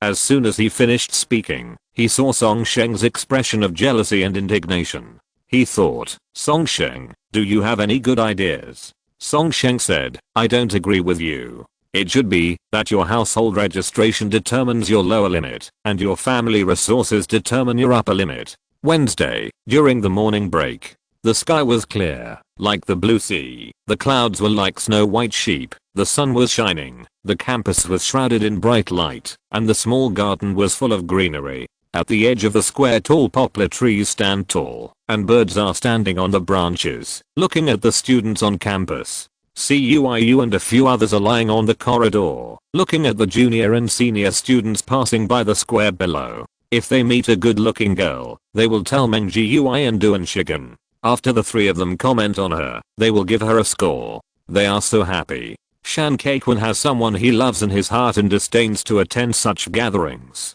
However, he clutched his mobile phone, thinking of Lan Zichen's cold treatment of him. Shan Kaikun's heart was gloomy. He didn't understand. He thought he looked okay, his grades were not bad, his physical fitness was good, he was generous to women, and he had the blessing of the status of a senior. Why didn't others pay attention to him? Shan Kaikun was puzzled, but fortunately, he was not alone. Shan Kaikun ran to the back row and said shamelessly, "Brother Ma, I added that girl recently, but after chatting for a few sentences, she ignored me." He looked depressed. "I really don't understand." Ma Shicheng handed the phone to Lang Long and asked him to help operate it. "Kaikun, please sit down." Ma Shicheng asked, "Is there something wrong with the way we chat?" Shan Kaikun concluded, "It's impossible. When I was chatting, I even made a little joke on purpose." He was quite pleased with himself when he said this. Ma Shicheng's heart skipped a beat. Is it convenient to look at the chat history? High school students don't pay as much attention to boundaries as adults. During this period, people often borrow each other's phones to play. Help me analyze it. Shan Kaikun handed him the phone. Ma Shicheng took the phone and looked at the front first. The two people's normal chat history. Lan Zichen asked Shan Kaikun why he knew the answer to the question of Yang Liu. Shan Kaikun replied to her that this was the serial number position of the pinyin abbreviation. Well, there is not much problem up to here. The two continued to chat for a few more sentences. Lan Zichen asked Shan Kaikun, "Who are you?" Ma Shicheng nodded. It's normal. When a girl faces a stranger adding her as a friend, she must ask about his identity. Not to mention girls, if a stranger adds Ma Shicheng as a friend, he will have a thought that this person is going to harm me. After Lan Zichen asked about his identity, Shan Kaikun's reply was amazing. Ma Shicheng was extremely impressed, and he said, "Hello, I'm the old man sweeping the floor in the cafeteria." From then on, no matter what Shan Kaikun said, Lan Zichen never replied. Shan Kaikun saw that Maja had turned to this, and he was very pleased. Isn't it very humorous? Ma Shicheng slapped his thigh happily. What a sense of humor. Fuck. Shan Kaikun was excited at first, and then wondered, why didn't she reply to me? Brother Ma, give me some advice. Ma Shicheng silently returned the phone to him, and patted him on the shoulder. You already have your own way, I can't do anything. After Baiyuksha's deskmat was taken away by Che Wei, Chen Xiaoyu has been displaced since then. However, after being with Zhenglu for almost 10 days, she found that compared with sitting next to Baiyuksha, it was completely two different experiences, each with its own happiness. Since the big break, Zhenglu frowned and pinched her phone to reply to messages. When Chen Xiaoyu and her sister came back after playing enough, Zhenglu was still chatting with someone. Chen Xiaoyu signaled her to take a seat. Zhenglu leaned forward slightly, and the attractive curve of her chest was deformed by the pressure, but she still ignored it. When Chen Xiaoyu returned to her seat, Zhenglu sat back a little. It seemed that there was a magical power that pulled her back from 2 dimensions to 3 dimensions, which made Chen Xiaoyu amazed. Chen Xiaoyu asked, "Zhenglu, are you in trouble? Can I help?" Zhenglu's brows relaxed a little after hearing this. Recently, she met a new cooperative client in the circle and customized a painting. The 2 parties agreed on a total price of 150 yuan, and the other party paid a deposit of 20. After handing over the painting, she will pay the remaining 130 yuan. But when she handed in the preview today, the other party actually found faults and was only willing to pay another 30 yuan. Otherwise he would give up the painting, as if he had taken advantage of her. This painting was customized according to the other party's preferences. If it was sold alone, it would be more difficult. She was negotiating with the other party, but the other party insisted that he would only give 30 yuan. Zhenglu was originally planning to give up the deal. At this moment, after hearing what Chen Xiaoyu said, she suddenly decided to try again. She told Chen Xiaoyu what happened, which made Chen Xiaoyu indignant and complained. How could she do this? She isn't trustworthy. Zhenglu, this is the first time we cooperated. I will never cooperate with her again. She felt that she had me in her hands and was determined that this painting could not be sold except by her. So let's do this. You pretend to be my client. The 3 of us are in a group. You make the offer so that she feels a sense of crisis. Maybe she is willing to pay the balance. After the deal is done, I will treat you to grilled fish. After hearing this, Chen Xiaoyu said, "Don't worry, leave it to me." Yeah. The 2 girls simply confirmed the details. Zhenglu finally confirmed, "You can do it, right? Chen Xiaoyu, it's easy." Then, Zhenglu pulled Chen Xiaoyu into the small group chat of 3 people. Zhenglu said in the group, "My former client saw this painting and planned to buy it. This is the last chance. You can make an offer. I'm just a painter. I'll sell it to whoever offers the highest price." The client had Chen Xiaoyu, "Do you want my custom-made painting too?" Chen Xiaoyu knew that the other party was not a good person, so she replied domineeringly, "I like it. The one who offers the highest price will get it." Client, "Okay, I'm willing to pay the balance of 130 yuan. Okay." Zhenglu's face lit up. Is it that simple? Chen Xiaoyu was not happy. She thought to herself, this person fooled Zhenglu, and now that he sees someone competing, he is willing to pay the original price. Why? In any case, she couldn't let Zhenglu suffer in vain, so she said, "Want to buy it for 130? Client, I admit that I was wrong, but I can only pay the balance of 150 yuan at most." Chen Xiaoyu was not happy. Zhenglu also said that he would treat her to grilled fish, so she had to make more money for Zhenglu. The timid will die of starvation, and the bold will die of gluttony. She seized the opportunity and beat the man who was down and out. 150, right? I'll give you 500. The client said, "Okay, you're awesome. I don't want it. You take it." The other party left the group chat. Chen Xiaoyu looked at Zhenglu, her mouth half open. What if she runs away? PS, I'm sorry that the number of words updated yesterday was less than 1,400. I promised to make up for it today. I wanted to burst out my power, but I really didn't burst out. I only wrote 600 more words, which is still a little short. I will try to update more to make up for it. Please forgive me. Chapter 514 Some clues. Time passed by little. The day before yesterday slipped away in the blink of an eye. It was finally Friday. In the morning, the sun shone on the desk, like a layer of gold reflecting light. Jiang Ning bathed in the warm light, and he opened his mind. The classmates around him were excited and talked about it. It's Friday, and we have a day off today. Yes, happy. In the past, we only had 2 classes in the afternoon, and now it's Saturday. I really don't know what the 3rd year of high school will be like. Jiang Yanan imagined. Yuan said, I heard that the 3rd year of high school has 1 day off every 2 weeks. Jiang Yanan's face was gloomy and complained, it's too cruel. There will be no time to rest in the future. At this age, most students do not have a strong desire to study. Many people have not experienced social experience, so it is difficult to understand that studying is actually the most reliable way to change their destiny. However, after they knew this truth, they lost the opportunity to study forever. Seeing Jiang Yanan in a low mood, Dong Qingfeng immediately spoke to comfort her. Yanan, senior year students may not have a holiday every 2 weeks.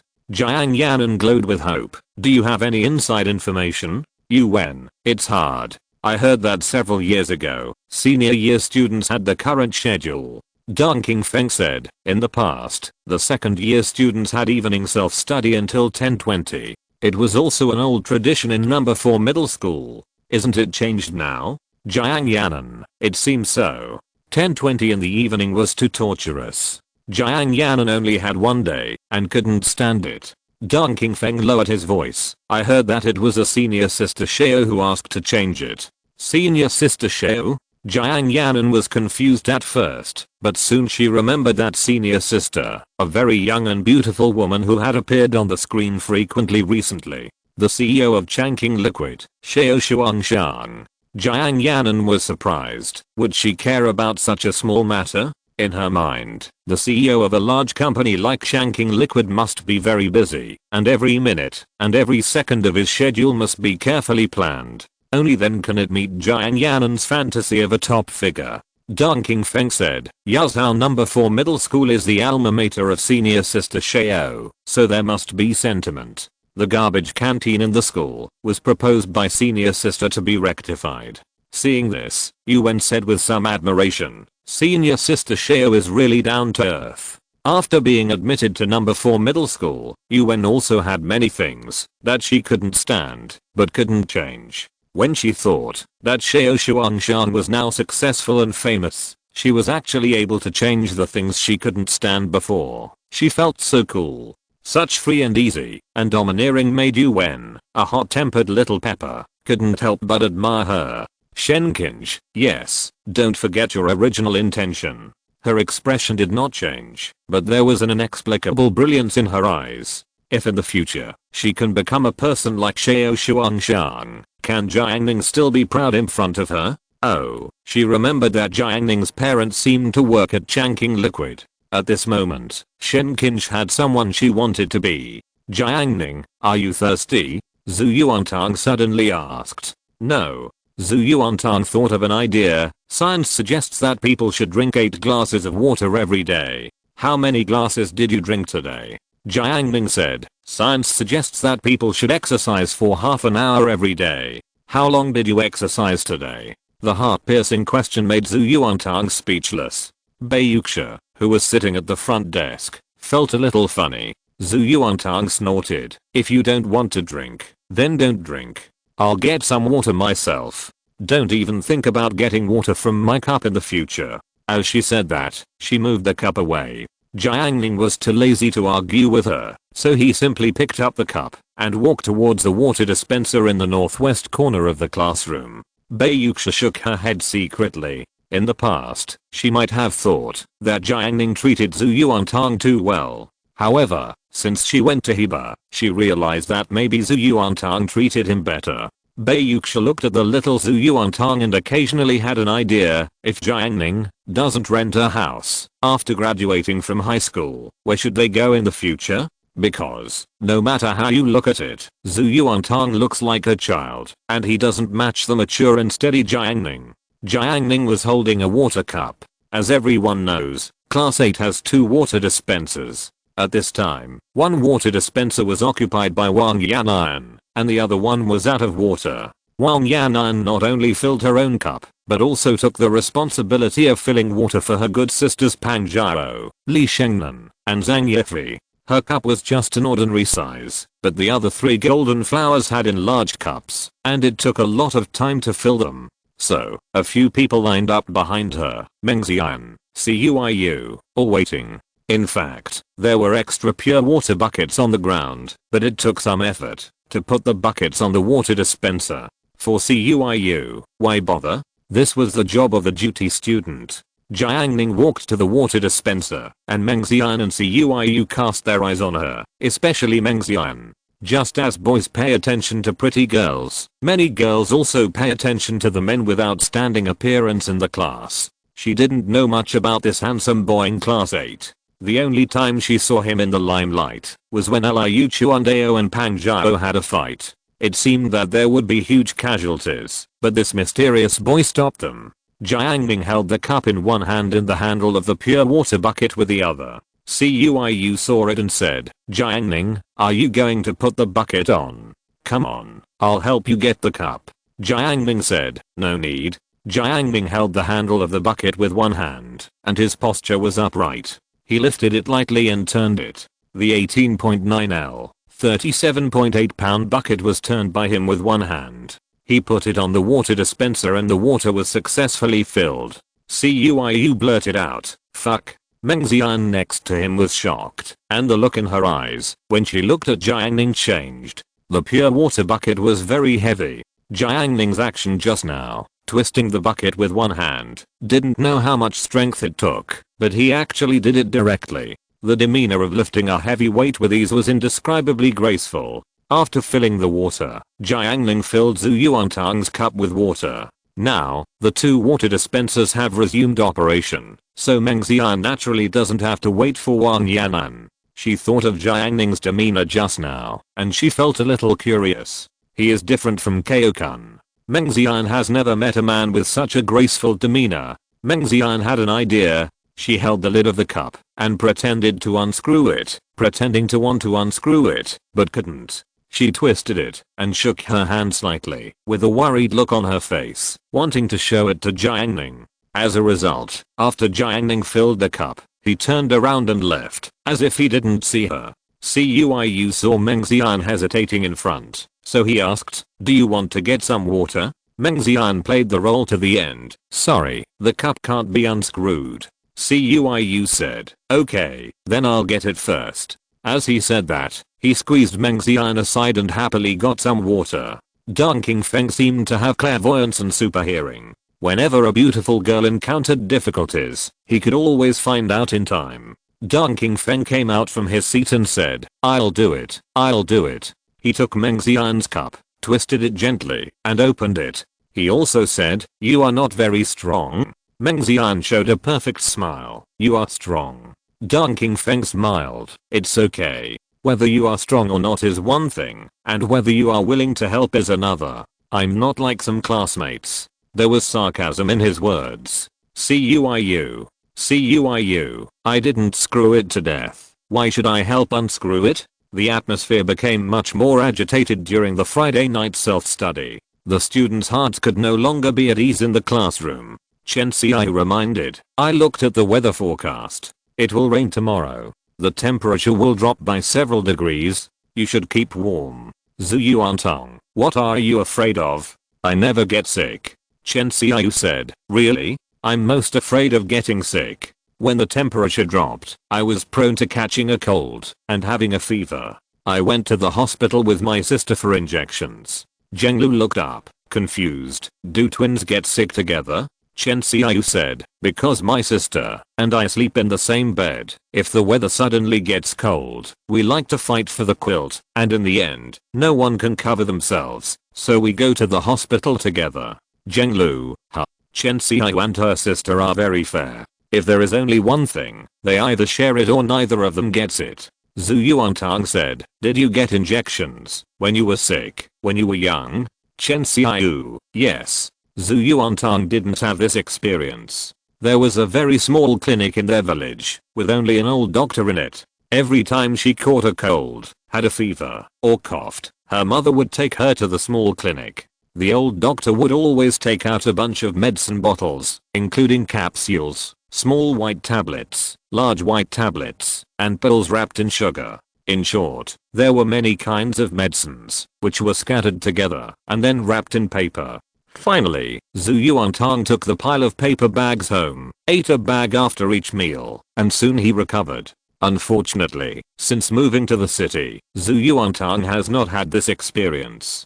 Chen Xiaoyu, sometimes I have to hang water. In order to prevent allergies to some medicines, I also use a small needle to do a skin test in advance, which is painful. Zhenglu deeply agrees. It's okay if I meet a good nurse, but some nurses are particularly cruel. She said it funny. The nurses also wear masks. When I was a child, I didn't know that they were masks. I thought they looked like that. Chen Xiaoyu, me too, me too. Later, when I saw them take off their masks, I realized that they had faces. Zhenglu, indeed, nurses should wear masks. Because there are all kinds of patients, nurses wearing masks can prevent diseases. Chen Xiaoyu agreed. Indeed, if they don't wear masks, I will recognize them. When I was a child, I might go to seek revenge. Jiang Ning was immersed in a sea of joy. The world is always diverse, and it is because of these diverse differences that life becomes so interesting. For example, Liu Chuandao lived in the cracks of the mountains and couldn't even turn around, but he didn't give up on himself. Even if it was a dirty sewer, he still had the right to look up at the stars and yearn for a better life. This is the adaptability of human beings. Liu Chuandao was playing with his mobile phone. Life was too hard, so there had to be some sweetness. He read some sweet stories on Tiba, and a smile appeared on his face for the first time. Liu Chuandao continued to swipe the screen, and saw another love-sharing netizen. He smiled knowingly, and continued to taste this sweet fruit. My female classmate is rather sloppy, and I said to her, how can you get married in the future? She punched him in the face and responded, if you can't get married, I'll marry you. There were many replies below, shouting that it was too sweet, and the love in school days was too sweet. Priest Liu silently glanced at his deskmate Pang Jiao, and a fist as big as a casserole appeared in his field of vision. The scene of being bombarded by that fist was still vivid in his mind. He finally recalled the humiliation of being dominated by Pang Jiao's fist. Pang Jiao saw that her deskmate had a malicious look and scolded, what are you looking at? Have you never seen a beautiful woman? Priest Liu turned his head silently without retorting. Pang Jiao exhaled a breath of foul air. Priest Liu replied to the poster who gave out sweets, fuck you. Liu Chuandao has become a bird in a cage, but his predecessor Duan Shigen is living a very happy life. Duan Shigen used to think that going to school was so damn painful, but until he met Pang Jiao, he experienced the greatest pain in his life. After going through the hardships, Duan Shigen had a sudden realization, and realized how rare the peace he has now is. He exchanged seats with his deskmate Huang Yazhu, actively participated in making friends, and actually got along well with Tang Jing and others. Several people were playing truth or dare. Tang Jing said, Duan Shigen, do you have someone you like in our class? Duan Shigen, of course. Tang Jing, will you confess to her? Duan Shigen acted like a big brother. If I confess to you, will you agree? Tang Jing is not ugly. Duan Shigen was influenced by Pang Jiao and others, and his bottom line kept lowering, just like he had vowed to get into Tsinghua University, and now he just wanted to get into undergraduate school. Now he thinks that being a normal woman is enough. Tang Jing mocked in her heart, but said on the surface, haha, you are really a joker. She changed the subject. Yazhu, do you think I should agree? Huang Yazhu was stunned, and immediately asked, can I make the decision? Tang Jing smiled and said, of course, I listen to you. Huang Yazhu's face turned red, and he was at a loss. Next to Duan Shigen, Miao Zhe also changed his seat. He sat at the same table with Lukaki, discussing ways to become handsome. Lukaki looked at his face carefully and said, you have fewer pimples on your face, but your skin quality is not good. I will recommend another mask to you. Miao Zhe agreed. Lukaki looked at Miao Zhe again, and felt that single eyelids were not good looking enough. After thinking about it, she didn't say anything, so as not to discourage the child's determination to become handsome. After Miao Zhe gained experience, he returned to his seat with satisfaction. For Yunenai, he was willing to change himself. It's almost there, it's almost there. The day when he becomes handsome, it will be the moment for him to confess to Yunenai. His heart was surging, and he couldn't help but take out his mobile phone and enter Yunenai's questions space. Send her a message. Hey Aomi Miyazaki said, if you like someone, then take the initiative to take a few more steps towards him, but if he sees you coming and doesn't mean to greet you, then you stop, because you have to understand that some things can be achieved through struggle. but love alone cannot. After sending the above message, my OZHE sent another message, but I like this sentence more. You stand still, I will cross mountains and seas to see you. After leaving the message, my OZHE laughed stupidly on the spot. Wuzaoki glanced at the screen of his mobile phone while holding the basketball and felt that there was an avatar that was inexplicably familiar. After my OZHE found out, he turned off the screen as if nothing had happened. Chapter 515, As Smart as You. Saturday morning. The fourth class is chemistry. Because we will be on holiday after this class, the class is filled with an impetuous atmosphere. However, for the male students in the class, there is a hint of expectation. This class is taught by the chemistry teacher, Jiuo Ran. Compared with the naive 16-year-old girl, the teacher Jiuo Ran, who just graduated from college, has a completely different charm. Many students are looking forward to her class, such as Deng Qingfeng, Cuiu, Duan Shigen from the original class 8, and new students Che Wei and Kyo-kun. Especially Che Wei. While the chemistry teacher Jiuo Ran has not come to the classroom, he said lightly, when I was in our class 6, my chemistry grades were very good. There were at most 3 students who were better than me in the whole class. Jiuo Ran is the teacher of our class 6. Often when other students can't answer, she calls my name. I don't really want to answer, but there is no way. I should give her face. He was just describing, but between the words, he not only demonstrated his chemistry level, but also pointed out that Jiuo Ran valued and relied on him.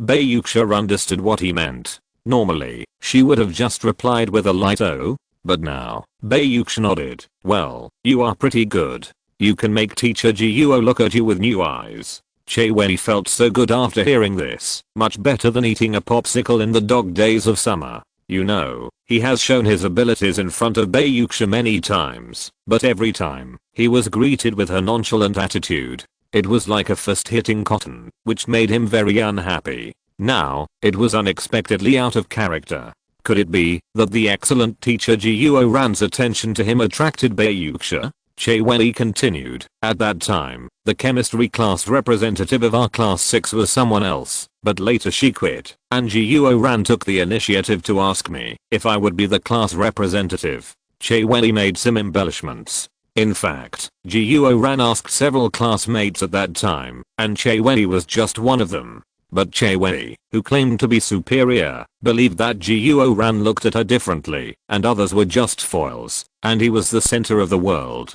At that time, I was the representative of the English class, and also the representative of the math class. I can't do it anymore. Che Wei regretted. Bayuxia, but now you are in class 8, you don't have a position? Hearing this, Che Wei smiled. Hey, I'll send you a pillow, if you doze off. With Jiuo Ran's high regard for me, I will be the representative of the chemistry class of class 8 in the future. He stopped talking here, put his palm on his chest, and showed an attitude that no one else can do it but me. His domineering attitude was just revealed. At the door of the classroom, Jiang Ning carried a bag in one hand and a test paper in the other hand, and went straight to the podium. In an instant, all the students looked up. The classroom, which was originally a little noisy, became silent. Che Wei seemed to hear the sound of the stopwatch above the blackboard. It was quiet, too quiet. Many new students were confused. What's going on? Why was this person's effect on the podium countless times better than Xin Yaoling's reminder of discipline? What exactly is his ability? For example, Che Wei, Qiang Li, Kyo-kun, Meng Xian and Tang Jing all thought so in their hearts. Jiang Ning scanned the class, took out a stack of test papers, and announced, Teacher Jiuo has something to do today, so he can't come to this class. I will hand out the chemistry test papers, and everyone should use this class time to write them. After he finished speaking, he separated the test papers, and gave one stack to Shan Zhao in the south and another stack to Yang Sheng in the north, asking them to distribute them. Then, he walked down the podium with the plastic bag. Zhu Yuantang stayed at the window seat today. After Jiang Ning sat down, he put down the plastic bag. Zhu Yuantang said happily, Teacher Jiuo gave you snacks again. Che Wei, who was in the front row, keenly caught the keyword snacks and again. He couldn't help but asked, you said these snacks were given by Teacher Jiuo? At this time, Zhu Yuantang opened the Want mini crisp, making a crunchy sound. She ate one and then said, "Yes, Teacher Guo often gives us snacks." After hearing this, Che Wen's mind was buzzing. What's going on? Why did he never receive snacks from Teacher Guo? Jiang Ning, you eat, you eat. Zhu Yuantang yelled. Jiang Ning also pinched one, and the taste was exactly the same as in his memory. In his previous life, he came to Yazhou No. 4 middle school to study, living under someone else's roof, and was far from living as freely as he does now. But in that situation, he could still eat Guo Ran snacks. Regardless of the past and present lives, Guo Ran never despised or stayed away from him, because he was decadent and ordinary. She was a very good person, but unfortunately she was deceived in her previous life and suffered misfortune. The school bell, which was also the holiday bell, finally rang. "Brother Quan, Brother Jun, hurry up, hurry up." Guo Kunan shouted. The three of them were going to the bus station and take a bus back to their hometown. Everyone's home had prepared a sumptuous meal. Yan Shai and Peng appeared at the door of class 8 and shouted in the same hurry, Kaizi, Kaizi, hurry up."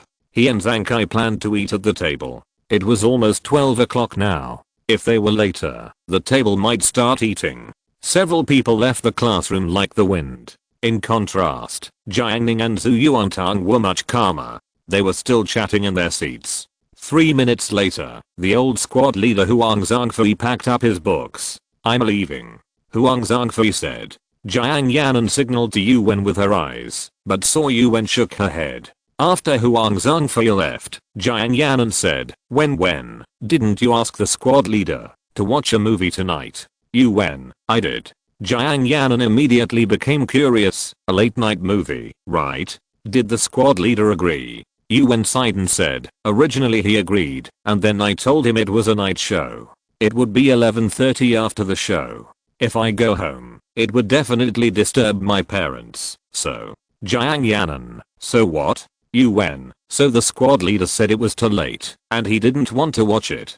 Jiang Yanan hated her for not living up to her expectations. She said, "You should be more careful when. It's better to strike first. Let me tell you, our new class of schoolgirls are very trendy now." That day, she was eating in the cafeteria and heard two schoolgirls talking about handsome guys in school. Jiang Yanan was instantly worried for her good sister Wen. You know, Huang Zhangfei's handsomeness is not ordinary handsomeness. Although Jiang Yanan likes various Korean groups, Huang Zhangfei is undoubtedly slightly better in terms of appearance and the three-dimensionality of his facial features. Yuwen was not worried at all, just relying on those junior schoolmates. She sneered, and her contempt was very obvious. At noon, in the River Dam bungalow, at the dinner table, there were Chachu, Jiang Ning, and Tong Tong, who was the most gluttonous. Zhu Chachu said, "My mother has been very busy recently. She gets up at 2 o'clock every day to go to the company."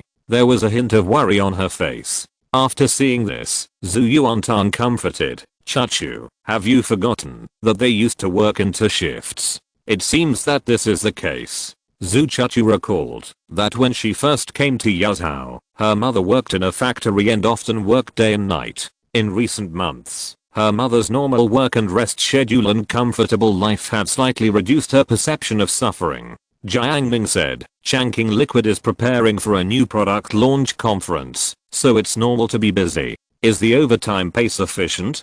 Zhu Chachu, "Yes, my mother not only doesn't feel tired, but she smiles more often. She said that this month's salary is as much as the previous 2 months." Zhu Chachu was no longer worried.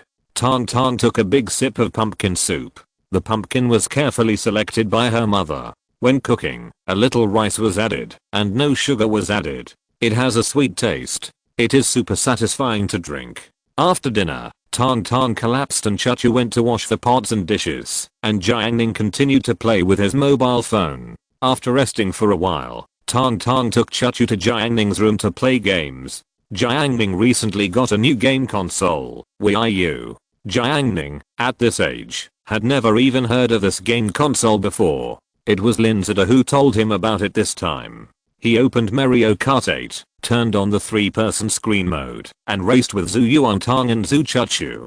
the turtle shells they launched, the banana peels they threw, and all kinds of props filled the room with shouts and cheers. Zhu Yuantang played until after 3 o'clock. She was exhausted and quit to rest. Jiang Ning and Chachu were playing an action fighting game. Zhu Yuantang touched the phone beside the bed and found that her mother had sent messages, and there were several messages. She clicked in to check. Aunt Gu, today the company held a small event, and mom gave me a small cake. Photo, I'll bring it home for you to eat in the evening. Grin. Tong Tong, where have you been?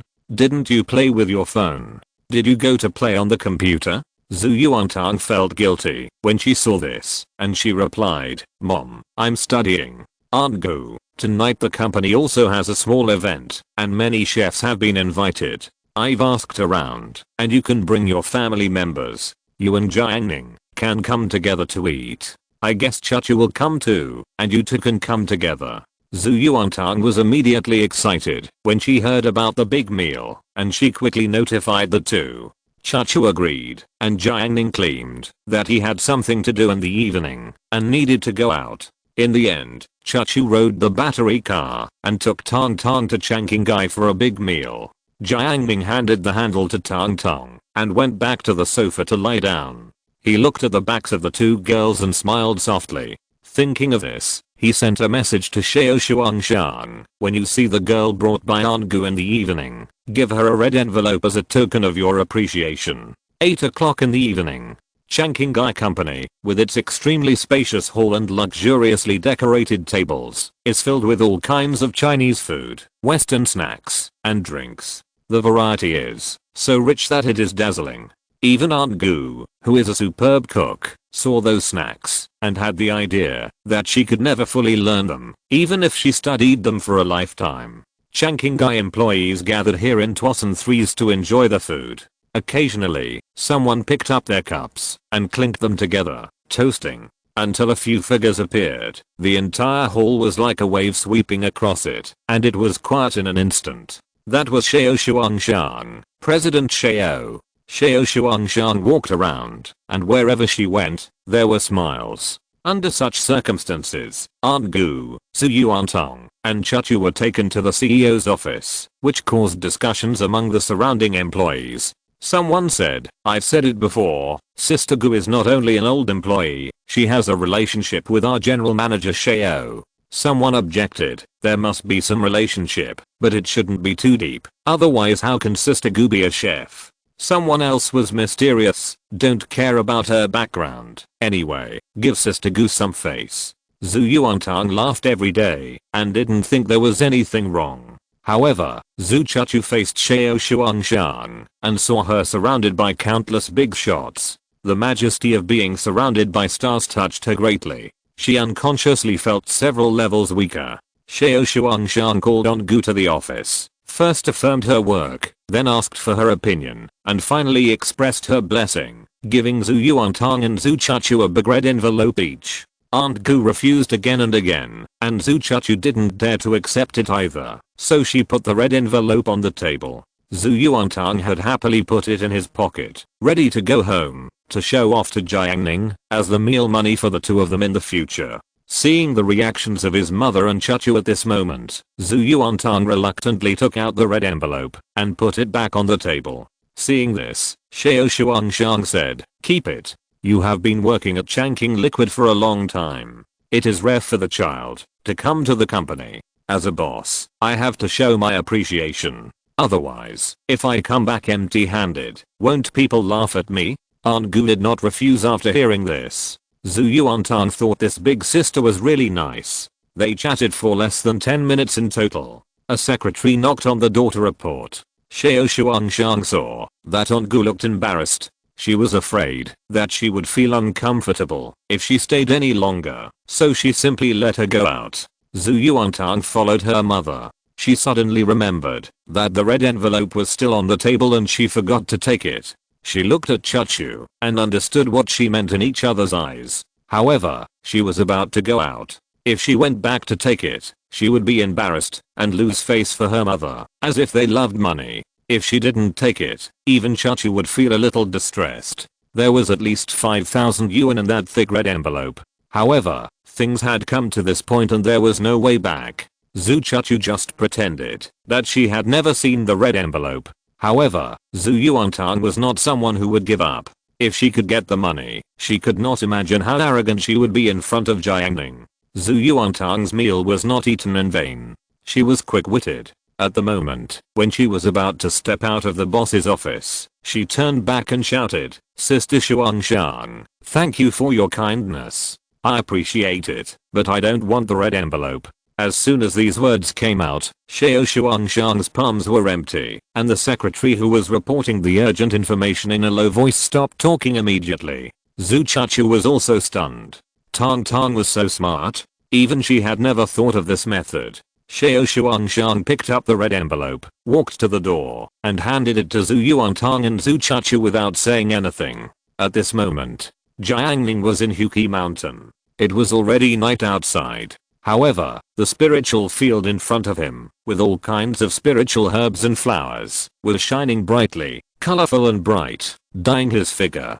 Jiang Ning released his consciousness and observed a spiritual plant with red fruit in front of him. The spiritual energy in the surrounding space was irritable, and there seemed to be a change. This elixir was related to his progress in cultivation in the next realm. Jiang Ning locked his consciousness, and he could take the opportunity to do something else. He took out his mobile phone to kill time. Wang Lang Lang at ED people in the class group, notifying everyone to check the post bar. Jiang Ning clicked into the post bar and found that Huang Zhangfei had been killed. Chapter 516 Mutual. Yazhou number 4 Middle School Forum. The post was pushed to the front, and a photo caught my eye. It was clearly a candid shot, with only the side face captured. The scene was the cafeteria, and the photo was blurry, with only the side face, but the outline was clear, presenting a three-dimensional side face, which amazed many girls, as if they could feel his handsomeness and gentleness through the screen. Huang Zhangfei's handsomeness is not the kind of handsomeness that boys brag about to each other, but the kind of handsomeness that truly fascinates many girls and makes their hearts waver. The host of the thread said, "Excuse me, fellow forum users, does anyone know this boy? I saw him in the cafeteria today. He was so handsome." Below him was a nickname called Yukon. "Why are you taking pictures of me? Are you violating my privacy?" The host of the thread replied in the thread, "Is it really you, Yukon? If not me, then who is it?" The third floor had a girl's avatar. "So handsome. Is he a student from our number 4 middle school?" The fourth floor had a senior who had graduated. "I've been away from school for 5 years, and there's actually such a handsome junior. Someone come and claim him." The fifth floor had an older brother who was often active. "The boy is indeed very handsome, but you didn't dare to ask him in person. Why are you coming to Tiba to look for him now?" The host of the thread replied, "I regret it, crying." In 2014, Tiba was at its peak. The Tiba went out on many expeditions, and many heroes from Tiba bars of all sizes gathered together. The number of active users on well-managed Tiba bars was astonishing. Wang Lang Lang sought the position of the small moderator of Yazhou number 4 middle school. He worked diligently and managed the forum in an orderly manner. It won't be long before the position of moderator will be in his pocket. Therefore, the communication environment in Yazhou number 4 middle school is usually quite good. Well, the premise is to ignore Wang Lang Lang's occasional hegemony. In this post, there are many people who have seen Huang Zhangfei. Someone said, "He is in the second year of high school, right? I remember he was the flag bearer at the flag raising ceremony. He is really handsome." A few floors down, someone provided a clue. "He seems to be in class 8 of the second year of high school. That class is amazing. The school has reported it several times. A guy was caught selling routers." Someone else said, "Selling routers is nothing. The most amazing ones are the 2 guys in class 11 who organized a funeral." The latest reply was from a person with a literary nickname called Huang Zhangfei from class 8 of the second year of high school has a girlfriend. "You should give up on this idea." The poster replied, "How do you know he has a girlfriend? I don't understand what you mean." "His girlfriend is me." The poster, "Are you telling the truth?" This sentence was sent, and replied, "Yes, he is so handsome. If you use your brain, he must have a girlfriend, right? Yukon, Huang Zhangfei and I are in the same class. How come I didn't know he had a girlfriend?" Are you CUIU? Yukon, hahaha, you are such a joker. Who is CUIU? When Buran, CUIU is a wretched idiot. Yukon, fuck, keep your mouth shut. If you want to be scolded, just say it. The two ignored others and started to curse each other. After seeing this, someone in the class 8 group at ED Huang Zhangfei, Guo Kunan browsed the post and felt indescribably envious. Being photographed while eating, is this the benefit of being handsome? Huang Zhangfei read the post in its entirety and said in the group in confusion, when did I suddenly get a girlfriend? Ma Shiqing, happy. CUIU took revenge in the group. I don't know which nympho pretended to be her. I think she has hysteria. Jiang Ning told Yuan privately in the small group, CUIU is scolding you. Yuan gritted her teeth and wanted to slap CUIU against the wall, but unfortunately, she didn't dare to confront him in the group in case her identity was revealed and she would be embarrassed. Wang Lang replied, Zhangfei, don't you clarify? It concerns your reputation. Shenkinj, indeed. Huang Zhangfei replied, it's okay. It would be better if people in the school knew that I have a boyfriend. After that, there were fewer troubles. Yuan was very excited and ecstatic in the small group. I'm the class monitor's girlfriend? Shenkinj, congratulations. Congratulations, grinning Yuan. Ha. It was so cool, that feeling of secret joy, just like winning 8 million in the lottery, and no one around you knows, only you know the sense of fulfillment. Until Jiang Ning said, but, the class monitor doesn't know that you are her girlfriend? Yuan thought about it carefully, and it seemed to be true. That kind of unknown joy was instantly reduced by half, probably from winning 8 million to 8 yuan. Just as the group was discussing it, someone found the host and exchanged the questions of 10 beautiful schoolgirls for Huang Zhangfei's questions. Liu Chuandao held his mobile phone and looked at the string of questions numbers, which seemed to be charming, pure and lovely schoolgirls. He was excited and secretly pleased. Hahaha, no one would have thought that this could be traded, right? Zinzumei, let's have a chance to cooperate again in the future. Liu Chuandao typed the closing remarks. Just as Zinzumei was about to add Huang Zhangfei's questions, she received another private message. Hello, I have Huang Zhangfei's questions. If you send me a 5 yuan red envelope, I will copy it to you.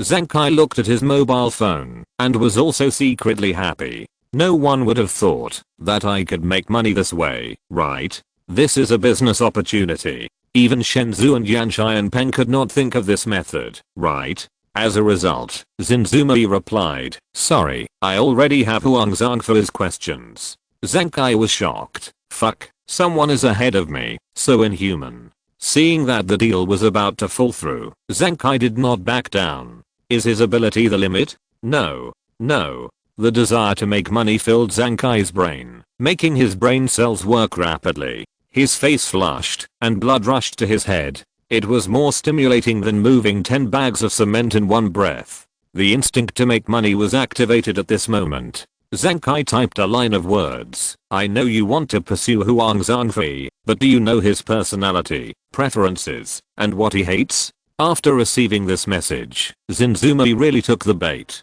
Send me your questions. Huang Zhangfei originally planned to ignore this matter and not ask about it anymore, but he actually received a friend request. Senior, add me on questions. The applicant's avatar is a sunny and cute anime girl's head, and the gender is female. This avatar is exactly the same as the original poster of the forum, and the identity is self-evident. Huang Zhangfei directly clicked to agree. Excuse me, who are you? He asked. Junior sisters in. Hello senior, I saw you in the cafeteria today. You are so handsome. Sorry, I took your photo without your consent. Huang Zhangfei, it's okay. Junior sisters in thought of the information and opinions about Huang Zhangfei that the man sold her. Huang Zhangfei looks handsome, but in fact he has a more easygoing personality, even weak, so don't hesitate, just go for it. She believed it, hesitated for a while, and finally mustered up the courage to confess. Senior, you are so handsome, I like you, can you be your girlfriend? It was outrageous, but it was not outrageous for Huang Zhangfei. He encountered more outrageous things than this.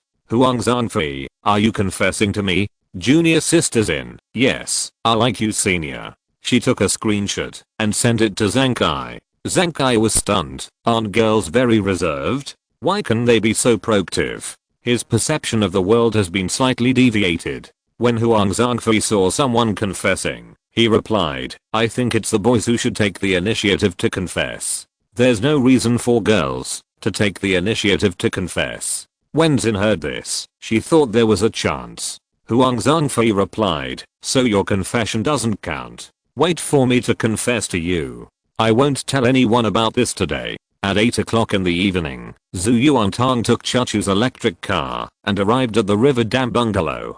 She carried the small cake and ran into Jiang Ning's room excitedly, but it turned out to be empty-handed. Jiang Ning was not at home. Zhu Yuantang was a little sad. She also wanted to tell Jiang Ning that she made money. Since Jiang Ning was not at home, she called Chachu home, and the two of them ate the cake alone. Humph, if he doesn't come back, we won't have a good time, right? Zhu Yuantang said, let's eat it all. Zhu Chachu glanced at Tang Tang. If Tang Tang was willing to take out the small cookie she had hidden, she would really believe it. It was obvious that she wanted to save some for Jiang Ning.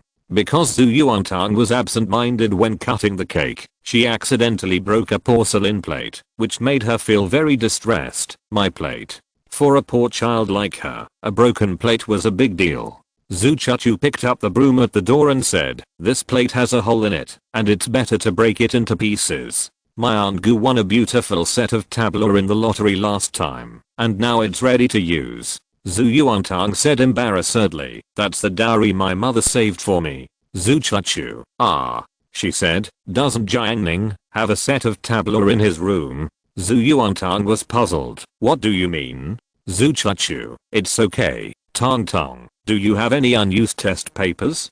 Give me a few. She swept all the broken plates on the ground into the dustpan. Yes, what do you want the test papers for? You don't need to light a fire to cook now, right? When Zhu Yuantang cooked on the earthen stove, he often used test papers to start the fire, which was quite useful. Zhu Chachu, I'll wrap these things up. She gestured to the broken plate at her feet, lightly pulled up her hair, and her face became a little colder. She opened her lips and said, sometimes people come to rummage through the trash can at the door. Wrap it with test paper, so that it won't easily scratch their hands. Zhu Yuantang was touched. Wow, Chachu, you're so good.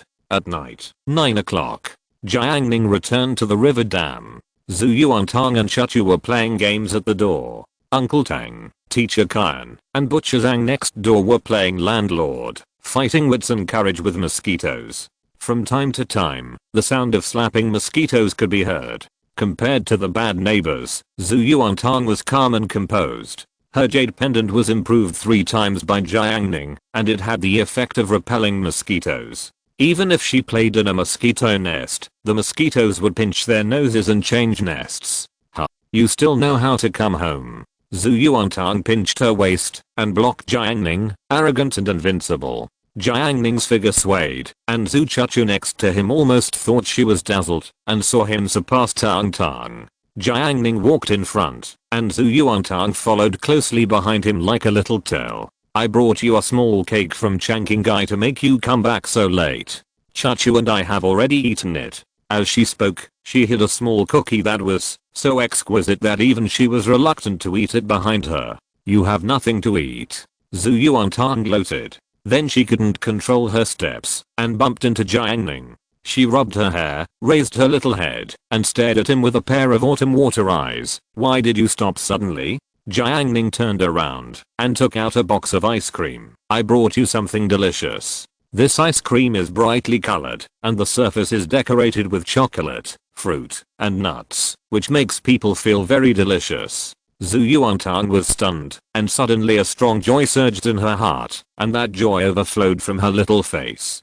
Zhu Yuantang suppressed her smile, but the proud expression on her lips betrayed her. She snorted, I left some cookies for you too. When Chachu came to Jiang Ning's room, Tang Tang was showing off to Jiang Ning her glorious deeds of receiving red envelopes. Jiang Ning smiled and said nothing. Zhu Yuantang ate ice cream comfortably with a wooden chip for scooping ice cream. When she saw Chachu, she said, Chachu, you eat it too. Zhu Yuantang changed the wooden chip to the other end and scooped a big mouthful of chocolate ice cream for Chachu to taste. Jiang Ning saw it and said, "You are quite attentive." "Of course," Zhu Yuantang responded. Although she had a good relationship with Chachu, she didn't want Chachu to dislike her saliva. Chachu tasted it. The ice cream tasted delicate and smooth, very cool, only slightly sweet, and had a particularly pleasant vanilla flavor. It was much better than the ice cream she usually ate. "This is very expensive," Chachu said. The ice cream box was printed with many foreign languages. This was the ice cream that Jiang Ning took from the freezer of the Hukishan villa. It was the ice cream that Xiao Shuangshan usually ate. He thought it tasted good, so he took a box without paying attention to the price. "Not expensive," Jiang Ning said. Chachu didn't say anything else. She silently memorized the foreign language on the box. Zhu Yuantang scooped another mouthful for Chachu. "Don't worry about the price. When we have money in the future, each of us will buy 10 boxes and eat them as meals." She was ambitious. Jiang Ning couldn't help but think of himself. He used to eat spicy strips and was amazed. He imagined how great it would be if he could eat as much as he wanted. Unfortunately, when he had the ability to eat as much as he wanted, he found that spicy strips didn't seem to be so delicious. Chachu said, "If you want to eat as much as you want, you have to make a lot of money in the future." She guessed that the price of this box of ice cream was likely to be more than 20 yuan. She would only dare to buy it as a snack if her salary exceeded 10,000 yuan. Zhu Yuantang, "It's okay. I will definitely make a lot of money in the future. When the time comes, I will buy 3 refrigerators at home and fill them all with ice cream. You can take whichever one you want to eat." Chachu thought about that scene, thought for a while, and said, 3 refrigerators consume a lot of electricity every month, right? Zhu Yuantang thought about this and thought carefully. "Indeed, we have to find a way to save some electricity." Jiang Ning said, "Won't you be a rich man in the future? Do you still care about that little electricity bill?" Zhu Yuantang said seriously, No, I earn money bit by bit, and I can't waste it." Chapter 517 Competition. September 14th, Sunday, evening. Workers will have to start work after tonight, while students from Yazhou No. 4 middle school are already in evening self-study. The difference is that most working people live a life that can be seen at a glance, while young students have unlimited possibilities in the future. Zhu Yuantang was sleeping on the desk. Unlike before, she had a soft blanket under her arm to isolate the hard wooden tabletop from the discomfort, and a thin blanket also covered her little head to isolate her from the outside world. Some people are not only afraid of noise when they sleep, but also afraid of light. As long as there is light, they can't sleep. Although Zhu Yuantang is not afraid of light, covering herself with a blanket will make her feel very safe. Of course, the greatest sense of security is that Jiang Ning is by her side. Jiang Ning leaned against the window and looked sideways at the night view outside the glass. The night sky was full of stars, competing with the bustling city lights, and the glass also reflected his dim profile. "Bayuxia, are you going out?" Che Wei asked. Bayuxia walked out from her seat, her expression unchanged. "Let's go to the calligraphy room. There is a calligraphy room in No. 4 middle school, where the pens, ink, and paper are all provided free of charge. It is said that the school specially opened this room to improve the cultural quality and artistic cultivation of students. The Chinese teacher of class 8 is one of the instructors of the calligraphy class. Now it is the big break of the evening self-study, and there is plenty of time. Bayuxia is itching to write a few strokes to practice." Chen Siking from class 10 ran to class 8 and urged, "Sister, Yuxia, let's hurry up." After hearing this, Che Wei thought that Bayuxia was a very literary girl. How could he be absent from such a scene? Thinking of this, Che Wei called Kyangli, his former friend from class 6, to go together. Seeing the two of them, Liu Chuandao was curious. "What are you going to do?" Che Wei said. "To the calligraphy room to practice calligraphy." Liu Chuandao sneered. "You are too elegant. What's the point of practicing that? Are you too full?" Che Wei ignored him and walked away. Chen Xiaoyu said to Bayuxia, "Now that we are in the calligraphy room, we should be able to come back later, right?" Sister Chen Siking said. No, right? The three girls walked while talking. Liu Chuandeo's eyes lit up when he heard it.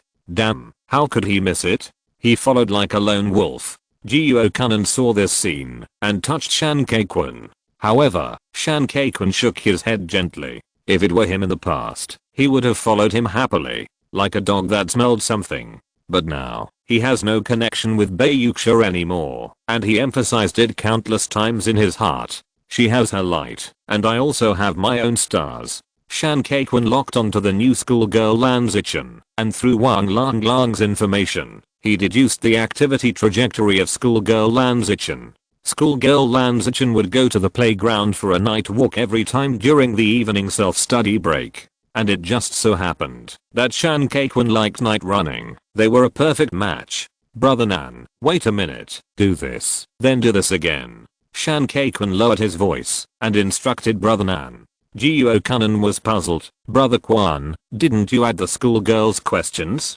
Why do you have to add it again? He couldn't figure it out. Was Quan's friend deleted? It was too damn fast. What on earth did he do? Shan Keikwun's face didn't look good. He said concisely, that account is useless. I'll add her questions again. This time, I want to meet her in person. With my best side. Shan Keikwun said seriously. After hearing this, Jiuo Kanan patted his good brother on the shoulder solemnly. I will sacrifice my life to accompany a gentleman. Let's go. The two men walked firmly towards the playground of number 4 middle school, like the Jinaiwei who worked at night in ancient times, with a fierce momentum. The playground at night is not as hot as during the day, and the cool breeze makes people feel very comfortable. Even in the senior year with the heaviest learning tasks, there are many students who take advantage of the big break to run in the playground, to exercise and relieve the pressure of study. Shan Keikwun and Jiuo Kanan were running in the playground. The two scanned their eyes and kept skipping the girls on the way. God will not let down those who work hard, and finally found them. Shan Keikwun did not blindly strike up a conversation in the first lap. Now he has full patience, and is no longer the impetuous him at the beginning. The first sign of a man's maturity is to learn to be patient. Shan Keikwun decided to be patient for the time being. He adjusted his pace, and adjusted his body from standard mode to sports mode. He was wearing the most popular Nike running shoes and Adidas clothes. With a height of 178 centimeters and a body that he had been exercising regularly, he had already entered the realm of little handsome. In the summer evening, Shan Keikwun ran in the wind. His eyebrows were firm, and he just kept moving forward, as if he was stepping on the light, surpassing the countless running students around him, and running towards the road leading to the highest. He felt that he was very handsome. Shan Keikwun ran 2 laps, showing his handsome figure to schoolmate Lan Zichen, like a peacock seeking a mate. When Jiuo Kanan saw it, he thought to himself, here I come. When Shan Keikwun ran past Lan Zichen again, he gradually slowed down and stopped. Jiuo Kanan hurriedly caught up with him, shouting as if no one was around, Brother Quan, you are in good shape today. Shan Keikwun heard this and smiled. Hey, thanks to my pair of running shoes. Jiuo Kanan quickly caught up with him. He walked side by side with Shan Keikwun, and at the same time bumped his arm, indicating that Lan Zichen and her bestie should be on the track near the lawn behind. After Shan Keikwun got the news, he walked directly to the lawn, stretched his legs and feet, and looked around as if nothing happened, and then looked into Lan Zichen's eyes. 1 second, 2 seconds, 3 seconds. Jiuo Kanan touched his good brother again, indicating that it was time for him to go up. Shan Keikwun took a deep breath to ease his pounding heart. In the past, he dared to ask for Zhu Yan's contact information for Jiuo Kanan, which proved that he was very brave. But at this moment, facing the person he liked, he became timid.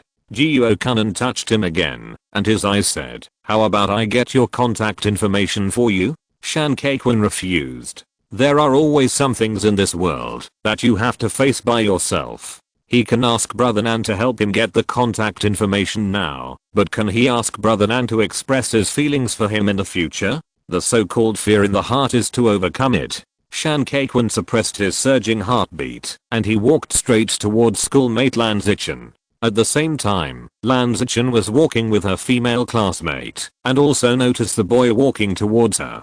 Finally, Shan Keikwon stood in front of Lan Zichen.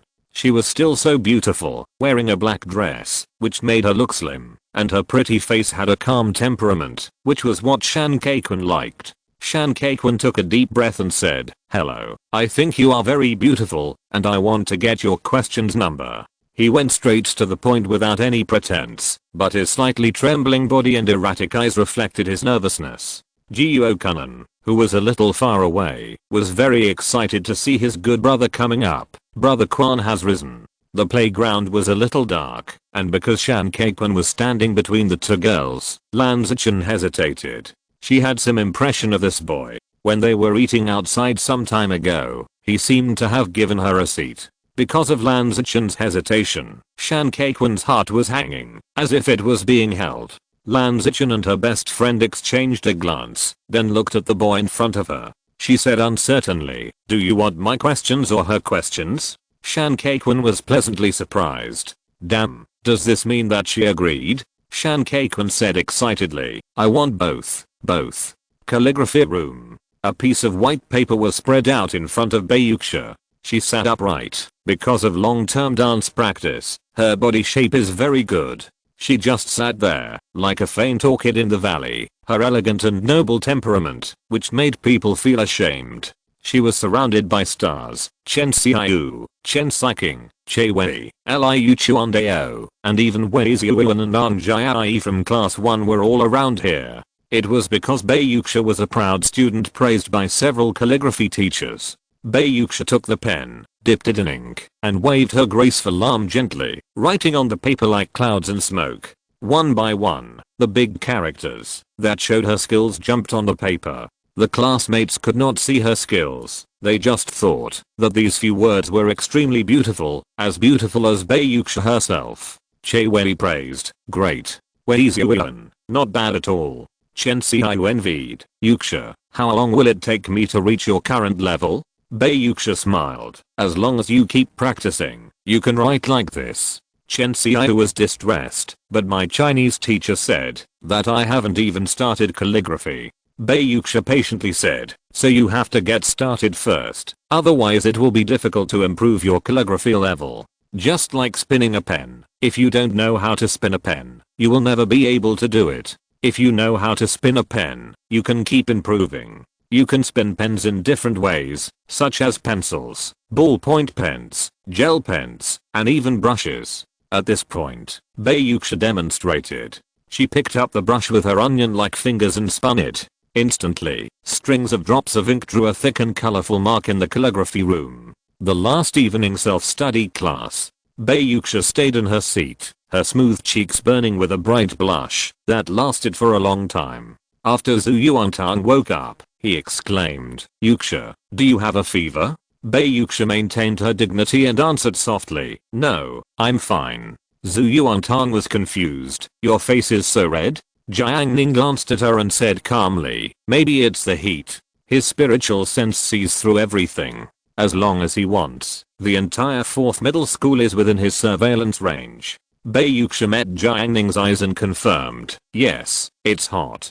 Zhu Yuantang's eyes were suspicious, always feeling that there was a little secret between the two of them. In the middle of the evening self-study, Xin Yaoling returned from the office. She went up to the podium and announced, "I'm notified that there will be a monthly exam for the 2nd grade this Thursday and Friday. Everyone should be prepared to review." Suddenly, the whole class was in an uproar, especially Dong Qingfeng's circle, which attaches great importance to academic performance. However, the most excited person in the class was Liu Chuandao. He struggled to stand up, but his seat was too small and was blocked by Li Shengnan in front of him and Zhang Yifei behind him. He could hardly breathe.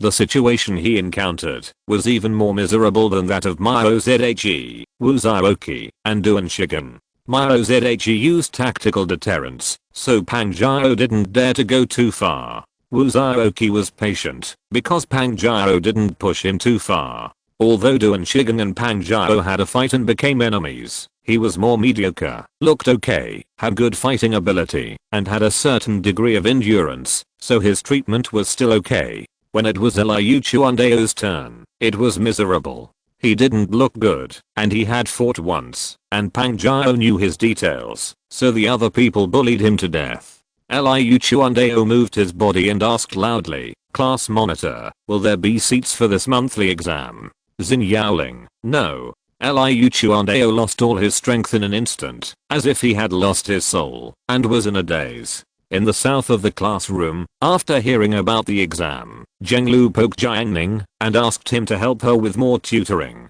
Chen Xiao asked if he could take her with him, and she would sit in on the class.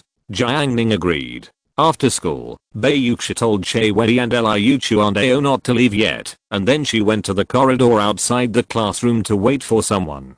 She was spinning her brush and stained other people's clothes. The ink was not easy to wash off. With Bai Yuxia's family background, she would not deny it, so she simply compensated them for the original price of the clothes. But Bai Yuxia was depressed. After returning home, she was afraid that her parents would laugh at her. She spread her hands, a little sad. These hands at night.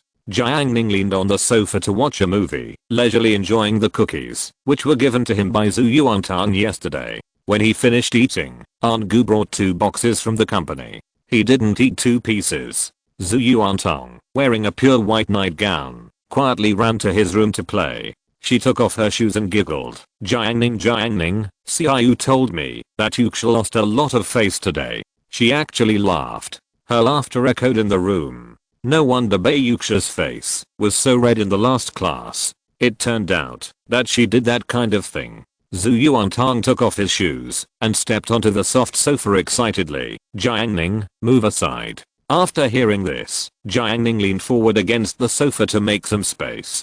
Zhu Yuantang squeezed in sideways, just like getting a seat at school. Jiang Ning, you want to sit on my right, why don't you just go to the right? Why do you have to squeeze through me? Zhu Yuantang said domineeringly, HMPH, I can go any way I want. Hearing this, Jiang Ning leaned back slightly, and the already narrow space became even narrower. Zhu Yuantang was immediately stuck behind him. You pressed me. Zhu Yuantang complained. The two were pressed tightly together. Zhu Yuantang felt Jiang Ning's temperature through her skirt, and she suddenly felt that her body was so hot. Zhu Yuantang felt embarrassed. She pressed Jiang Ning's ribs and squeezed through with a little effort. You are so thin, Jiang Ning.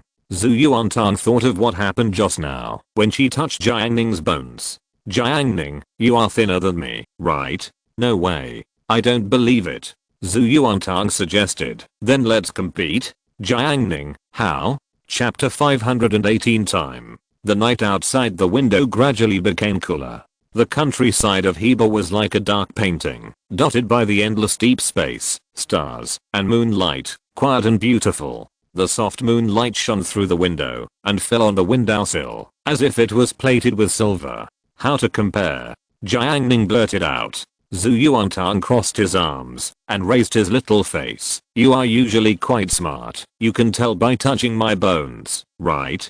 Jiang Ning's consciousness passed over Zhu Yuantang. She was wearing a simple little white nightgown, which just reached her knees, revealing a pair of slender calves as white as cream. Because of the nightgown, the little white dress was slightly loose, and the neckline was slightly open, revealing the girl's exquisite collarbone, and even the moonlight was sprinkled on it. Her hair was casually scattered, which was cute and charming at the same time.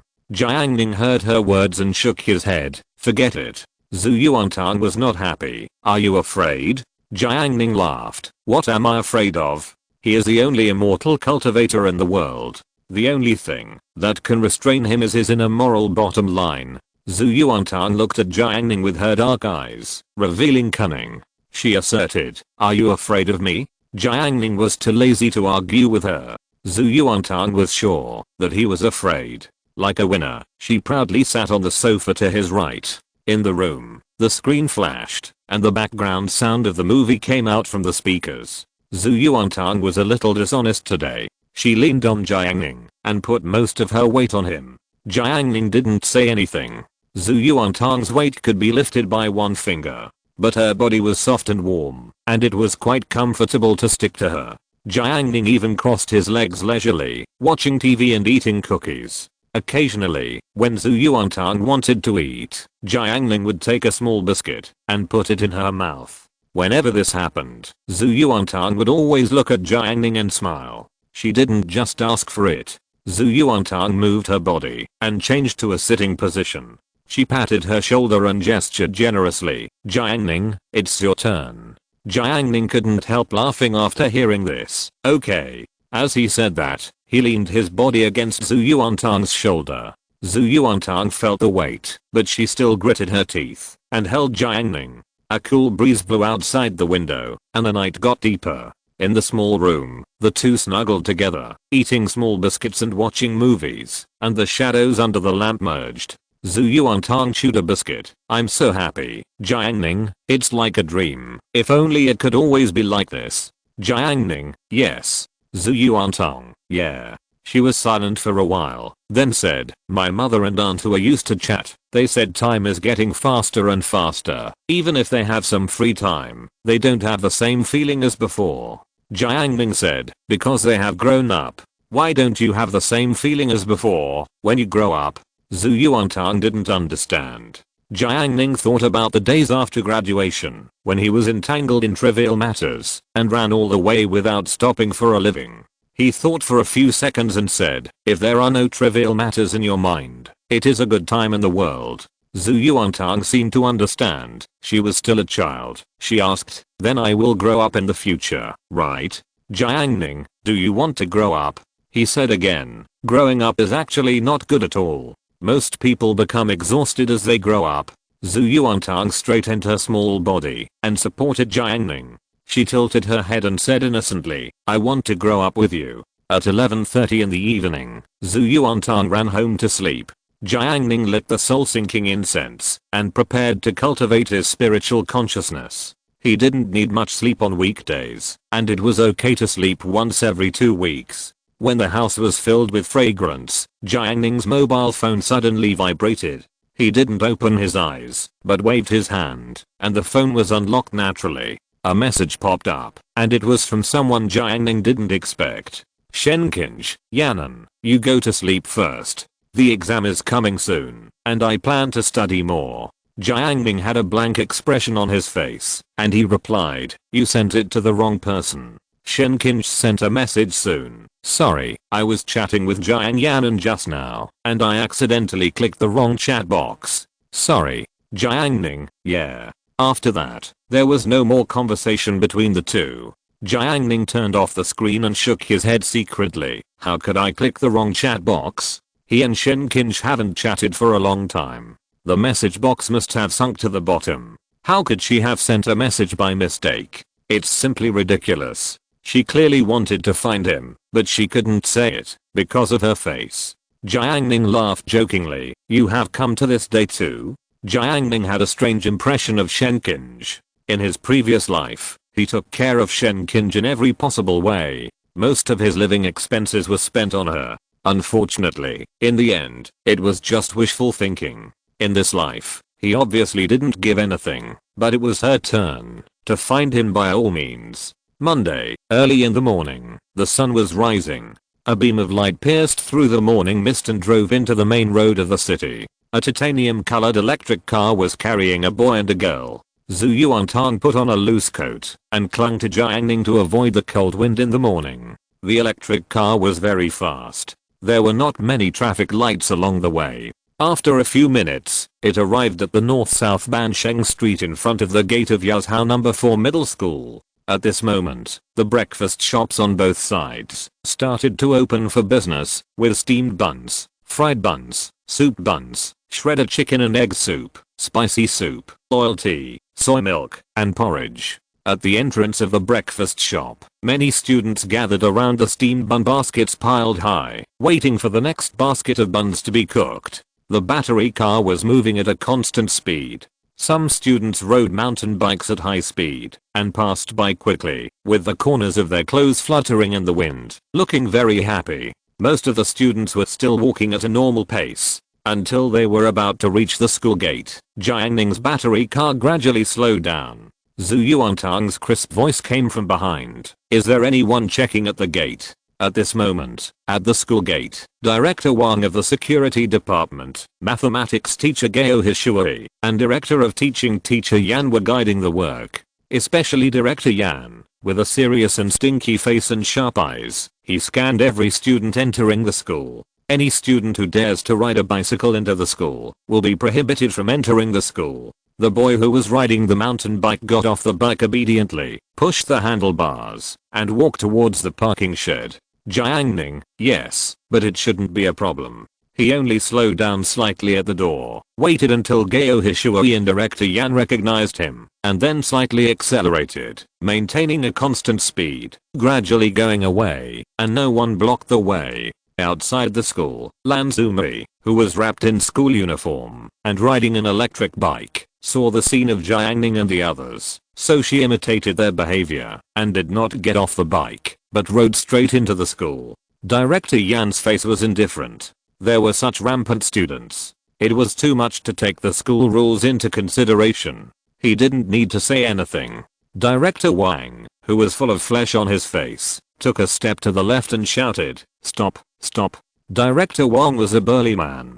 He not only had the work of protecting the school, but also was responsible for teaching the school's sports students. Those strong guys who practiced sports were easily controlled by him. In his previous life, Shan Zhao was also captured by him, and physical education teacher Gu Wei. Moreover, Director Wang easily stopped Lan Zichen from riding a small electric scooter with just a stretch of his hand, and criticized her. "Didn't your class teacher tell you that you can't ride a bike into the school? Did you ignore it? Can you recite the school rules of number 4 middle school?" Director Wang reprimanded her mercilessly, and showed no mercy, just because she was a little girl. This scolding attracted many students to watch the fun. Being criticized in such a public place, Lan Zichen felt a little embarrassed. The girl was not soft-hearted. She did not tolerate the criticism completely. She asked back, "I know the school rules of number 4 middle school, but I don't think any student can recite them." Who would recite the school rules? Director Yan, who was standing next to him, looked serious. He saw a familiar figure in the audience and said, "Student, please recite the school rules of number 4 middle school for her to hear." Wang Lang was eating happily with a fried bun in one hand and sweet soybean milk in the other. Seeing the familiar Director Yan, he cleared his throat and blurted out, "First, respect yourself and pay attention to your appearance. Second, be honest and trustworthy, and be polite to others. Third, abide by the rules and regulations. Study hard. Fourth, be diligent and frugal, and respect your parents." Okay, let's stop here. You recited very well. Director Yan was very satisfied. Wang Lang said politely, "As a student of number 4 middle school, it's my duty." Director Yan saw Wang Lang so modest, and appreciated this student even more. Director Wang looked at Lan Zichen again. "Is there anyone who can recite it?" Lan Zichen was extremely embarrassed and annoyed. She remembered this boy. "What's wrong with you? Why do you have nothing to do but recite the school rules?" However, Lan Zichen was still not convinced. "Didn't someone just ride a battery bike into the school? Why didn't you stop him?" She pointed out the injustice. "Gao Hishui, he is the first in the city. Do you know how precious his time is? Let's not talk about anything else. You don't have to be the first in the city. You can get the first in the school. Every time you enter the school, I will let the security guard salute you." The security guard in the security uniform next to him? In the end, Lan Zichen was recorded for violating school discipline. At the same time, her class lost the right to compete for the civilized red flag.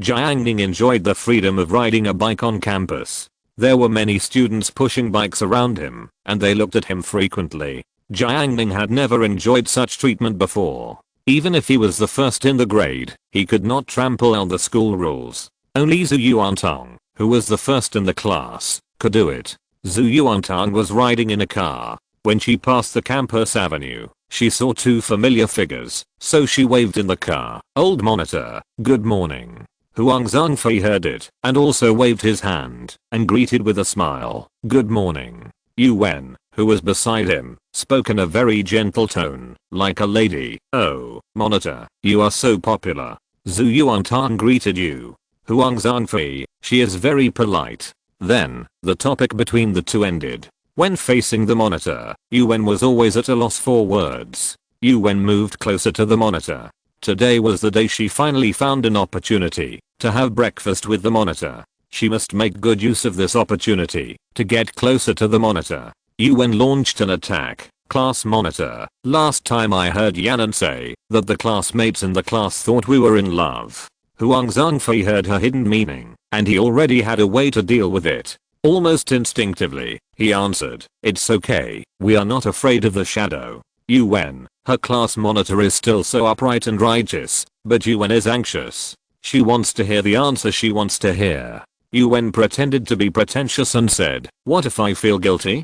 Huang Zhangfei was embarrassed. Jiang Ning stepped on the stairs to the second floor and saw several students from class 1 reciting texts in the east corridor. The sound of reading was pleasing to the ear. Along the corridor, turning a corner, the corridor south of the entrance of class 8 was empty, and there was no atmosphere of experimental class 1 at all. Although there was a monthly exam this week, the atmosphere before the exam was not strong. Everyone ate, chatted, and played with their phones. Liu Chuandeo took a cup of boiled water and said angrily, "Yang Sheng, what do you mean? I sent you a text message and you didn't reply?" Yang Sheng was drinking tea at his seat. She blew on the teacup. "Sorry, I blocked you and didn't receive it." Liu Chuandeo was annoyed and said belittlingly, "To be honest with you, you are actually quite average looking. You are far worse than the person I dated before." "Oh, pretty good." Yang Sheng sipped her tea slowly and leisurely with a natural expression.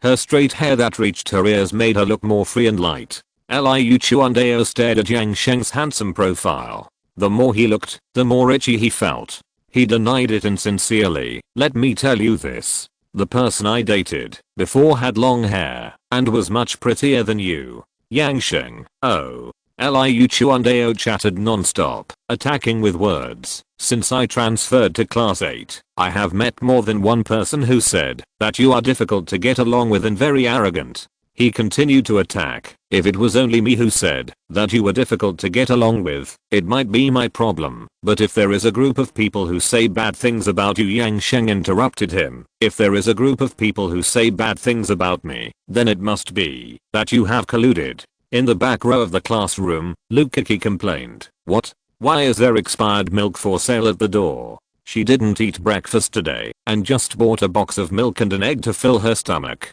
preparing to wait until the morning break before going to the school cafeteria to eat something. "Fortunately, I checked before drinking, otherwise I would have drunk expired milk. The boss is too black-hearted and sells expired milk." Lukaki was annoyed. "Wang Long Long, Kiki, don't be angry. I'll ask King Feng to share his soy milk with you later." "Hujun, what do you think of King Feng?" "Wang Long Long, he doesn't share it." "Hujun, no, he has already given the soy milk to Xin Yaoling." "Wang Long Long, by the way, do you still check the production date before drinking milk every time?" Wang Long Long estimated that if he did, he would probably just swallow it without any awareness of checking the date. Lukaki said, "I didn't check it before. Last time, my grandmother called me and said that I hadn't been to her for a long time. After I went there, she brought me a box of milk. After I drank it, I felt that the taste was not right. It turned out that the milk was expired for half a year." Ma Shiqing, who was playing games, added, "Is it expired? Didn't you go back late?" Chapter 519, Dining Together. The bell rang in the morning. The first class was the class of Chinese teacher Dai Yanquan. He was a middle-aged man who loved literature from the bottom of his heart. Every time he recited ancient Chinese, he was always full of emotion and intoxicated, showing the beauty of ancient Chinese to his classmates. Unfortunately, most students could not feel the beauty, they just thought it was fun. Whenever Dai Yanquan started to recite, everyone had a period of time to be absent-minded, so they liked Dai Yanquan's recitation very much. Zhu Yuantang looked confused. "I always feel that I forgot something." Jiang Ning, huh? After listening, Bei Yuxia said, "Teacher Dai said last week that this class will randomly check students to recite the text." Zhu Yuantang finally remembered the preface to the Pavilion of Prince Teng, right? "Well, have you memorized it?" Bei Yuxia asked. She worked hard at home for a day on the weekend and finally memorized it. If the Chinese teacher asked questions, she would be confident to deal with it. Zhu Yuantang hurriedly opened the textbook. I will start reciting now. I should be in time. Che Wei, who was sitting in front of him, laughed after hearing this. He looked contemptuous and said, "You underestimate this ancient text. It is a relatively difficult text to recite. The structure is very scattered." He admitted that Zhu Yuantang's grades were very good, but he wanted to recite this text. At least a whole morning self-study. While he was talking, Zhu Yuantang was chanting, Yazhang is the old county, Hangzhou is the new capital, the stars are divided into Yizhen, and the land is connected to Henglu. Che Wei didn't think so. He finally had the opportunity to hit the first place in this grade, thus highlighting his extraordinary vision. Forget it, it's too late. Soon, the bell rang. De Yanquan appeared at the door of the classroom and then stood on the podium and said the first sentence, "Students, I assigned a text last week. Let's check a few students." After this, many students who had memorized it by heart raised their heads and chests, showing the eagerness to try, and their performances were similar. The students who couldn't recite had more tricks, such as Yuan, who lowered her head to read the text to strengthen her memory. Cuiyu and Meng Jiui began to pray, hoping that they would not be randomly selected for inspection. Duan Shigan was fine, so he continued to play with his phone. Liu Chuandao, who was in the Devil's Cave, looked crazy. Hit me, hit me, hit me away. Even more amazing was Ma Shicheng, who deliberately raised his head and chest and behaved in the same way as those students who could recite. Of course, the most amazing one was Jiuo Kunan, who stayed in his seat, staring at Xin Yaoling's ponytail. He heard Xin Yaoling's whispers while reciting, as if whispering in his ear. Xin Yaoling didn't look at Jiuo Kunan, she was looking at the Chinese teacher De Yanquan. De Yanquan didn't look at Xin Yaoling either, he was looking at the dazed Jiuo Kunan. De Yanquan, next, let's. The atmosphere in the class became more tense. Jiuo Kunan. As the name fell, the atmosphere in the classroom suddenly relaxed. Cuiyu, open the champagne, Brother Nan is in trouble. After Jiuo Kunan was called up, he was silent for a few seconds, and then he remained silent. De Yanquan's face fell. In his eyes, students who did not love Chinese had thousands of sins. Xin Yaoling, you come and recite preface to the Pavilion of Prince Ting. De Yanquan called her name. Hearing this name, the grinding wheel of Jiuo Kunan's heart was suddenly grabbed and could not turn, so the whole world fell for her. The clouds and rain have disappeared in the old county of Yazhang, and the sky is bright. The setting sun and the lonely eagle fly together. Fly, fly. When she recited here, Xin Yaoling was suddenly stuck. For a while, she couldn't think of the following words. At this time, her deskmate insisted and whispered, the autumn water is long together. Xin Yaoling quickly recited, the autumn water is long together with the sky. The fishing boats sing in the evening. Jiuo Kunan saw the jealousy in her eyes. He just acted a step slower and failed to help his beloved. How can this be possible? Absolutely not. Jiuo Kunan stared at Qiang Li and faced this competitor directly. Jiuo Kunan retracted his gaze, opened the textbook, and listened to Xin Yaoling's recitation word by word. He cast a spell and cursed, may the heavens and the earth be blessed, and the law will be obeyed. Kill the demons and exorcise the devils, and show your power. Pause. Originally, Xin Yaoling could continue to recite after getting stuck once, but because Jiuo Kunan muttered behind her, disturbing her thoughts, Xin Yaoling got stuck again. Seeing her pause in the sentence, Jiuo Kunan immediately reminded her, even if you are poor, you will be more determined, and you will never lose your ambition to reach the sky. Xin Yaoling was able to recite smoothly again, and Jiuo Kunan began to chant again, may the heavens and the earth be blessed, and the law will be obeyed. Then Xin Yaoling was annoyed by him, and forgot the words again, and paused again. Jiuo Kunan reminded again, Bo, you are a humble scholar with a 3-foot-tall life. Xin Yaoling continued to recite, and finally finished reciting the whole preface to the Pavilion of Prince Teng in a stumbling manner. After Xin Yaoling sat down, Jiuo Kunan was smug, and wrote a small note to take credit. Nan, I'm glad you did your job well. On the south side of the classroom, Che Wei saw that Zhu Yuantang didn't recite the text anymore, so he said happily, give up.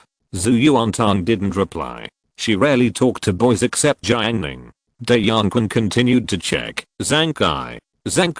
I can't. Duan Shigan. Me neither. Jiang took a deep breath and calmed down. He pointed at Zhu Yuantang with a trembling finger, recited to them. Che Wei immediately showed a gloating expression. He knew very well that Zhu Yuantang had just started to recite. As a result, Zhu Yuantang closed the textbook, stood up, and recited it fluently. There was no mistake in the whole process. She was countless times better than Xin Yaoling. Che Wei looked unbelievable and even a little confused. How many minutes did she memorize it? During the break, Chen Xiaoyu patted her chest and said in fear, "Fortunately I was not picked, otherwise I would have been punished to copy." Jiang is a conservative teacher. Most other high school teachers have given up punishment, but he still follows tradition. All students who cannot recite Tengwang Pavilion preface in class today will be punished to copy it 5 times. Zhenglu, didn't you recite it during the holiday? Chen Xiaoyu, it was just one day off. My sister and I went to the mall to play. After saying that, she touched Jiang Ning. If it were in the past, she and Bai Yuxia would sit at the same table, and she would only need to turn around to ask Jiang Ning for advice. Jiang Ning, do you know mobile phones? Chen Xiaoyu asked. Not bad. At this stage, smartphones are in full bloom, and various flashing forums are active, which is quite interesting. After hearing this, Chen Xiaoyu felt relieved. After all, she knew how reliable Jiang Ning was. She asked for advice seriously. I want to ask you, if I want to buy a mobile phone of about 2,000 yuan, how much does it cost? Jiang Ning, about 2,000 yuan. Chen Xiaoyu, oh, I see, thank you. Jiang Ning, you're welcome. The conversation between the two was very smooth.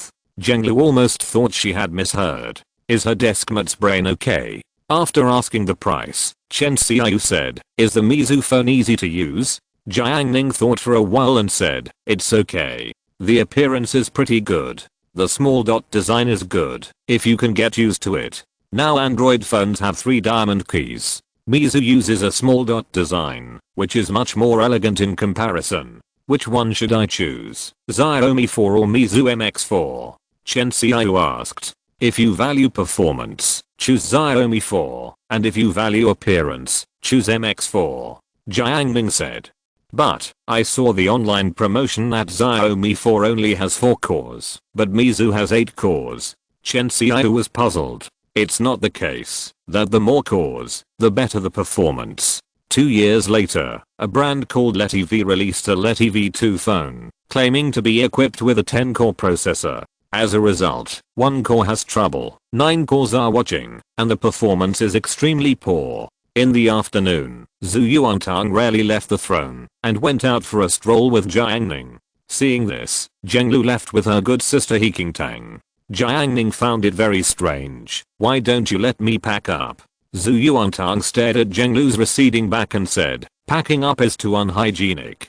Didn't you see on TV that we should use less plastic bags? You are quite environmentally conscious. Of course. Zhu Yuantang hadn't gone out for a walk in the afternoon for a long time, and was a little uncomfortable. What shall we eat? She said. Jiang Ning's consciousness spread, and countless information came in. There is a new restaurant that is not bad, and it feels very homely. He led the way in front, passing through the bustling crowd, and walked south. The sign that came into view was marked with red taro dry porridge. Let's go to this one. Jiang Ning looked up at the familiar sign. In his previous life, he had come to this restaurant many times to eat. A bowl of red taro dry porridge, a big steamed bun for $1, and a pile of soybeans and pickles can solve the dinner. It only costs 3 yuan, which is quite affordable. He once invited Shen Qinj to come together, but unfortunately, she didn't come with him until she graduated from high school. Later, after Jiang Ning graduated from college, he returned to this restaurant. The boss and his wife had become much more vicissitudes. At that time, he casually shouted, "Boss, give me a bowl of porridge for $1, and the boss accurately replied, "And 50 cents of soybeans and pickles, right? Add more sesame oil for you." After so many years, Jiang Ning didn't expect that someone would still remember him. Later, Jiang Ning learned that the price of that bowl of porridge had increased to 1.5 yuan, and the soy sauce beans were 1 yuan each. At this moment, Jiang Ning stood in front of this store, feeling as if he was in another world. His return changed a lot, but there were some things that could not be changed, such as the red taro porridge store, which appeared before his eyes again.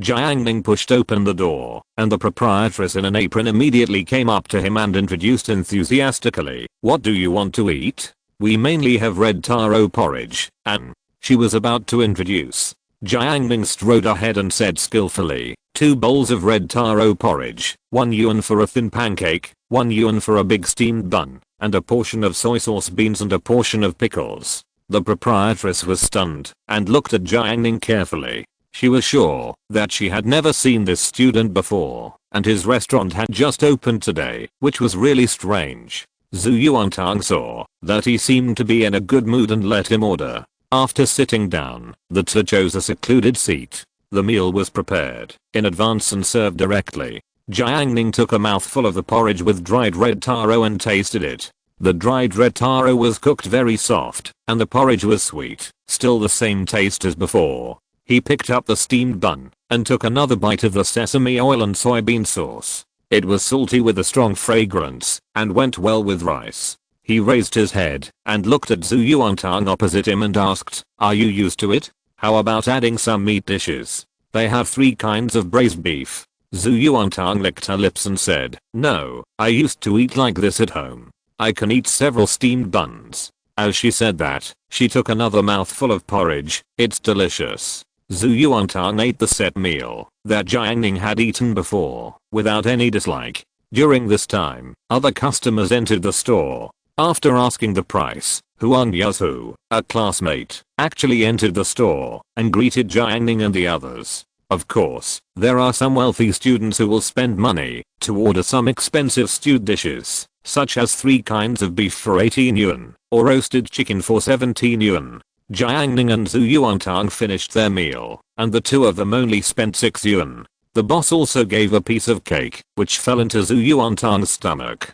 After finishing the meal, Zhu Yuantang followed Jiang Ning and walked to the school. Walking along the street, Zhu Yuantang saw a tricycle on the side of the road, with a glass cabinet on it, and inside were colorful candied haws. She stopped immediately. She pulled Jiang Ning, meaning to let him look quickly. "Jiang Ning, do you want to eat candied haws?" "No. HMM." Although Zhu Yuantang received red envelopes recently, she gave half of the money to her mother and half to Jiang Ning, and she had no money on her. Zhu Yuantang asked again, "Jiang Ning, do you really not want to eat candied haws? It's delicious, sour and sweet." "No." Jiang Ning was happy. He wanted to see when the hypocritical Tang Tang would give up.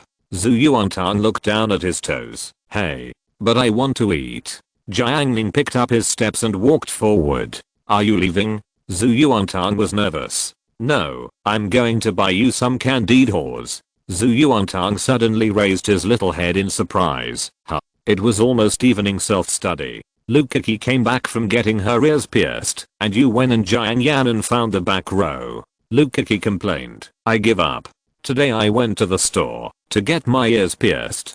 Do you know how the boss did it? Yu Wen, how else can you do it? Use that gun?" She also wanted to get her ears pierced, but her parents wouldn't let her. She planned to try it after graduating from high school. "It wasn't a gun. The boss just pressed the earrings into my ears." Lukaki scolded. Jiang Yanan was shocked. "Doesn't it hurt?" Lukaki, "It hurts, but it's too brutal." Wang Lang Lang joined the chat. "It's really brutal." Lukaki sighed. "The store in Lanma shopping mall last time is still the best. The guy who pierced my ears was so handsome and gentle." Jiang Yanan, "The last time I went to get a haircut, there was a barber who was also very handsome. When he smiled at me, I felt like I was in love." Yu Wen, "After he cut my hair, he asked you for your WeChat, right?" Jiang Yanan, "Yes, he said that if you like my moments, he will give me a discount." Yu Wen covered her mouth. "I think he wants to seduce you, but he is so handsome, you won't suffer." Lukaki, "Actually, there are a lot of good-looking boys in these professions. Last time I saw someone in love with a military training instructor." Jiang Ning has a filter for this. Wow. Instructor. They must be very romantic, right? Ma Shicheng said, it is quite romantic. I have also heard about a military training instructor and a student in love. The instructor even stayed in her city for the girl. Jiang Ning looked forward to it. What happened next? Ma Shicheng took a sip of wolfberry tea. Later, the instructor went to the girl's university and applied for a security job. They broke up within a week. If you're listening to this novel on a channel other than Fanfic World, it means they downloaded and uploaded it without effort. We cordially invite you to visit our channel, Mundo Fanfic Novelos. There you'll find the original version of this story and you can explore many other novels of various genres. We're waiting for you to immerse yourself in a world of incredible novels. Chapter 520 Farmhouse. Wednesday, noon, Heba. The sky is blue, white clouds are like cotton, and the sun is very good. Zhu Chuchu is cooking in the house. Zhu Yuantang and Jiang Ning are sitting on a small bench at the door, basking in the sun and chatting leisurely. It's not that they are exploiting Chuchu, but today's dish is fried chicken with peppers, using dried peppers, and the kitchen is full of spiciness, which makes people unable to stay. Zhu Yuantang was at the door and smelled the strong aroma of spices and meat. She lifted her collar and swallowed her saliva quietly to maintain her reserve. The open space outside was quite lively. Two people who were dressed like small bosses drove a car to discuss business. Zhu Yuantang listened to their conversation and seemed to be planning to rent a bungalow in Heba and do some kind of farmhouse. Jiang Ning, we will have a restaurant here in the future, Zhu Yuantang said. Jiang Ning thought carefully, but he didn't remember anything useful. He didn't know whether there was a farmhouse in Heba in his previous life. One of the bosses was tall, 1.9 meters tall, wearing glasses and a bald head. Zhu Yuantang said quietly, I feel that the boss doesn't have enough financial resources. Oh, why? Jiang Ning asked. I heard that if rich people are bald, they often buy Changqing liquid. After saying this, Zhu Yuantang looked at Jiang Ning proudly. It does make sense. While the two were talking, the bald boss passed by the door. From a distance, he smelled the fragrance coming from the house. He smiled and said, look at the aroma of cooking. Does it attract you? The other man, who was about 1.8 meters tall, had a crew cut and wore glasses, laughed twice. The taste is really amazing. If the group of people in the city see it, they will be greedy to death. The bald boss was called Yang Fei. He was in his 30s and was born in a small county. He was a young talent back then. Later, he married a woman in Yazhou City. His father-in-law ran a daily chemical products company. Unfortunately, the benefits gradually declined, and Yang Fei sought another way out. He felt that the farmhouse project was very popular now. Many city people yearned for the countryside and wanted to experience the original rural life and taste the local rural dishes. It was a business opportunity. He inspected many places and finally chose Heba, which is close to the Hushu River and has a road to the city. The terrain is very good.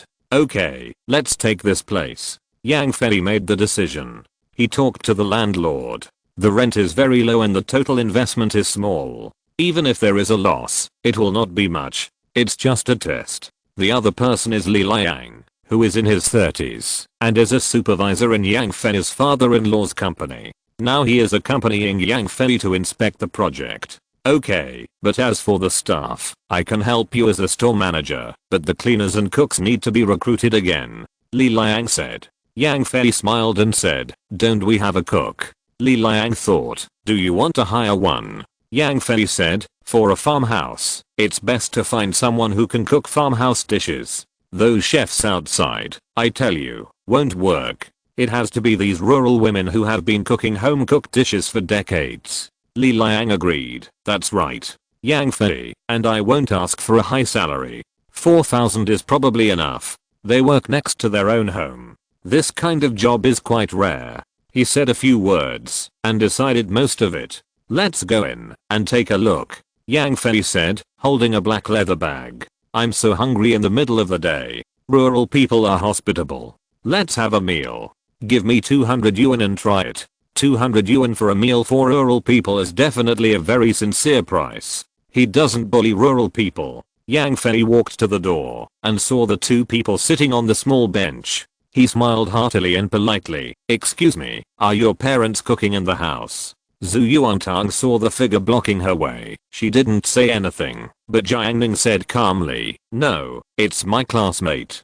Yang Fei was stunned. He still wanted to hire a cook, but it was shattered. After all, Yang Fei had been in society for many years. He squatted on the ground and took the initiative to pass a cigarette, but Jiang Ning waved his hand to refuse. "Can I ask 2 questions?" Yang Fei's attitude was good. "Ask." Jiang Ning said. "You usually live here. Do you feel comfortable in the city?" Yang Fei asked. Jiang Ning, "It's quieter here, and the neighborhood is friendly. I like it." Yang Fei nodded. "That's fine." He chatted for a few words, and just as he was about to shamelessly ask for a free meal, a delicate voice rang from the house. "Tong tong, Jiang Ning, the meal is ready." Zhu Yuantang was not good at contacting strangers, and ran back to the house.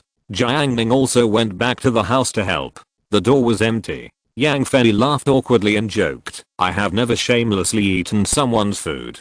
Li Liang next to him was fine. "If not, I will ask for it later. I have been liking the countryside for a long time." Jiang Ning moved the small dining table to the main room. It was cool here, and you could see the fields outside. It was a good dining experience. Zhu Chuchu brought a large plate of fried chicken with peppers and put it on the dining table. The color of the dark and light soy sauce was very appetizing, and the aroma floating in the air was so tempting. Since there was a hard dish, Jiang Ning cut a watermelon as usual and paired it with rice crust and a large bottle of Coke. Before they were about to start eating, Li Liang and Yang Fei came over with a thick face. Yang Fei took out 2 red banknotes and said politely, "I'm going to have a farmhouse, and I want to try your farmhouse dishes. We won't be at the table. You can serve us a bowl, just 1 bowl, and I'll give you 200 yuan." Zhu Yuantang and Zhu Chuchu met such a person for the first time. They looked at Jiang Ning together, wanting him to make the decision. Jiang Ning said, "Chuchu, you cook the meal, you decide." Zhu Chuchu looked cold on the outside, but she was actually very gentle on the inside. The two were quite polite. She said, "No need for money, I'll serve you some." Yang Fei, "No way, you must accept the money." Zhu Chuchu didn't say anything. She went back to the house and took out 2 large bowls, which were for guests. They didn't usually use them. She also took 2 new chopsticks. She moved quickly, first served half a bowl of rice, then some fried chicken nuggets, covered it, and then poured it on, and served it to the 2. Yang Fei put 200 yuan on the table. He and his subordinate Li Liang did not stand there to distract the view. Instead, they took their bowls and ran to the shade of the tree over there to eat. The tenderness of the chicken and the spicy seasoning blended together. It was really delicious. Fragrant, fragrant. Yang Fei praised. Li Liang gave a thumbs up. Very authentic. Zhu Chuchu, on the other hand, was worried when she saw the 2 bills on the table. She felt that no matter what, these dishes were not worth 200 yuan, and it was difficult for her to accept gifts from strangers for no reason. Jiang Ning ignored him. He picked up the chopsticks and picked up a piece of the best chicken leg. He was about to eat it when Zhu Yuantang hurriedly said, "Jiang Ning, the chicken leg bones are so big, can you chew it?" Jiang Ning paused, and Zhu Yuantang blinked. He said, "Yes, I'll chew it for you to see." Zhu Yuantang pouted immediately. Zhu Chuchu looked at the 2 people fighting with helplessness. She said worriedly, "It's too much money. What should I do?" Jiang Ning suggested, "If you feel burdened, return it to them. If they don't want to accept it, return 1 bill." Zhu Chuchu thought about it and took out 2 cans of iced cola from the refrigerator. The cola sold in the store outside was 2.5 yuan a can. This was bought by Chuchu at a special price in the supermarket. After marking it off, it only cost about 1.2 yuan. She took 2 cans of cola and gave them to the 2 people under the shade of the tree. She didn't pay all the money, but gave 1 bill. After dinner, Yang Fei and Li Liang came to thank them. "We will open a farmhouse here in the future. If you need any help, just let me know." After chatting for a few words, the 2 drove away in a car. Zhu Yuantang suddenly said, "Jiang Ning, if a farmhouse is opened next to it, will there be many guests?" Her little face showed confusion. Thinking of those strange and colorful guests appearing near the bungalow, Zhu Yuantang couldn't help but feel a little timid. Has her peaceful life been disrupted? Jiang Ning, looking at the business situation of the farm stay, it might go bankrupt in a month. Zhu Chuchu, I feel that the two people just now are good at dealing with people, and they may be able to do well. Jiang Ning, the business of farm stay is difficult, and their connections are more important. No matter what, it can be expected that things will be different in Pingfang than usual. During the break of the evening self-study class that day, Shan Kaikun wrote furiously and wrote the test paper frantically. Although he made a mistake in the last step of asking 4 questions, he was so sincere that he finally got the questions number of Junior Lanzichen. From then on, Shan Kaikun would go to the playground every day during the break of the evening self-study class, just to see her, say hello, and chat for a few more words. Jiuo Kanan was very pleased to see that his good brother's love was on the right track, just like an old father. He saw his former self in Aquan. If Aquan could harvest perfect love, then he would definitely not fall behind. As usual, he ran to the back row and shouted excitedly, Brother Quan, let's go. Shan Kaikun raised his head and said bitterly, Brother Nan, I guess it won't work tonight. Gao Hishuai said that he would collect the test papers in the next class, and I haven't finished it yet. He was very upset. In recent days, he met with Junior Lanzichen every night, but now he can't go. Jiuo Kanan, fuck, you have such good grades. Shouldn't you have finished the test paper long ago? Why did you delay it until now? When mentioning this, Shan Kaikun smiled happily. Hey, I was chatting with my junior sister at noon and forgot to do it. What about the afternoon? Jiuo Kanan asked. In the afternoon, my junior sister said that she was not good at physics, so I sorted out a set of physics knowledge and prepared to teach her. Shan Kaikun's life has been extremely fulfilling since then. By the way, Brother Nan, Shan Kaikun took out a homework book, go to the playground, and help me give this to junior sister Lan. And this. Shan Kaikun took out 2 lollipops, one for Lanzichen, and the other for Lanzichen's sister. Jiuo Kanan hesitated. Shan Kaikun begged, Brother Nan, please help me. Jiuo Kanan sighed, Brother Quan, I think it's better for you to go by yourself. Shan Kaikun pointed to the test paper on the desk. I can't leave. Jiuo Kanan showed his brotherhood. You go, give me the test paper. After that, he moved his good brother away, picked up the pen, and started writing Shan Kaikun's test paper. Shan Kaikun was stunned at first, and then solemnly said, okay, Brother Nan, I'll put it here. When you go on a date with your girlfriend in the future, I'll keep you out. After the evening self-study, the exam will be tomorrow. Although there will be no seats assigned, Liu Chuandao attaches great importance to this exam. He regards it as a rehearsal before the midterm exam. Liu Chuandao swore that he would study hard to get out of his current predicament. Liu Chuandao stayed in the classroom and studied for 20 minutes in one breath, and finally felt tired. At the same time, a sense of satisfaction arose in his heart. He was making progress, but what about them? Liu Chuandao sent a message to his friend, Gangzi, tomorrow is the monthly exam. What are you doing? 2 minutes later, Duan Shigen replied, of course I'm surfing the internet in the internet cafe. Lol is so fun.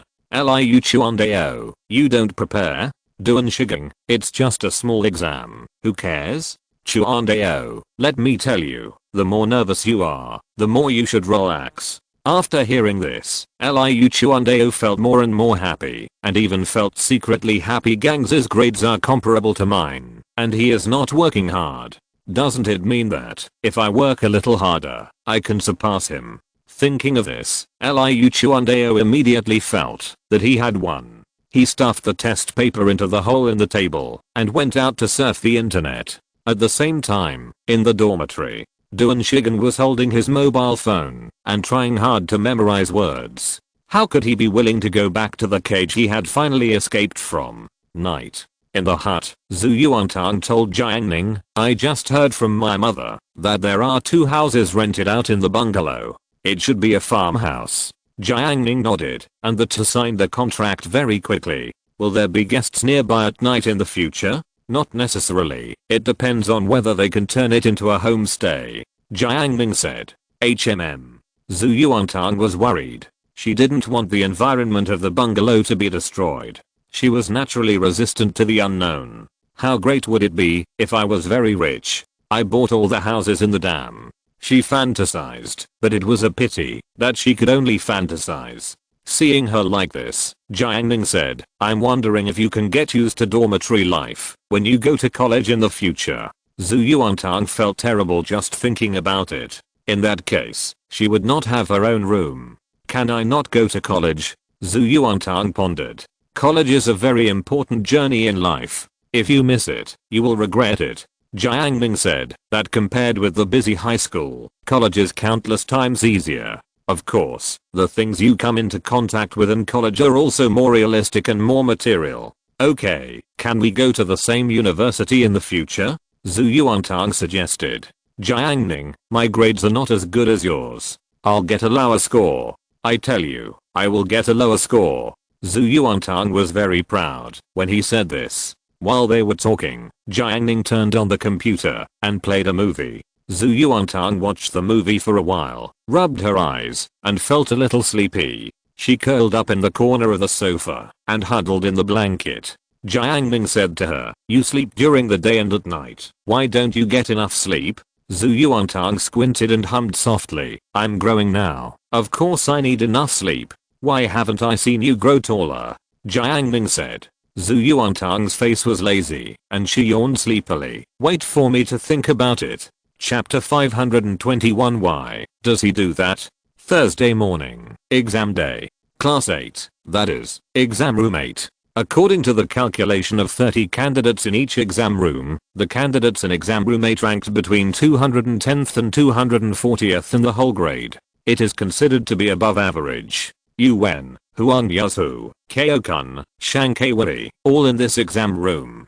Before the exam started, Wu Zioki was playing basketball in the back of the classroom. Greatness is not achieved suddenly, but requires every minute and every second of tempering. He shot the basketball very seriously. Zhu Chundeng from the original Class 5 ran into the classroom. He rushed to Shankaiwari in the first row. Zhu Chundeng's small round face with glasses was full of excitement, and he spoke quickly. Shankaiwari, see you again. What a coincidence. Shankaiwari buried her face in her hair. Hearing this, she raised her head and looked at the classmates she once knew. Zhu Chundeng was even more excited. At that time, he and Shankaiwari were in the same class and saw each other every day. He naively thought that it was a daily routine in life and would last forever. Until that day, Class 5 was disbanded, like sand that could not be held, drifting with the wind. She went to Class 8, and he went to Class 11, and they never met again in the crowd. There was no way. Shankaiwari was introverted, not good at socializing, and rarely showed up. Zhu Chundeng stared at the girl he had a crush on. She had a delicate nose, fair skin, and eyes like a deer in the forest. Zhu Chundeng suppressed his surging heart and said, I finally got to platinum. We can play ranked games together in the future. Playing games in a double row with a girl you have a crush on. What a romantic thing. Just imagining it, there is an uncontrollable joy, as if to tell the whole world loudly about that joy. Shankaiwari was silent. 3 seconds, 10 seconds, half a minute. Zhu Chundeng couldn't wait. He didn't want to suffer anymore. He said, don't you want to play ranked games with me? Shankaiwari, no, I'm already a king. We can't match together. Zhu Chundeng couldn't believe it. How did you get to the king? Examination room 6. The candidates here are ranked between 150 and 180 in the whole grade. Xin Yaoling ranked first in this examination room. She was just one place away from entering the experimental class. Unfortunately, she ended up in the ordinary class. Che Wenyi and Jiang Yanan were also in this examination room. I don't know who the invigilator is, Che Wenyi said. The girl sitting behind him was Jiang Yanan, a tall girl with very fair skin, so fair that it reflected light. The only flaw was that her eyes were too small and had single eyelids. However, in Che Wenyi's opinion, she already had a good appearance. If she were in class 6 where he used to be, she could compete for the top 3. Che Wenyi has always been very eager to show off to beautiful girls, so he took the initiative to talk to them. Jiang Yanan, I hope someone more friendly will come. Che Wei forced a handsome smile, put his arm on Jiang Yanan's desk, and talked calmly. It doesn't matter. Students like us who can get to exam room number 6 should not think of cheating, right? That would be too embarrassing. Jiang Yanan, it's not cheating. Some teachers are very fierce and uncomfortable. Well, she meant Geo Hishui. If he were the invigilator, Jiang Yanan's performance would probably only be 90%. Che Wei was unromantic. What's there to be afraid of? You are quite timid. Jiang Yanan felt a little disappointed after hearing this. If it was Deng Qingfeng, he would definitely comfort her now, listen to her troubles from her own perspective, and maybe even take out snacks and promise to help her during the exam. In contrast, Che Wei in front of him was not as good as he could be. After Che Wei finished speaking, a beautiful figure suddenly walked in at the door of the classroom. All the candidates looked up and saw Jiuo Ran wearing a white t-shirt and light blue slim jeans. Although she was dressed simply, her attractive figure and pretty face immediately made many male classmates' hearts flutter. Teacher Jiuo Ran was very famous in the entire second year of high school, and many boys hoped that she could come to teach the chemistry class in their class. After all, which high school student has never fantasized about having a mature and beautiful teacher? Che Wei looked at the figure of teacher Jiuo Ran and took the initiative to greet her. Hello, teacher Jiuo. After hearing this, Jiuo Ran nodded slightly. Che Wei tapped the table with his fingertips and boasted to Jiang Yanan, I have a good relationship with teacher Jiuo. Jiang Yanan, really? Then why is Jiang Ning the representative of our class 8's chemistry class? Che Wei's tone was choked. I was in class 6 before, and I almost became the representative of the chemistry class. Oh. Jiang Yanan said again, I heard from others that teacher Jiuo often gave Jiang Ning snacks, and they were Skirrel brand nuts, which were quite expensive. Jiang Yanan inquired, in that case, teacher Jiuo has also given you snacks before, right? She didn't mean anything else, she was just curious. After hearing this, Che Wei's face turned ugly. Damn, this girl looks good, but why is her word so uncomfortable? What's more aggrieved, Che Wei also has a feeling of falling out of favor in his heart. Obviously teacher Jiuo thinks highly of him. Che Wei is narrow-minded, and his mentality was unbalanced at that time. After being stimulated like this, he held his breath and said, just wait, teacher Jiuo will also send it to me. Isn't it just snacks? In the past, when other students couldn't answer questions in class, Jiuo Ran often asked him questions. Jiuo Ran distributed the Chinese test papers, and the exam officially began. Suddenly, there was only the rustling sound of the pen tip scratching the paper in the examination room. The students were doing the questions, and Jiuo Ran was walking in the classroom. Every time there is an exam in number 4 middle school, a signal jammer is turned on. There is no signal on the mobile phone, and invigilation is a boring thing. Jiuo Ran walked to the back row of the classroom and looked at the blackboard at the back. Because no one has taken care of it for a long time, the blackboard newspaper was rubbed and messed up, and it was unsightly. She had nothing to do, so she went back to the podium, picked up the blackboard eraser and chalk, and erased the pattern and handwriting on the back blackboard. Time passed, and the Chinese language test was about to end. Jiuo Ran clapped his hands, and dust filled the air. Some students heard the noise and looked back. On the blackboard, there was a picture of students writing test papers. The lines were smooth and beautiful, quite vivid, and the few fonts were also flying and dancing, showing their skills. There were exclamations in the classroom. Jiuo Ran took a few steps back and admired the temporary blackboard newspaper, barely satisfied. It was just that there was a lot of dust on her hands. At the beginning, an old teacher told her that teachers are prone to occupational diseases, such as chalk hands. This is after long-term contact with chalk. The fingers are eroded by chalk, the skin of the fingers becomes rough, cracked, and the appearance is not good. Jiuo Ran had prepared for it long before entering the education industry, but she was still a little worried. When she thought of her tender fingers becoming like that in the future, she felt sorry. Later, during a casual chat, she told Jiang Ning about it, and the next day, Jiang Ning brought her a small bottle of hand cream.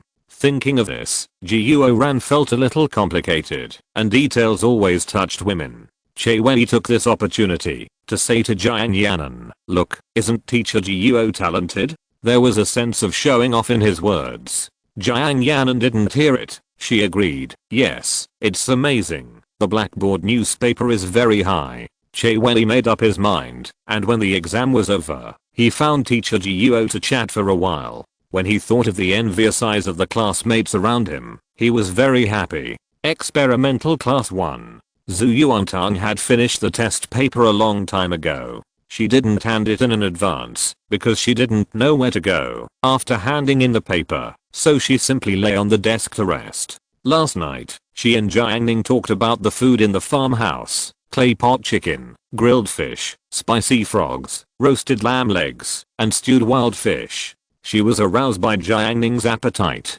Just as Zhu Yuantang was fantasizing, the exam was over. Chen Haiyang, who was at least 10 years younger with a full head of black hair, reminded, "Okay, don't write anymore, the exam is over." He walked down the podium and took the lead in collecting Zhu Yuantang's test paper. Zhu Yuantang, who was still immersed in his fantasy, hurriedly said, "Waiter, collect the papers." Chen Haiyang was stunned, looking stunned. Jiang Ning saved the situation. "Sorry, Teacher Chen, she didn't eat breakfast and is hungry." Chen Haiyang waved his hand. "It's okay, it's okay. Teachers are always tolerant of good students." At the same time, Che Wei waited for Jiuo Ran to collect the papers of all the candidates. He walked up and greeted him. "Teacher Jiuo, your Blackboard newspaper is beautiful." Jiuo Ran replied, "It's okay." Che Wei was about to say the next sentence. Then he heard someone shouting at the door, "Teacher Jiuo, let's go to the cafeteria to eat." Che Wei turned around and saw two figures, one tall and one short. They were Jiang Ning and Zhu Yuantang from their class. A smile appeared on Jiuo Ran's pretty face, like a beautiful rainbow under the clear sky. "Wait for me to put the test papers away, and then I'll treat you to a meal." After saying that, she picked up the test paper and passed by Che Wei, just like passing by an inconspicuous weed on the roadside. When the scene of her and Jiang Ning talking and laughing disappeared from his sight, Che Wei's face even turned blue. Jiang Yanan wanted to say something, but didn't speak. She inexplicably felt that Che Wei's temperament was a bit sinister. Che Wei walked out of class 6 and stopped by the wall outside. His face was gloomy, and he could no longer suppress his anger. "Jiang Ning, what right do you have?" He punched the white tiles on the wall with hatred, making a dull bang sound. Song Sheng, who was strolling nearby, saw this scene and said disdainfully, "Your strength is not good enough. You can't even break the tiles. Practice more." Che Wei was already unhappy and being looked down upon. He also had a bad attitude. "What's it to you?" Song Sheng had a violent temper. Hearing this, he slowly approached and looked straight at him. "Practice?" Cuiu, who was joining in the fun, saw this and said, "Brother Sheng, don't be impulsive. You're making a scene in broad daylight. It will embarrass our class 8 people, don't you think?" "Meng Gui, peace is the most important thing." Song Sheng gave face. "If you are a rookie, practice more." Cuiu added, "Indeed, Brother Che, you are not good enough. Our classmate Shen Xinli from the class 9 next door broke a tile with one punch. He is not as tall or handsome as you." Che Wei sarcastically, "Are you crazy? Why did you break the tile?" Cuiu, "Ahem, it's a long story. Anyway, I hope Brother Che, you will never experience what Zhao Shen experienced." Che Wei frowned. "It's inexplicable." This exam lasted from Thursday to Friday. Friday night, Heba. When Jiang Ning got home, it was 9:45 p.m. At this time, the door of the bungalow was not as lonely as before. There was only a bright headlight hanging nearby, which was much brighter than the moon in the sky. Some workers were doing the final finishing work. Bald Yang Fei brought cigarettes and distributed them to Zhang the butcher and Uncle Tang. "I'm so sorry, the work is tight today. 2 masters will be busy at other construction sites tomorrow. We can only finish it now. We will finish it soon, soon." Yang Fei apologized. Seeing that he had a good attitude, Zhang the butcher said, "Don't delay my sleep at night. I will kill pigs tomorrow morning." Yang Fei made promises again and again, and even took some melon seeds and candies from the car and distributed them to everyone. In addition, he calmed everyone's dissatisfaction with his beautiful words. Zhu Yuantang looked at the shed over there and said to Jiang Ning, "They work so fast. When can they open for business?" "Soon," Jiang Ning said. Yang Fei has been supervising the work in Hebei in person in the past 2 days, and he seems to be very concerned. After a while, the construction team finished their work and left by car, and the river dam returned to its previous tranquility. Butcher Zhang, "Old Kyan, you are a scholar. Do you think they can succeed?" Teacher Kyan cracked a melon seed and said leisurely, "It is difficult for those who can't do it, and it is not difficult for those who can do it." Butcher Zhang didn't understand what he meant, so he pretended to understand. "That makes sense. Well said." Jiang Ning watched TV in the room and ate a few more lychees. Zhu Yuantang came to play with him after taking a bath and brought Chachu with her. She shouted, "Jiang Ning, I want to challenge you." Then she said, "Chachu, you just watch from the side." As she spoke, she connected 2 game controllers and started a 1v1 duel with Jiang Ning. Zhu Yuantang's game skills and operating methods are quite superb and powerful, and Chachu is ashamed of herself. Under normal circumstances, Jiang Ning is also inferior. He activated his spiritual consciousness and spiritual power, and used his spiritual consciousness to capture the movement trajectory of Zhu Yuantang's little hand and infer the instructions she was about to make to the character. It is called reading instructions. For example, monsters in some games will respond to the player's actions.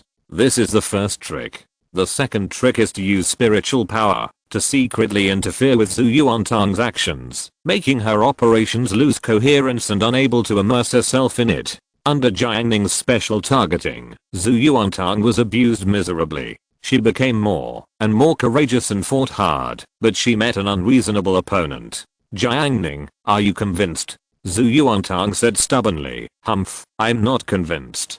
"Come again." Jiang Ning abused her again. Chachu couldn't bear to see Tang Tang being bullied, so she took the initiative and said, "How about I do it?" She was willing to sacrifice herself to save Tang Tang. Unfortunately, Zhu Yuantang wanted to win Jiang Ning with her own strength, so she rejected Chachu's proposal. Chachu didn't intervene. Seeing that the two were addicted to the game, she took a lychee, as if it was natural. After peeling off the skin, the jade white flesh exuded a light fragrance. She slightly opened her lips and took a bite. Sweetness burst in her mouth, with an excellent taste. Jiang Ning knocked Zhu Yuantang's game character away again, and said happily, "How did you win?" He liked to see Zhu Yuantang holding his breath and puffing up his face. "Zhu Yuantang, what if I win?" "You can't win." Zhu Yuantang got angry and pulled the cord of Jiang Ning's controller, successfully winning the game. Chapter 522 Ball of Angry. Saturday. The sky was clear, cloudless, and as clear as jasper. During the morning break, the sun was shining brightly outside the window. Such comfortable weather was perfect for sleeping. Zhu Yuantang didn't sleep because she had slept since the morning self-study. She and Jiang Ning stood in the east corridor, basking in the sun and looking at the green playground in the distance. The physical education teacher changed classes today, and the last class is physical education. Zhu Yuantang was in a good mood. She was tired of staying in the classroom, so she occasionally went out for inspection. "Well, physical education is on the weekend. What do we do on the weekend?" Zhu Yuantang asked. Every weekend, Jiang Ning would always take her to play all kinds of interesting things, such as fishing, catching shrimps, and camping. Jiang Ning, take you to eat barbecue. Zhu Yuantang was skeptical. Really? They were chatting in the corridor, and in the classroom of class 8, there was another scene. Bei Yuxia went out, and her seat was not empty. Che Wei took her seat, and Kang Li was sitting in his original seat. "How do you feel about class 8 recently?" Kang Li showed his unique rebellious smile. Che Wei looked around and said, "The girls are pretty, and I feel very frustrated."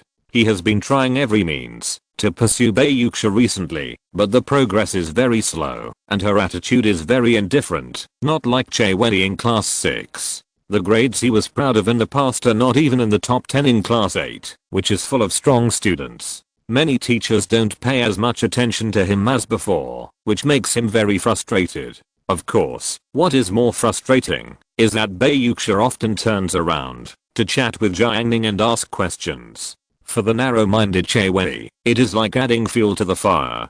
Jiang Li listened to his words and lowered his voice. After all, we are outsiders. Let's get familiar with each other. Besides, I found that they are not all in the same boat. Each class is a small world, divided into many small circles. Che Wei, indeed. You can't eat hot tofu in a hurry. Bayuxia's outstanding appearance deserves his serious attention. Che Wei thought he was very patient, but when he thought of the scene of the graceful teacher Jiuo Ren going to the cafeteria to eat with Jiang Ning during the exam the day before yesterday, a layer of haze covered his heart. Bayuxia and Jiang Ning were good friends. Jiuo Ren and Jiang Ning were good friends. How could he bear it? He couldn't bear it. Che Wei smiled abnormally. I have to vent my anger, right?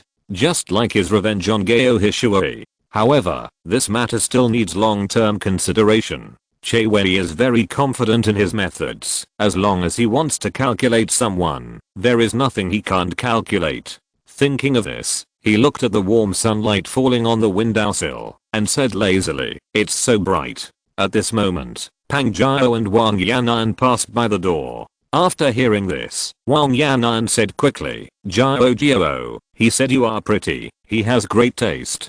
Pang Jiao's big face flushed abnormally when she heard this. She gave Che Wei a shy look and said shyly, "Oh, I'm embarrassed for praising you." To be honest, Che Wei's appearance is not as good as Huang Zhongfei and Jiang Ning, but in class 8, he is still pretty good and has entered the realm of Zia Shui. It is enough to become Pang Jiao's lover. After Che Wei saw Pang Jiao, he felt a double discomfort both physically and mentally. He thought of the scene when Pang Jiao fought Liu Chuandao and Duan Shigen alone on the first night of school, and he couldn't help but have the thought of I can't beat her. Jiang Li, who was standing next to him, almost vomited after seeing this. He tried to save face for Che Wei and said, "He is not talking about you, don't take it seriously." Che Wei said quickly, yes, I'm not talking about you." Pang Jiao's shy face froze instantly. Wang Yanan reacted quickly, Jiao, don't worry, many boys who say I'm pretty are just trying to get close to you." Pang Jiao, I'm so shy. She stretched out her two fat palms, blocked the big faceplate, and rushed forward with all her strength. If Cuiu, who was blocking the way, hadn't dodged quickly, he would have been knocked away. When they left, Che Wei and Jiang Li looked at each other. Jiang Li patted him on the shoulder. "Brother, take care of yourself." Che Wei was embarrassed for a while, and then regained his composure. He said with a little pride, "I won't get close to them. What can they do to me?" During the break after the third class, Liu Chuandao found the back row. "Gangzi, I'm going back to the dormitory. If there is roll call in the physical education class, please help me call the roll." Duan Shigen was asking for seeds on the forum. Since moving behind Cuiu, he saw the two of them watching movies in class every day. From the initial disdain and ridicule, to later joining in, he even started to discuss with the two. It's just a pity that Cuiu and Meng Jiui have extremely rich theoretical knowledge, far more than him, and they are simply not on the same level. This made Duan Shigen very frustrated, so he prepared to study hard and find confidence. At this time, he heard what Liu Chuandao said, and he replied without raising his head, "Okay. Liu Chuandao, don't forget it. How can I not be reliable when doing things?" Duan Shigen said. Liu Chuandao left, but he still didn't believe it. He found Huang Yazhu, the good guy in the class, Zuzi, in the physical education class later. "If the physical education teacher calls the roll, you can help me call it." Huang Yazhu is an honest man. He doesn't do bad things, and it's hard to refuse. Liu Chuandao saw him struggling, and said impatiently, "Call it if you want." After that, Liu Chuandao left directly. Damn, is it so difficult to find someone to call the roll? Think about it, he used to be in class 12, and he could easily find someone to replace him, but when he came to class 8, all his former classmates and friends were gone. Liu Chuandao was feeling depressed. When he was wandering around, he met Shan Zhao, who looked simple and honest. He was moved. Hey, how could he forget this brother? Liu Chuandao quickly approached him and said, Shanziro, if there is roll call in the physical education class later, can you help me call the roll? Shanziro agreed directly, no problem. Liu Chuandao said with emotion, you are still reliable. I will buy you a coat next week. He finally felt relieved and could go back to the dormitory to lie down. Physical education class. The students of class 8 finished lining up. Gu Wei, a burly physical education teacher, stood in front of the square formation of class 8, feeling satisfied. The physical education class has been going on smoothly and there have been no problems for a long time. In a physical education class in class 8 before, a boy jumped on the ladder and fainted. Fortunately, a classmate stepped forward and helped him. Otherwise, Gu Wei's future would definitely be affected. Okay, start the roll call. Gu Wei took out the roll call list and called out, Su Yuantang. Here. Jiang Ning. Here. Everything went smoothly until the name of Liu Chuandao was called out. Duan Shigang, Huang Yasu, Shanziro, all responded at the same time. Here. Gu Wei was stunned. He carefully scanned the square formation and asked, is Liu Chuandao here? Yes. All three said in unison. Gu Wei put down the roll call list. Who among you is Liu Chuandao? Finally, Liu Chuandao was happy to be remembered. The physical education class in the second grade of high school is very monotonous. The physical education committee member leads the team and just runs a lap. Oh, the physical education committee member is Liu Chuandao, and he took the lead in skipping class. So the class monitors in Yaoling led the team, and after running a lap, everyone was free to move around. Che Wei was originally going to play basketball, but when Baiyuxia and Jiang Ning played badminton, he changed his mind. Compared to basketball, girls obviously interested him more. Of course, Wu Zioki was an exception.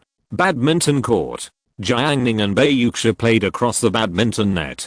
He didn't show his strength, but just swung the racket casually and fed the ball to Baiyuxia. Baiyuxia felt that Jiang Ning's angle of each hit was just right, making her feel very comfortable. When playing badminton with others, he might serve again after a few rounds, but when playing with Jiang Ning, he continued to play for 20 or 30 rounds. Baiyuxia swung the racket and pulled the ball back, and Jiang Ning caught it easily. Such tacit understanding even made Baiyuxia think that she could cooperate with Jiang Ning for a whole class. Badminton was played back and forth, and it was fun, but in the eyes of outsiders, it was a different scene. Jiuo Kunan touched Shan Keiquan. Don't you want to play? Shan Keiquan shook his head. Forget it. Before he confessed his love, he played badminton with Baiyuxia. At that time, he was always timid and didn't dare to swing the racket hard when playing, for fear that Baiyuxia would be unhappy. In the end, playing badminton was particularly boring. Recalling the past, Shan Keiquan smiled. Now he can treat Baiyuxia calmly, but forget about badminton. Jiuo Kunan originally wanted to go up and play. Although Baiyuxia was very beautiful, she was not so cold that strangers were not allowed to approach her. After all, they were classmates in the same class. It was normal to play badminton and table tennis in physical education class. However, he decided to accompany his good brother. However, Che Wei, who was watching on the side, felt jealous in his heart. Why can he play badminton with Baiyuxia? In Che Wei's heart, since he pursued Baiyuxia, he has regarded her as a forbidden delicacy that no one else can touch. Seeing the tacit understanding between Jiang Ning and Baiyuxia, Che Wei's jealousy in his heart could no longer be suppressed. He walked over to Baiyuxia. When Baiyuxia saw someone coming, she reached out to catch the flying badminton. Her face was flushed after exercise. She took a breath and there was a little confusion in her eyes. Che Wei said loudly, I think Jiang Ning is good at badminton, and I plan to compete with him. Baiyuxia looked at Jiang Ning, waiting for his opinion. However, just such a small action hurt Che Wei again, and he could hardly suppress it. Jiang Ning's consciousness emerged, and he could even glimpse Che Wei's anger and hostility. Jiang Ning was amazed. Although he knew about jealousy, he had never experienced it. He said in a flat tone, okay, if you want to play. Che Wei held the racket. He stood on the court and smiled. I'm not really good at playing badminton. You should give in. This was just his humble words. Che Wei's badminton skills are quite good. He studied professionally for a period of time in elementary school and played in competitions. Although it was in elementary school, many of his skills were still there. It was no problem for him to abuse ordinary high school students. As for Jiang Ning, Che Wei had watched the game before and saw through his skills. Whether it was the professionalism of his movements or his consciousness, it could only be said that it was unsightly. Soon, he will kill Jiang Ning's spirit on the court and let Bai Yuxia see who is the stronger one. Che Wei relaxed his whole body and stretched to find the feeling. He sent a high ball. The speed of the badminton was very fast.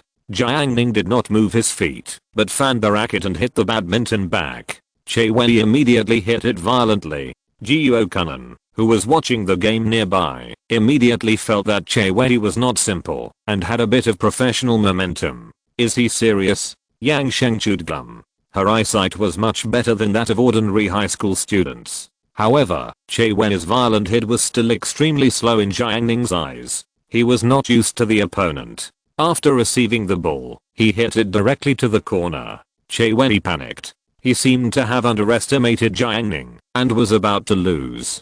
But, can he lose? No, he can't. With strong perseverance and the badminton skills he had practiced hard in elementary school, Che Wei rushed to the corner and hit the ball over the net. Jiang Ning hit it to another corner with his backhand. Che Wei ran to catch the ball again. So the audience outside the court saw Jiang Ning playing leisurely, while Che Wei on the opposite side was running around. Jiang Ning threw another high ball, and Che Wei quickly jumped up to catch it. Jiao Kunan outside the court complained, "Is Jiang Ning teasing a dog?" This caused Chan Kaikun and Yang Sheng to laugh out loud.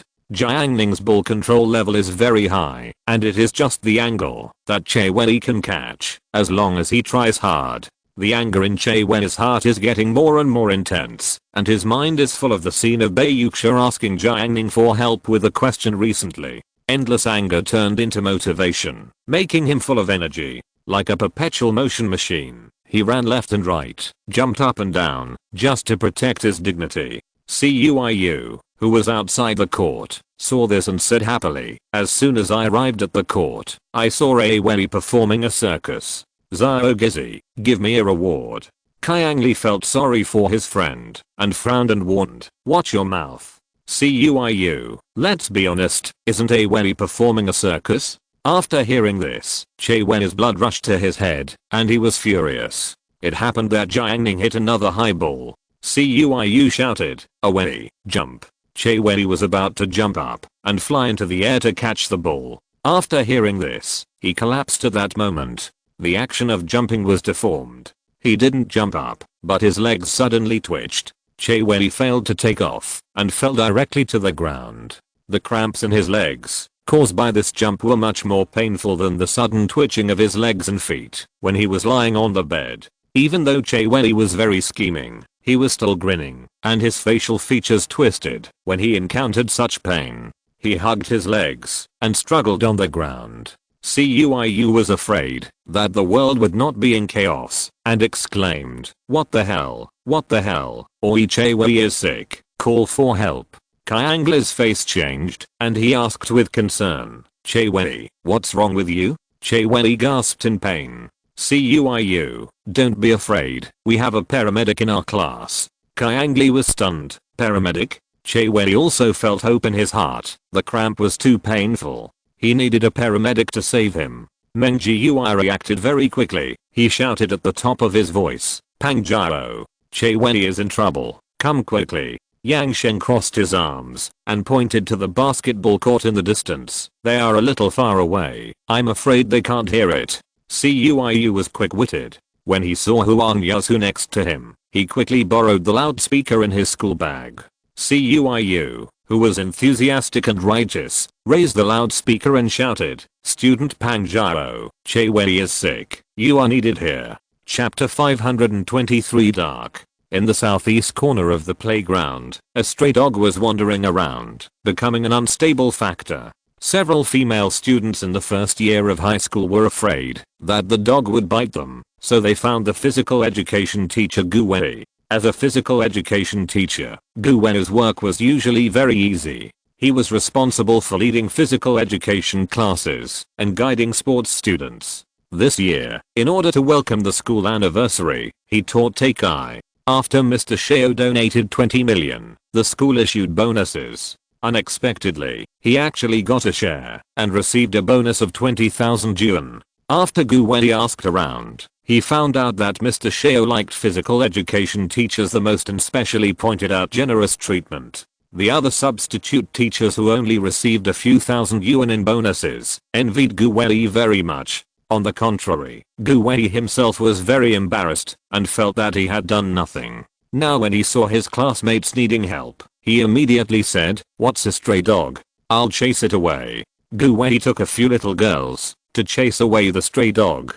As a physical education teacher, it was not easy for him to chase away a dog, right? When he got there, Gu Wei saw the vicious dog with bared teeth, one blind eye, and mucus dripping from its mouth from a distance of 10 meters. His steps froze immediately. Ahem, I didn't bring all the tools. Wait for me to go to the security room. Gu Wei returned the same way. It's not that he couldn't beat the wild dog. If he really used force, he would definitely beat it, but he would definitely be bitten, which was not worth it. Gu Wei went to the security room to get the tools. Several girls in the first grade of high school waited there. Hu Jun strolled here, and several girls kindly reminded him, "Classmate, stay away, that dog seems to bite people." Hu Jun's old face showed an expression of control. "Bite me?" He walked straight to the wild dog without changing his pace. "Girls, be careful." Hu Jun didn't listen at all. He gestured twice, and the wild dog seemed to be stimulated by something, and ran away, passing through the back door of the playground. Hu Jun clapped his hands and left gracefully, without taking away a trace of cloud. Only a few girls were left there, dumbfounded. That boy actually had such a skill. Hu Jun did good things without leaving his name. He walked along the playground, and walked to the fitness equipment on the south side of the playground.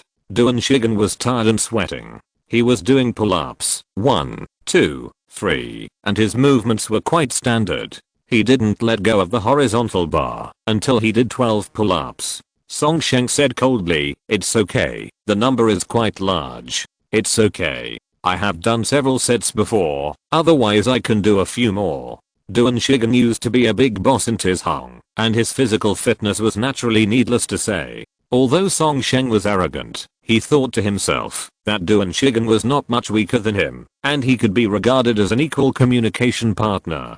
Hu Jun said, "Your level is okay. If you put it in our class, you are one of the most powerful people." After listening to this, Song Sheng looked at the old-looking Hu Jun. He knew this person. When the first year of high school just started, Hu Jun bet with Jiuo Kunan to touch the backboard, and won a bottle of Red Bull. "Hu Jun, tell me, who among us has better physical fitness?" Song Sheng himself likes fitness, and now he starts to discuss heroes on the playground. "Zhang Kai counts as one, no problem," Hu Jun said. Song Sheng nodded in acknowledgement. Although he was not happy with Zhang Kai, he still recognized Zhang Kai's physical fitness. "Wu Zhaoqi is okay." Duan Shigen mocked, "Just his height." When he first transferred to class 8, he was cheated by Wu Zhaoqi and wanted to give him a good beating. Song Sheng thought for a while. "Half." Hu Jun said again, "Brother Quan counts as one." "Haha, I almost cut him off at the beginning of the school." Song Sheng disdainfully. "This is different now, just tell me if it counts." "Yes." Song Sheng said, "Shan Keiquan has been exercising for more than half a year, and his physical fitness is still good." Hu Jun thought about it, and reported another one, "My OZHE." Song Sheng was silent, and after a while, he said, "Forget it." Duan Shigen was puzzled. What ability does that thin boy with glasses have? How can he be recognized as a strong man? Hu Jun was about to explain to him, when suddenly, a shout rang out in the playground. "Pang Jiao, Pang Jiao, Che Wei from our class, is in trouble and urgently needs your help." The voice was so loud and clear. Hu Jun looked sideways, and saw someone shouting on the badminton court in the west. "Gangzi, there's something exciting to watch." Hu Jun hurried to the badminton court. Duan Shigen saw him running away, and said to Song Sheng, "What's the matter?" Song Sheng also shook off his pace. "Stop talking nonsense, hurry up." Duan Shigen was extremely confused. Isn't it just that a classmate in the class got into trouble? What's so strange? However, after hearing the news about Pang Jiao on the loudspeaker, he became curious and started to walk towards the badminton court. Not only Duan Shigen, but all the students in the playground, not only class 8 of grade 12, but even students from other classes taking physical education classes, were alarmed and all gathered towards the badminton court. By the time Duan Shigen arrived, a wall of people had formed in front of him. Fortunately, Duan Shigen was strong and easily squeezed to the front row. Che Wei injured his tendons when he jumped, and the cramp was particularly severe. He was so painful that his face turned pale, and he couldn't speak. Jiang Ning looked around the crowd and shouted, "Everyone come and lend a hand, help get him to the infirmary." Cuiu was confident of victory. "Don't worry, some students in our class have been trained in the infirmary, so some first aid methods are still no problem." Meng Jiu said as a matter of course. "Yes, what if we cause secondary injuries when we help him up?" When Jiang Ning heard this, he quickly put his hand away, fearing that he would cause harm to Che Wei. Although he and Che Wei were good friends, he was not familiar with Che Wei's parents. If he encountered unreasonable parents, what if he was blackmailed? Just as Che Wei was enduring the pain, a thunderous voice suddenly rang out from outside the crowd. "I'm coming." Her voice was extremely high decibel, shaking the 4 directions, and it was louder than the loudspeaker before. Behind the sea of people, a stone roller-like warrior walked out. It was Pang Jiao. Not only her, but behind her there was Zhang Yifei with a square face, Li Shengnan, and Wang Yan'an, who was very thin and looked like a flounder. Cuiu shouted in his heart, "Fuck, the 4 golden flowers are gathered together." Pang Jiao took the lead, and no one dared to stop her. Jiang Ning watched her approach with his eyes wide open, his voice trembling slightly. "What are you going to do?" Zhang Yifei, who had a square face, yelled, "All irrelevant people, please stand aside. If the treatment is delayed, can you take the responsibility?" Jiang Ning was going to refute, but Zhang Yifei's saliva hit his face. He wiped his face, but the fishy smell lingered, and he withdrew to the side without saying a word. At this moment, Jiang Ning, who claimed to be arrogant, finally understood what kind of horror Liu Chuandao encountered that day. Li Shengnan's round eyes were glaring like a demon, bursting with incomparable desire. She missed the rescue of Shenzhen Li, and missed the rescue of Luo Jun. This time, she was finally not absent. Li Shengnan took a step forward, and stopped in front of Che Wei. Che Wei, who did not have Jiang Ning's help, lay on the ground, twisting in pain. He suddenly noticed a darkness in front of his eyes. He looked up, and saw the burly Li Shengnan. On the other's big face, a smile that seemed to be a smile was squeezed out. Che Wei even saw the hair growing in Li Shengnan's nostrils. Che Wei felt a chill in his heart and a sense of fear. He used to be a favored child in class 6. The girls he talked to were at least above average, delicate and cute. When had he ever been with a girl like Li Shengnan? In his impression, Li Shengnan was not a girl at all, but another kind of creature. Che Wei had a bad feeling in his heart. He dragged his cramped leg and moved forward with both feet. He was sweating profusely because he was too tired from playing badminton before, and the cramps caused severe pain. Cuiu smiled and said, "Oi, don't crawl. Meng Jiu, if you are sick, you need to be treated." Che Wei's bad feeling became stronger and stronger. Then he heard Li Shengnan shouting, "Oi, it's time for treatment." Pang Jiao yelled, "Oi, it's time for treatment." Li Shengnan, "Oi, it's time for treatment." Wang Yan'an laughed sweetly. One figure after another stood beside him, and shouts came. Che Wei only felt the devil's voice piercing his ears, and he couldn't help but have the idea that he was absolutely invincible. The most primitive fear surrounded him. Escape. You must escape. Che Wei twisted his body and crawled hard, trying to escape from the devil's cave. The sun shone from the sky, and the 4 golden flowers were standing tall, pulling out shadows like demons. Those shadows intertwined and connected, forming a large shadow. Che Wei's small body crawled in the shadow. I must escape." Che Wei endured the pain, used both hands and feet, and crawled forward. Finally, he escaped from the shadow. Before he could breathe a sigh of relief, he felt that his eyes were dark again.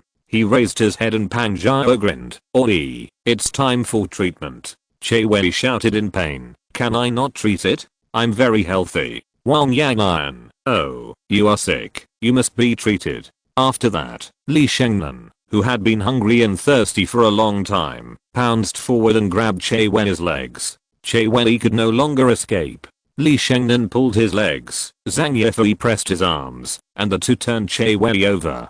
Qiang Li couldn't bear to watch. He complained to the people around him. Is there still a law? Is there still a law? Where is the pet teacher? I want to find the pet teacher. CUIU. The pet teacher just left the playground. As soon as these words came out, Che Wei lost all hope. Pang Jiao said distressedly. Look how painful it is for the baby. Let's get started quickly. Zhang Yifei, who had a square face, took off her coat and squatted down impatiently. Che Wei fought desperately, kicked his legs wildly, twisted his body just to break free, but he was so weak that he was powerless in Pang Jiao's hands. Li Shengnan took off Che Wei's running shoes, and Zhang Yifei rolled up Che Wei's trouser legs. Because Che Wei didn't faint, artificial respiration was not needed. Although Pang Jiao felt sorry, she still had some concerns. The three of them surrounded Che Wei. Li Shengnan held Che Wei's feet and started to massage the bones.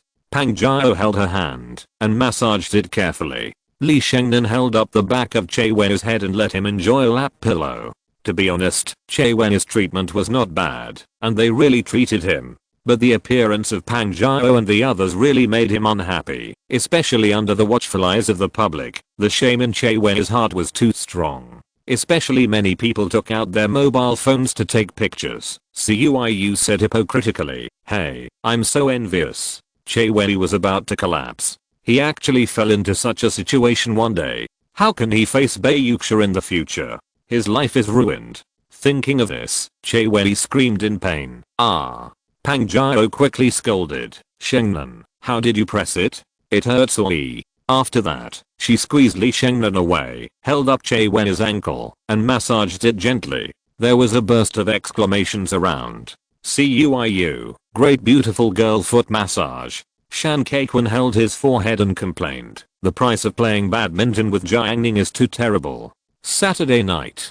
Today, the construction team next door did not work at night, so Zhu Yuantang abandoned Jiang Ning and went to play with Chachu. Jiang Ning stayed alone in the empty room, but he was happy and comfortable. There were a few pomegranates in the plastic bag. Jiang Ning liked to eat pomegranates, but it was troublesome to peel them. When Zhu Yuantang was here, Jiang Ning could exploit her and ask her to peel pomegranates for her, but since she went to Chachu, naturally there was no one to order around.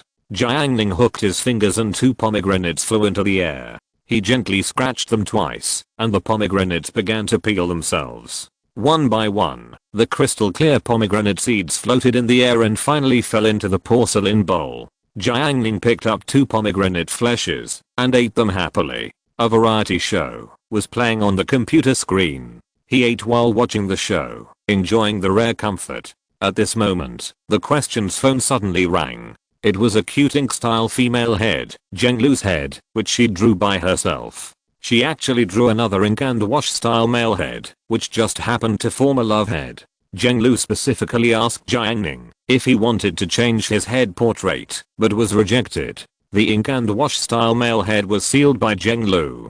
Jiang Ning answered the question's call on his mobile phone. After the call was connected, Zhenglu's voice was a little muffled. Jiang Ning recalled that in the morning, he used his spiritual sense to check Zhenglu's body as usual and did not find any signs of her being sick. Besides, the temperature did not drop this afternoon and evening, and the protective jade pendant he gave her had a little heat preservation effect. What's wrong with your voice? Jiang Ning asked. Zhenglu was surprised. Did you hear it? Yeah. Jiang Ning, you are so careful. Zhenglu was a little happy. Being said to be careful, Jiang Ning was quite proud of himself. Thinking back to the past, he could detect any slight change in Shen Qing's mood and took various countermeasures. Immediately, Jiang Ning's complacency dissipated and his face sank, as if it was not worth showing off. It's okay, but your voice has changed a lot. Is your throat sore? Jiang Ning asked. He used to have sore throats and tonsillitis occasionally, but now with the throat lozenges he made, it's not a problem. Zhenglu, I was actually washing clothes while talking to you on the phone. Jiang Ning, huh? Zhenglu continued, when I was washing clothes, I had no pockets on my body. Jiang Ning asked, since there are no pockets, where do you put your phone? Zhenglu on the other end of the phone suddenly lowered her head, exhaled, and said boldly, guess. Chapter 524, Bottom. Guess. In the city, on the other side of Zuha Lake, the terrain is only of medium quality, because it is separated from the city by a bridge. The bathroom door was open, and Zhenglu was standing next to the sink.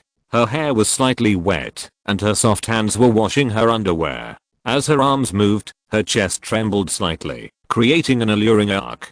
Jiang Ning was several kilometers away from her, and her spiritual awareness range was not enough, so he naturally could not accurately perceive Zhenglu's condition. However, Jiang Ning had a vague guess. She wouldn't put it there, would she? Jiang Ning took a sip of water and guessed slowly, holding it in her hand. Zhenglu's dull voice came, you guessed wrong. I'm washing clothes with both hands. She poured some hand sanitizer, and her movements became gentler. Then, on the stool. There's no stool in the bathroom. Keep guessing. Jiang Ning, well. A slightly charming and cunning voice came from the other end of the phone. I'll give you a hint, it's on me. After saying that, Zhenglu was very shy. Now he must have guessed it, right? Jiang Ning, oh, I know. Zhenglu asked expectantly, well, where to put it? Jiang Ning said, hang it around my neck. Zhenglu, she felt helpless. Little boys are so difficult to deal with. She had guided him like this, but it still didn't work. Did she have to take the initiative from beginning to end? Jiang Ning asked again, isn't that right? Zhenglu praised insincerely, you are so amazing, you can guess that. Jiang Ning held back his laughter and deliberately said, yes, I have seen a mobile phone case with a rope, which can be hung around the neck like a necklace. Zhenglu, yeah. Jiang Ning couldn't guess the position, and Zhenglu was even harder to say. She was afraid of being too proactive. What if Jiang Ning had a bad impression of her? While she was thinking, Jiang Ning's words came out, do you like to listen to music while washing clothes? Of course, but I was talking to you on the phone today, so I didn't listen to any music. Jiang Ning, oh, what mode do you usually use to listen to music? Single loop or random play? Zhenglu, random play more often. I only play single loop when I'm painting. Jiang Ning suddenly realized, then when you are washing clothes, you don't have hands. If you hear a song you don't like, how do you switch it? Zhenglu was stunned. A smile appeared on the corner of her mouth, and her tone became playful. It's not easy to change songs. If you wear headphones, you can switch by pressing the headphone button twice, but it's not possible when it's hung around your neck. Jiang Ning, do you have any good way to change songs? Her dull voice came out. Yes, you can shake to change songs. Jiang Ning said. Zhenglu, you can do this. You are so smart. Jiang Ning reminded him, well, be gentle, don't throw the phone out. Zhenglu thought he was considerate, but then she thought, I hung the phone around my neck, how could it fall out? Could it be? She suddenly had a guess, and her watery eyes blossomed with many styles. A youthful blush flew across her face, and she was a little charming, and her gentle and charming voice came out, don't be afraid, it's very deep. Jiang Ning ate pomegranates and chatted slowly with Zhenglu, experiencing the beauty of a 16-year-old girl. Happy times are always short, but this sentence doesn't seem to be appropriate for Jiang Ning. When he was a child, he could play Tetris on the black and white game console again and again. At that time, he could arrogantly claim that what he lacked the most was time. It's a pity that he was young and ignorant. Now he can say that he has no shortage of time, and he can be happy all the time for a long time. After chatting with Zhenglu for 20 minutes, she still didn't want to hang up. She washed her clothes and soaked her feet. Jiang Ning was naturally willing to chat with her more. Zhenglu's voice was soft and comfortable to listen to. He enjoyed the phone call. Suddenly, Jiang Ning's consciousness moved, and an image that was countless times clearer than radar came, outlining two figures and merging into his mind. Tang took Chachu out of the house and came to him. Jiang Ning subconsciously planned to hang up the phone. After all, once Tang Tang came, the question's call would inevitably be affected, which was also very impolite. However, Jiang was on the other end of the phone, talking about what she had encountered recently today, such as the gossip about many painters in their circle. If Jiang Ning hung up suddenly, it would be too disappointing and seem decisive. Life has always been a dilemma, of course. Jiang Ning is a cultivator. He thought about it and decided to try it out to see if it would work. He pointed his finger and drew a spell to lock Zhenglu's voice to prevent it from being transmitted outward. Jiang Ning, your Tang Tang boss is here to see you. Zhu Yuantang cheered happily. Her appearance was always accompanied by some childishness. Jiang Ning cast another spell to lock the voices of Zhu Yuantang and Zhu Chuchu, preventing them from being heard and preventing them from meeting. At the same time, Jiang Ning kept a sound transmission method so that he could continue to communicate with Zhenglu. In this case, Jiang Ning was doing two things at once. He hung up the phone after Zhenglu finished sharing the interesting things on her side. Zhu Chuchu wanted to pinch the pomegranate to taste it, but Tang Tang didn't pinch it, so she had to wait and quietly observe Jiang Ning. She always felt that Jiang Ning just now was not right, but she didn't ask because she didn't know Jiang Ning very well. She just came to eat pomegranates. Zhu Yuantang shouted, "Jiang Ning, I want to eat your pomegranate. You can eat it." Jiang Ning didn't care. This was the excellent pomegranate he asked Xiao Shuangshang to buy, and he was going to plant it in Huqi Mountain in the future. The pomegranates in the bowl were not from other places, but from Tu County, a subordinate county of Yazhou. The grains were large, like agate, with crystal clear seeds and outstanding appearance. The pomegranate he ate was the king of pomegranates, and each one was worth dozens of yuan. Zhu Yuantang couldn't wait any longer, and she said, "I haven't washed my hands yet." She felt a little hesitant if she didn't wash her hands before eating. Jiang Ning was fine. He often used his magic power to condense moisture and clean his skin, and his whole body was always spotless. He picked up a pomegranate. "Open your mouth," Zhu Yuantang said obediently. Jiang Ning threw it gently, and the pomegranate entered Zhu Yuantang's mouth. She chewed it, and the pomegranate had a very strong sweet and sour taste. "I want more." Jiang Ning threw another one, and she caught it again. He picked up the pomegranate again, and found that Zhu Chuchu's eyes were expectant. He pinched her this time and gestured, "Give you one." Zhu Chuchu refused again and again. She was shy inside. How could she have the nerve to do this? She is not Tang Tang, who is like a child. "If you want to eat, take it yourself," Jiang Ning said. As he said that, he threw out another pomegranate. Zhu Chuchu finally waited for this sentence. She breathed a sigh of relief, finally let go of her reserve, and pinched a pomegranate. Jiang Ning saw that Tang Tang looked eager to be fed, and he couldn't help laughing. "Aren't you afraid that I will embarrass you?" Zhu Yuantang snorted. "I'm not you, and I'm not stupid. It's not good to say bad things about people behind their backs, and Zhu Yuantang is not that kind of person." Hearing this, Jiang Ning smiled, and Zhu Yuantang also found it funny. Zhu Chuchu was puzzled. What, you look very happy." The class group of class 8 tonight was particularly lively, and the center of discussion was undoubtedly Che Wei. Those who were saved by Pang Jiao before were all students from other classes. Now that classmates appeared for the first time, and the parties involved were in the group, everyone's discussion was directly maximum doubt. Che Wei usually speaks in the group. In order to quickly improve his presence in the new class, Che Wei's previous speaking frequency even surpassed Dong Qingfeng. The presence is quite high. "Oi, don't back down. Why don't you thank Pang Jiao?"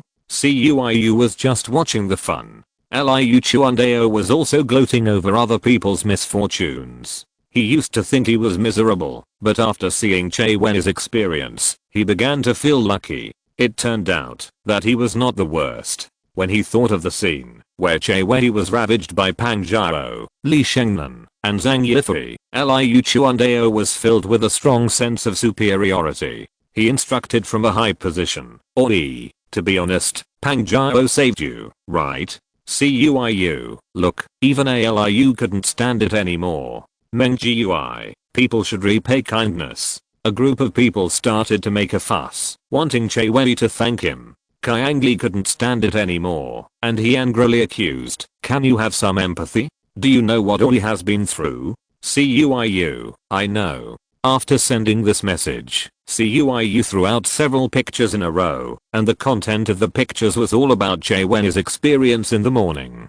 The painful and twisted facial features and the posture of despair all showed Oi's misery. Are there any brothers who can come up with an appropriate slogan based on these pictures? Wang long long. Damn, I'm surrounded by beauties. Jaewen quits the group chat. Fuck, Jaewen is gone. What? He quit the group.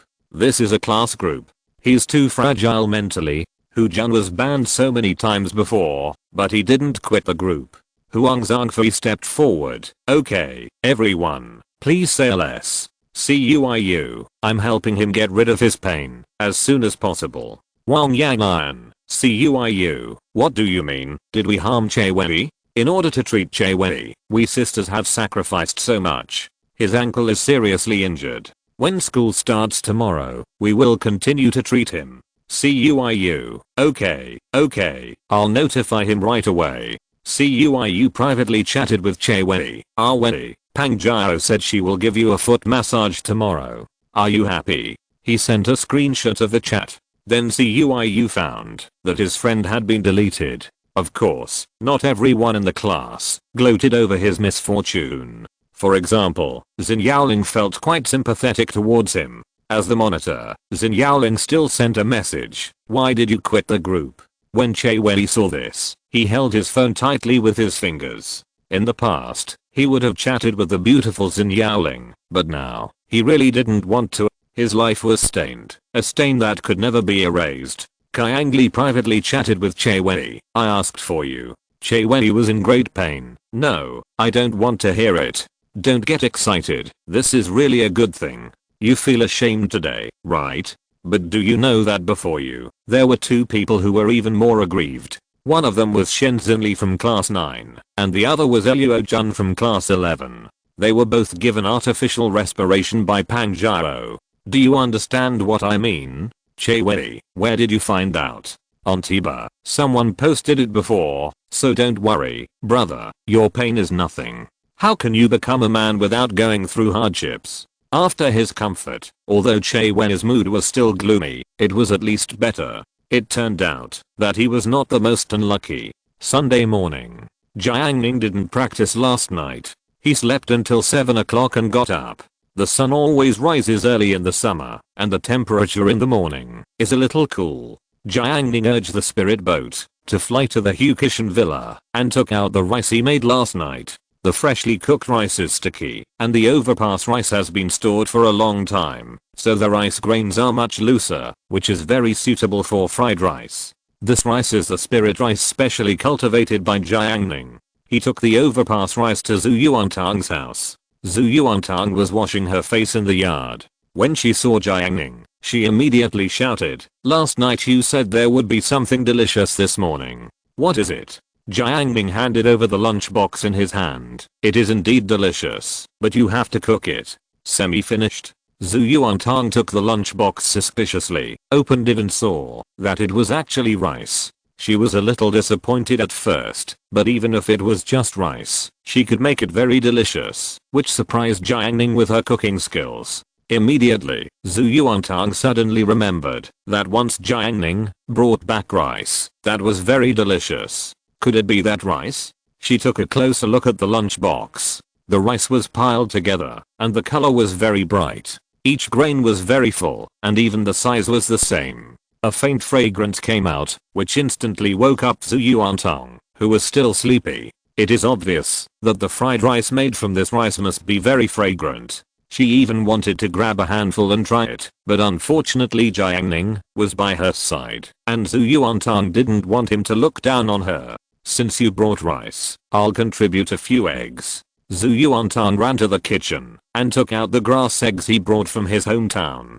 At the same time, in the city, Yang Fei, the owner of the farmhouse, got up very early and drove to Yao's house. The construction team of Heba farmhouse is under brother Yao. It is easy to get things done with acquaintances. The workers of the construction team work without any ambiguity and progress very quickly. He came here this time to invite brother Yeo to come to the farmhouse to take a look, give him advice, and enhance their relationship at the same time. Brother Yeo came from an engineering background and has a wide network of contacts, which can provide a lot of help for his farmhouse. After Yang Fei entered the community, he walked all the way to building 3. After knocking on the door, he saw brother Yeo. However, the other person's thick hair made the bald Yang Fei lack the previous intimacy. There was no other way. Brother Yeo contracted the project of evergreen liquid. If he was bald, it would be a joke. He invited, brother Yeo, do you want to go over now, or stay busy for a while?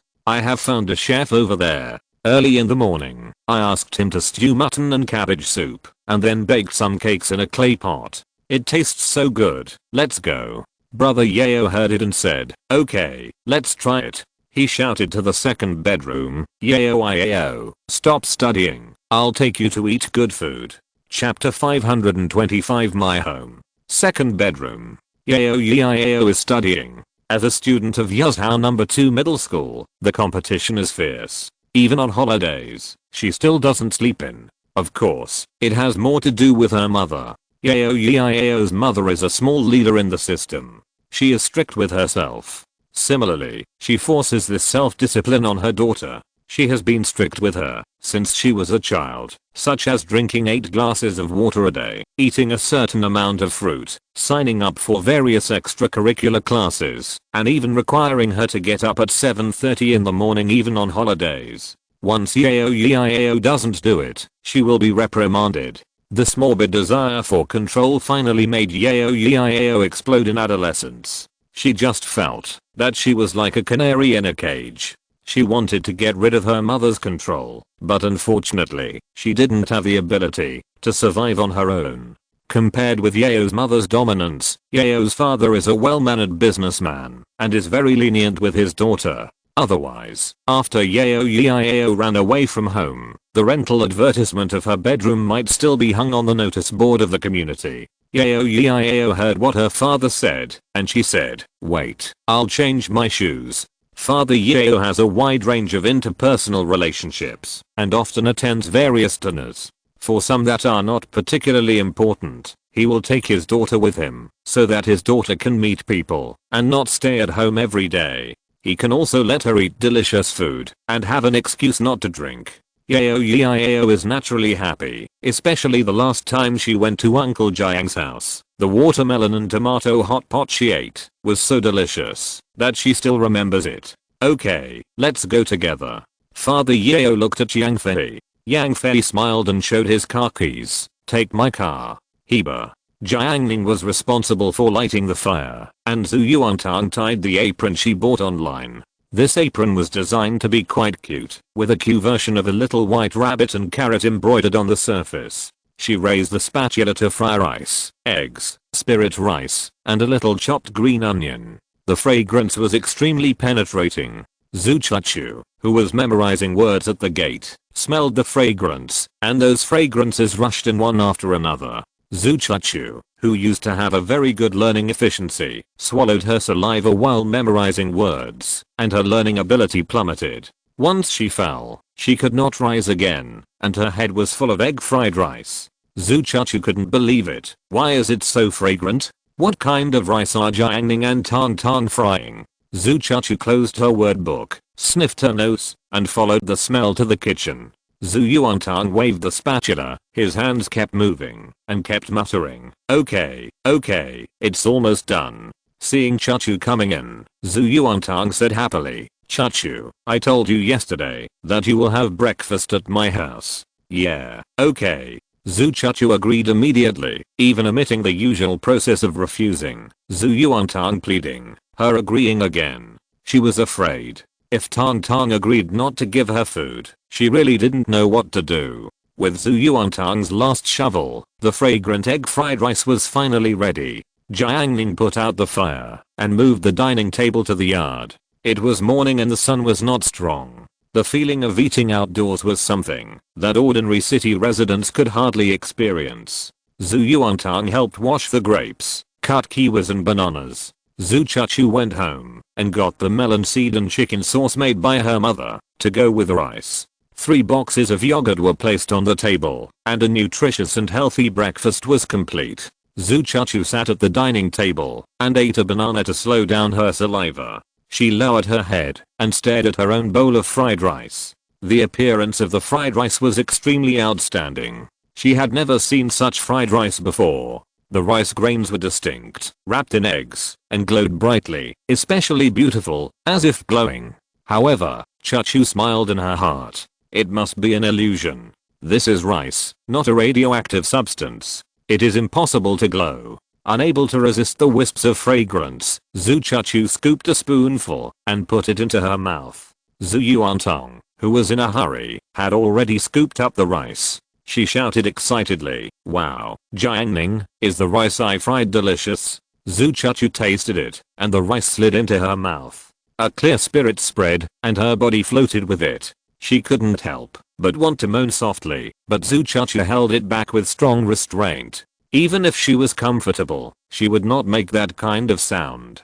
Chuchu, who has always been steady, was driven by desire and couldn't help but take a bite of the rice. Soon, a feeling of fullness and happiness appeared in her heart. The fatigue of memorizing words and the impetuous mind were soothed. At this moment, she forgot a lot, and the whole person calmed down and immersed in the fragrance of the spiritual rice. Jiang Ning's spreading consciousness immediately gave feedback on Chuchu's physical condition. He nodded secretly. The spiritual rice that has been improved twice has a great effect on the body of ordinary people. Jiang Ning had brought back spiritual rice from Huqi Mountain once before. Aunt Gu cooked rice and served it with green pepper and potato shreds. Zhu Yuantong ate several bowls and never forgot it. However, Jiang Ning was not very satisfied.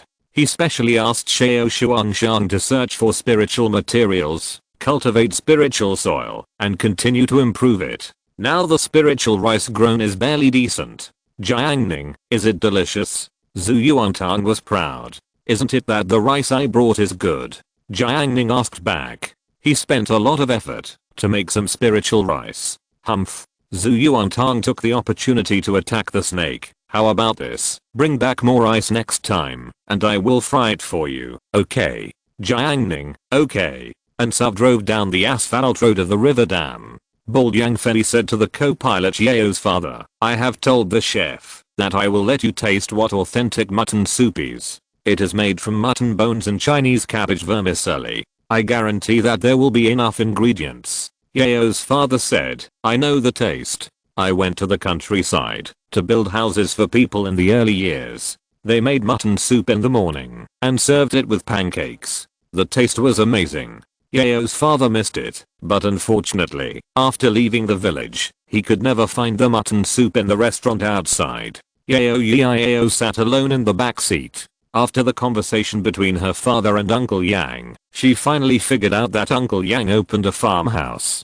Yao knew what it was. She had been to similar places before. She had gone to the suburbs with her father before, eating open-air roasted whole lamb, old roosters roasted in earthen stoves, or skewers roasted by adults with charcoal, or picking strawberries with a basket, to experience the farm style. There were adults to lead the whole process, so she didn't have to do it herself. The process was very pleasant, and gave her a very down-to-earth experience. Yao looked out the window at the scenery outside. The endless fields made her feel relaxed and happy, and even her depressed mood became much lighter. She looked to the southeast, where there were many big poplar trees and a bamboo forest. A row of neat bungalows emerged in the lush greenery. Yang Fei smiled and said, we are almost there. I guess you can smell the aroma of mutton soup, brother Yao. As he said that, he turned the steering wheel, and the sub turned a corner and entered a row of bungalows. A strong fragrance suddenly came to her face.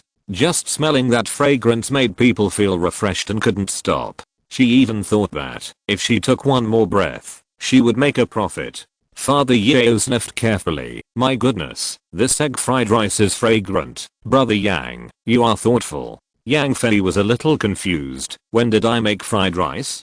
Did the chef make his own decision?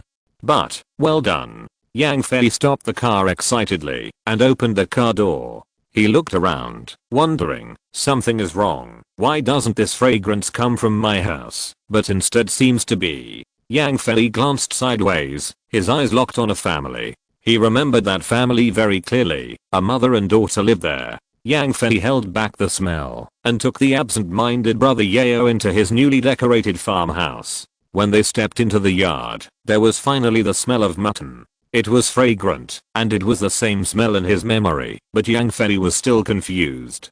Compared with the smell of the egg fried rice, this mutton smell was not worth mentioning. Yang Fei laughed and said, "Brother Yao, come and try the mutton soup." Yao's father said absent-mindedly, "Okay, come and try it." Yang Fei asked the eldest sister in the kitchen to prepare 3 large enamel bowls. Each enamel bowl was filled with a large amount of mutton. The soup was clear and white, and looked very tempting. After serving 3 bowls, Yang Fei smelled the fragrance of egg fried rice again.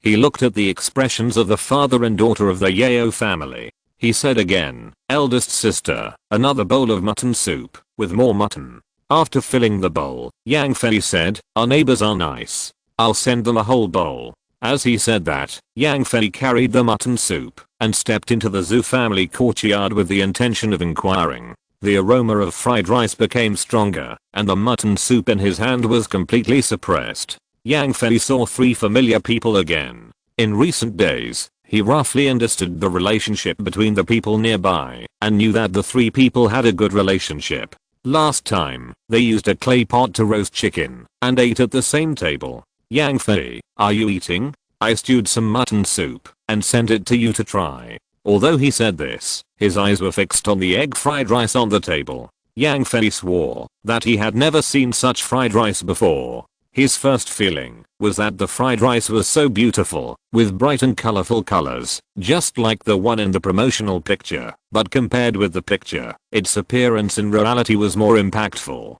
Zhu Yuantang accepted the kindness, and out of courtesy, she thanked him. "Thank you, Uncle Yang. Let me give you a taste of our breakfast." Yang Fei was pleasantly surprised when he heard it. He came here just for this. As a result, Zhu Yuantang took out a plate for guests and put some juicy kiwis, bananas, and grapes on it. Yang Fei. However, Zhu Yuantang was generous. She picked up the spoon and put a small spoonful of egg fried rice. Zhu Yuantang knew that the rice Jiang Ning brought must be special and could not be given to others easily, but Uncle Yang was quite generous, so she scooped a small spoonful of rice, shook the spoon slightly, and shook off half of it. In the end, the amount was only about 1 or 2 mouthfuls. Yang Fei's eyes twitched. He carried a plate of cut fruits and a small handful of egg fried rice, and returned to the farmhouse. Yang Fei saw the eyes of the Yao family father and daughter, and he said awkwardly, "Ha ha ha, I sent a bowl of mutton soup,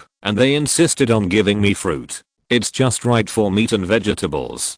Come and try it." Yang Fei put the plate on the table in the yard. Yao saw the egg fried rice, and felt an inexplicable attraction. She couldn't help asking, "Why is there fried rice?" Yang Fei waved his hand. "They made egg fried rice, and insisted that I try it, so I asked for a spoonful." "Niece, you try it?" Yang Fei said. His purpose today was to entertain brother Yao, and he naturally understood that, if he could make his daughter have fun, it would be better than anything else. Yao had already been wetted by the fried rice. She used a spoon in one hand and chopsticks in the other, to push the rice into the spoon. After taking a bite, she was immediately amazed. First, the egg was soft and tender, and then the super fragrant rice was like a flower blooming in her mouth. Both the taste and flavor had reached a certain level, and there was also the kind of joy from the inside out. How could it be so delicious? Yao's face flushed slightly, as if she had drunk a little wine. She didn't pause and took another bite, to finish all the fried rice. After a short period of refreshment, there was a long period of emptiness. Yao missed the fragrance in her mouth, and she didn't even want to drink another sip of mutton soup, for fear that it would wipe out the rice fragrance. Seeing that she seemed to be possessed, Father Yao was amazed. "Is it really that delicious?" Yao praised repeatedly. "Dad, it's delicious." Without thinking, she answered, "It's better than the watermelon I ate at Uncle Jiang's house last time." After saying this, Father Yao was surprised. "Really?" Yao was helpless. "Dad, if you don't believe me, try it." However, the rice was gone. Yang Fei had to bite the bullet and promise, since my eldest niece likes it, I'll ask the neighbor to get some more. Father Yeo saw Yang Fei's embarrassment, and he thought, let's go and have a look together. Middle-aged men don't pursue much. Father Yeo loves all kinds of food. In order to taste the watermelon of Jiang Kishan's house, he often asks indirect questions, which makes old Jiang no longer respond. After making a decision, Yang Fei, Father Yeo, and Yeo Yeo put down the enamel bowls in their hands and went out together. They actually visited the Zhu family courtyard for a meal. Yeo Yeo was a little embarrassed at first, but then she thought that the river dam was in a remote location and the residents' family conditions must be average, otherwise they would have moved to the city long ago. If her father was willing to spend some money, he would definitely let them cook a meal. In this way, she would be full at once. Thinking like this, when Yeo Yeo entered the courtyard, she suddenly found two familiar faces. She paused. Jiang Ning, why is he here? Yeo Yeo had a deep impression of Jiang Ning from the first time when Jiang Ning delivered tomatoes to Uncle Jiang's house to the second time on the night of the temple fair. The first two meetings were within the normal range, but from the third time, she wore a doll costume to work part-time during the summer vacation, fainted in the hot weather, and was rescued by Jiang Ning. The fourth time she wore a hat to distribute flyers. She met Jiang Ning again, and then was embarrassed about her own house being rented out by her mother. She looked at Jiang Ning, then at the fried rice on the table, and thought of the watermelon and tomatoes he sent to Uncle Jiang, and seemed to understand all of a sudden. Yeo Yeo stood on tiptoe, leaning forward with her slender body, and a healing smile appeared on her pretty face as she greeted him. Hi, Jiang Ning, is your home here? Zhu Yuantang also recognized the other person, the little princess who was the center of attention in the restaurant where her mother worked. She held the spoon and said, no, this is my home. End of this chapter. Thank you very much for reaching the end. Don't forget to like. Looking for more exclusive content and immediate access? Subscribe to our Patreon. Remember, every like, subscription, or donation encourages us to continue. Thanks to everyone. See you in the next video.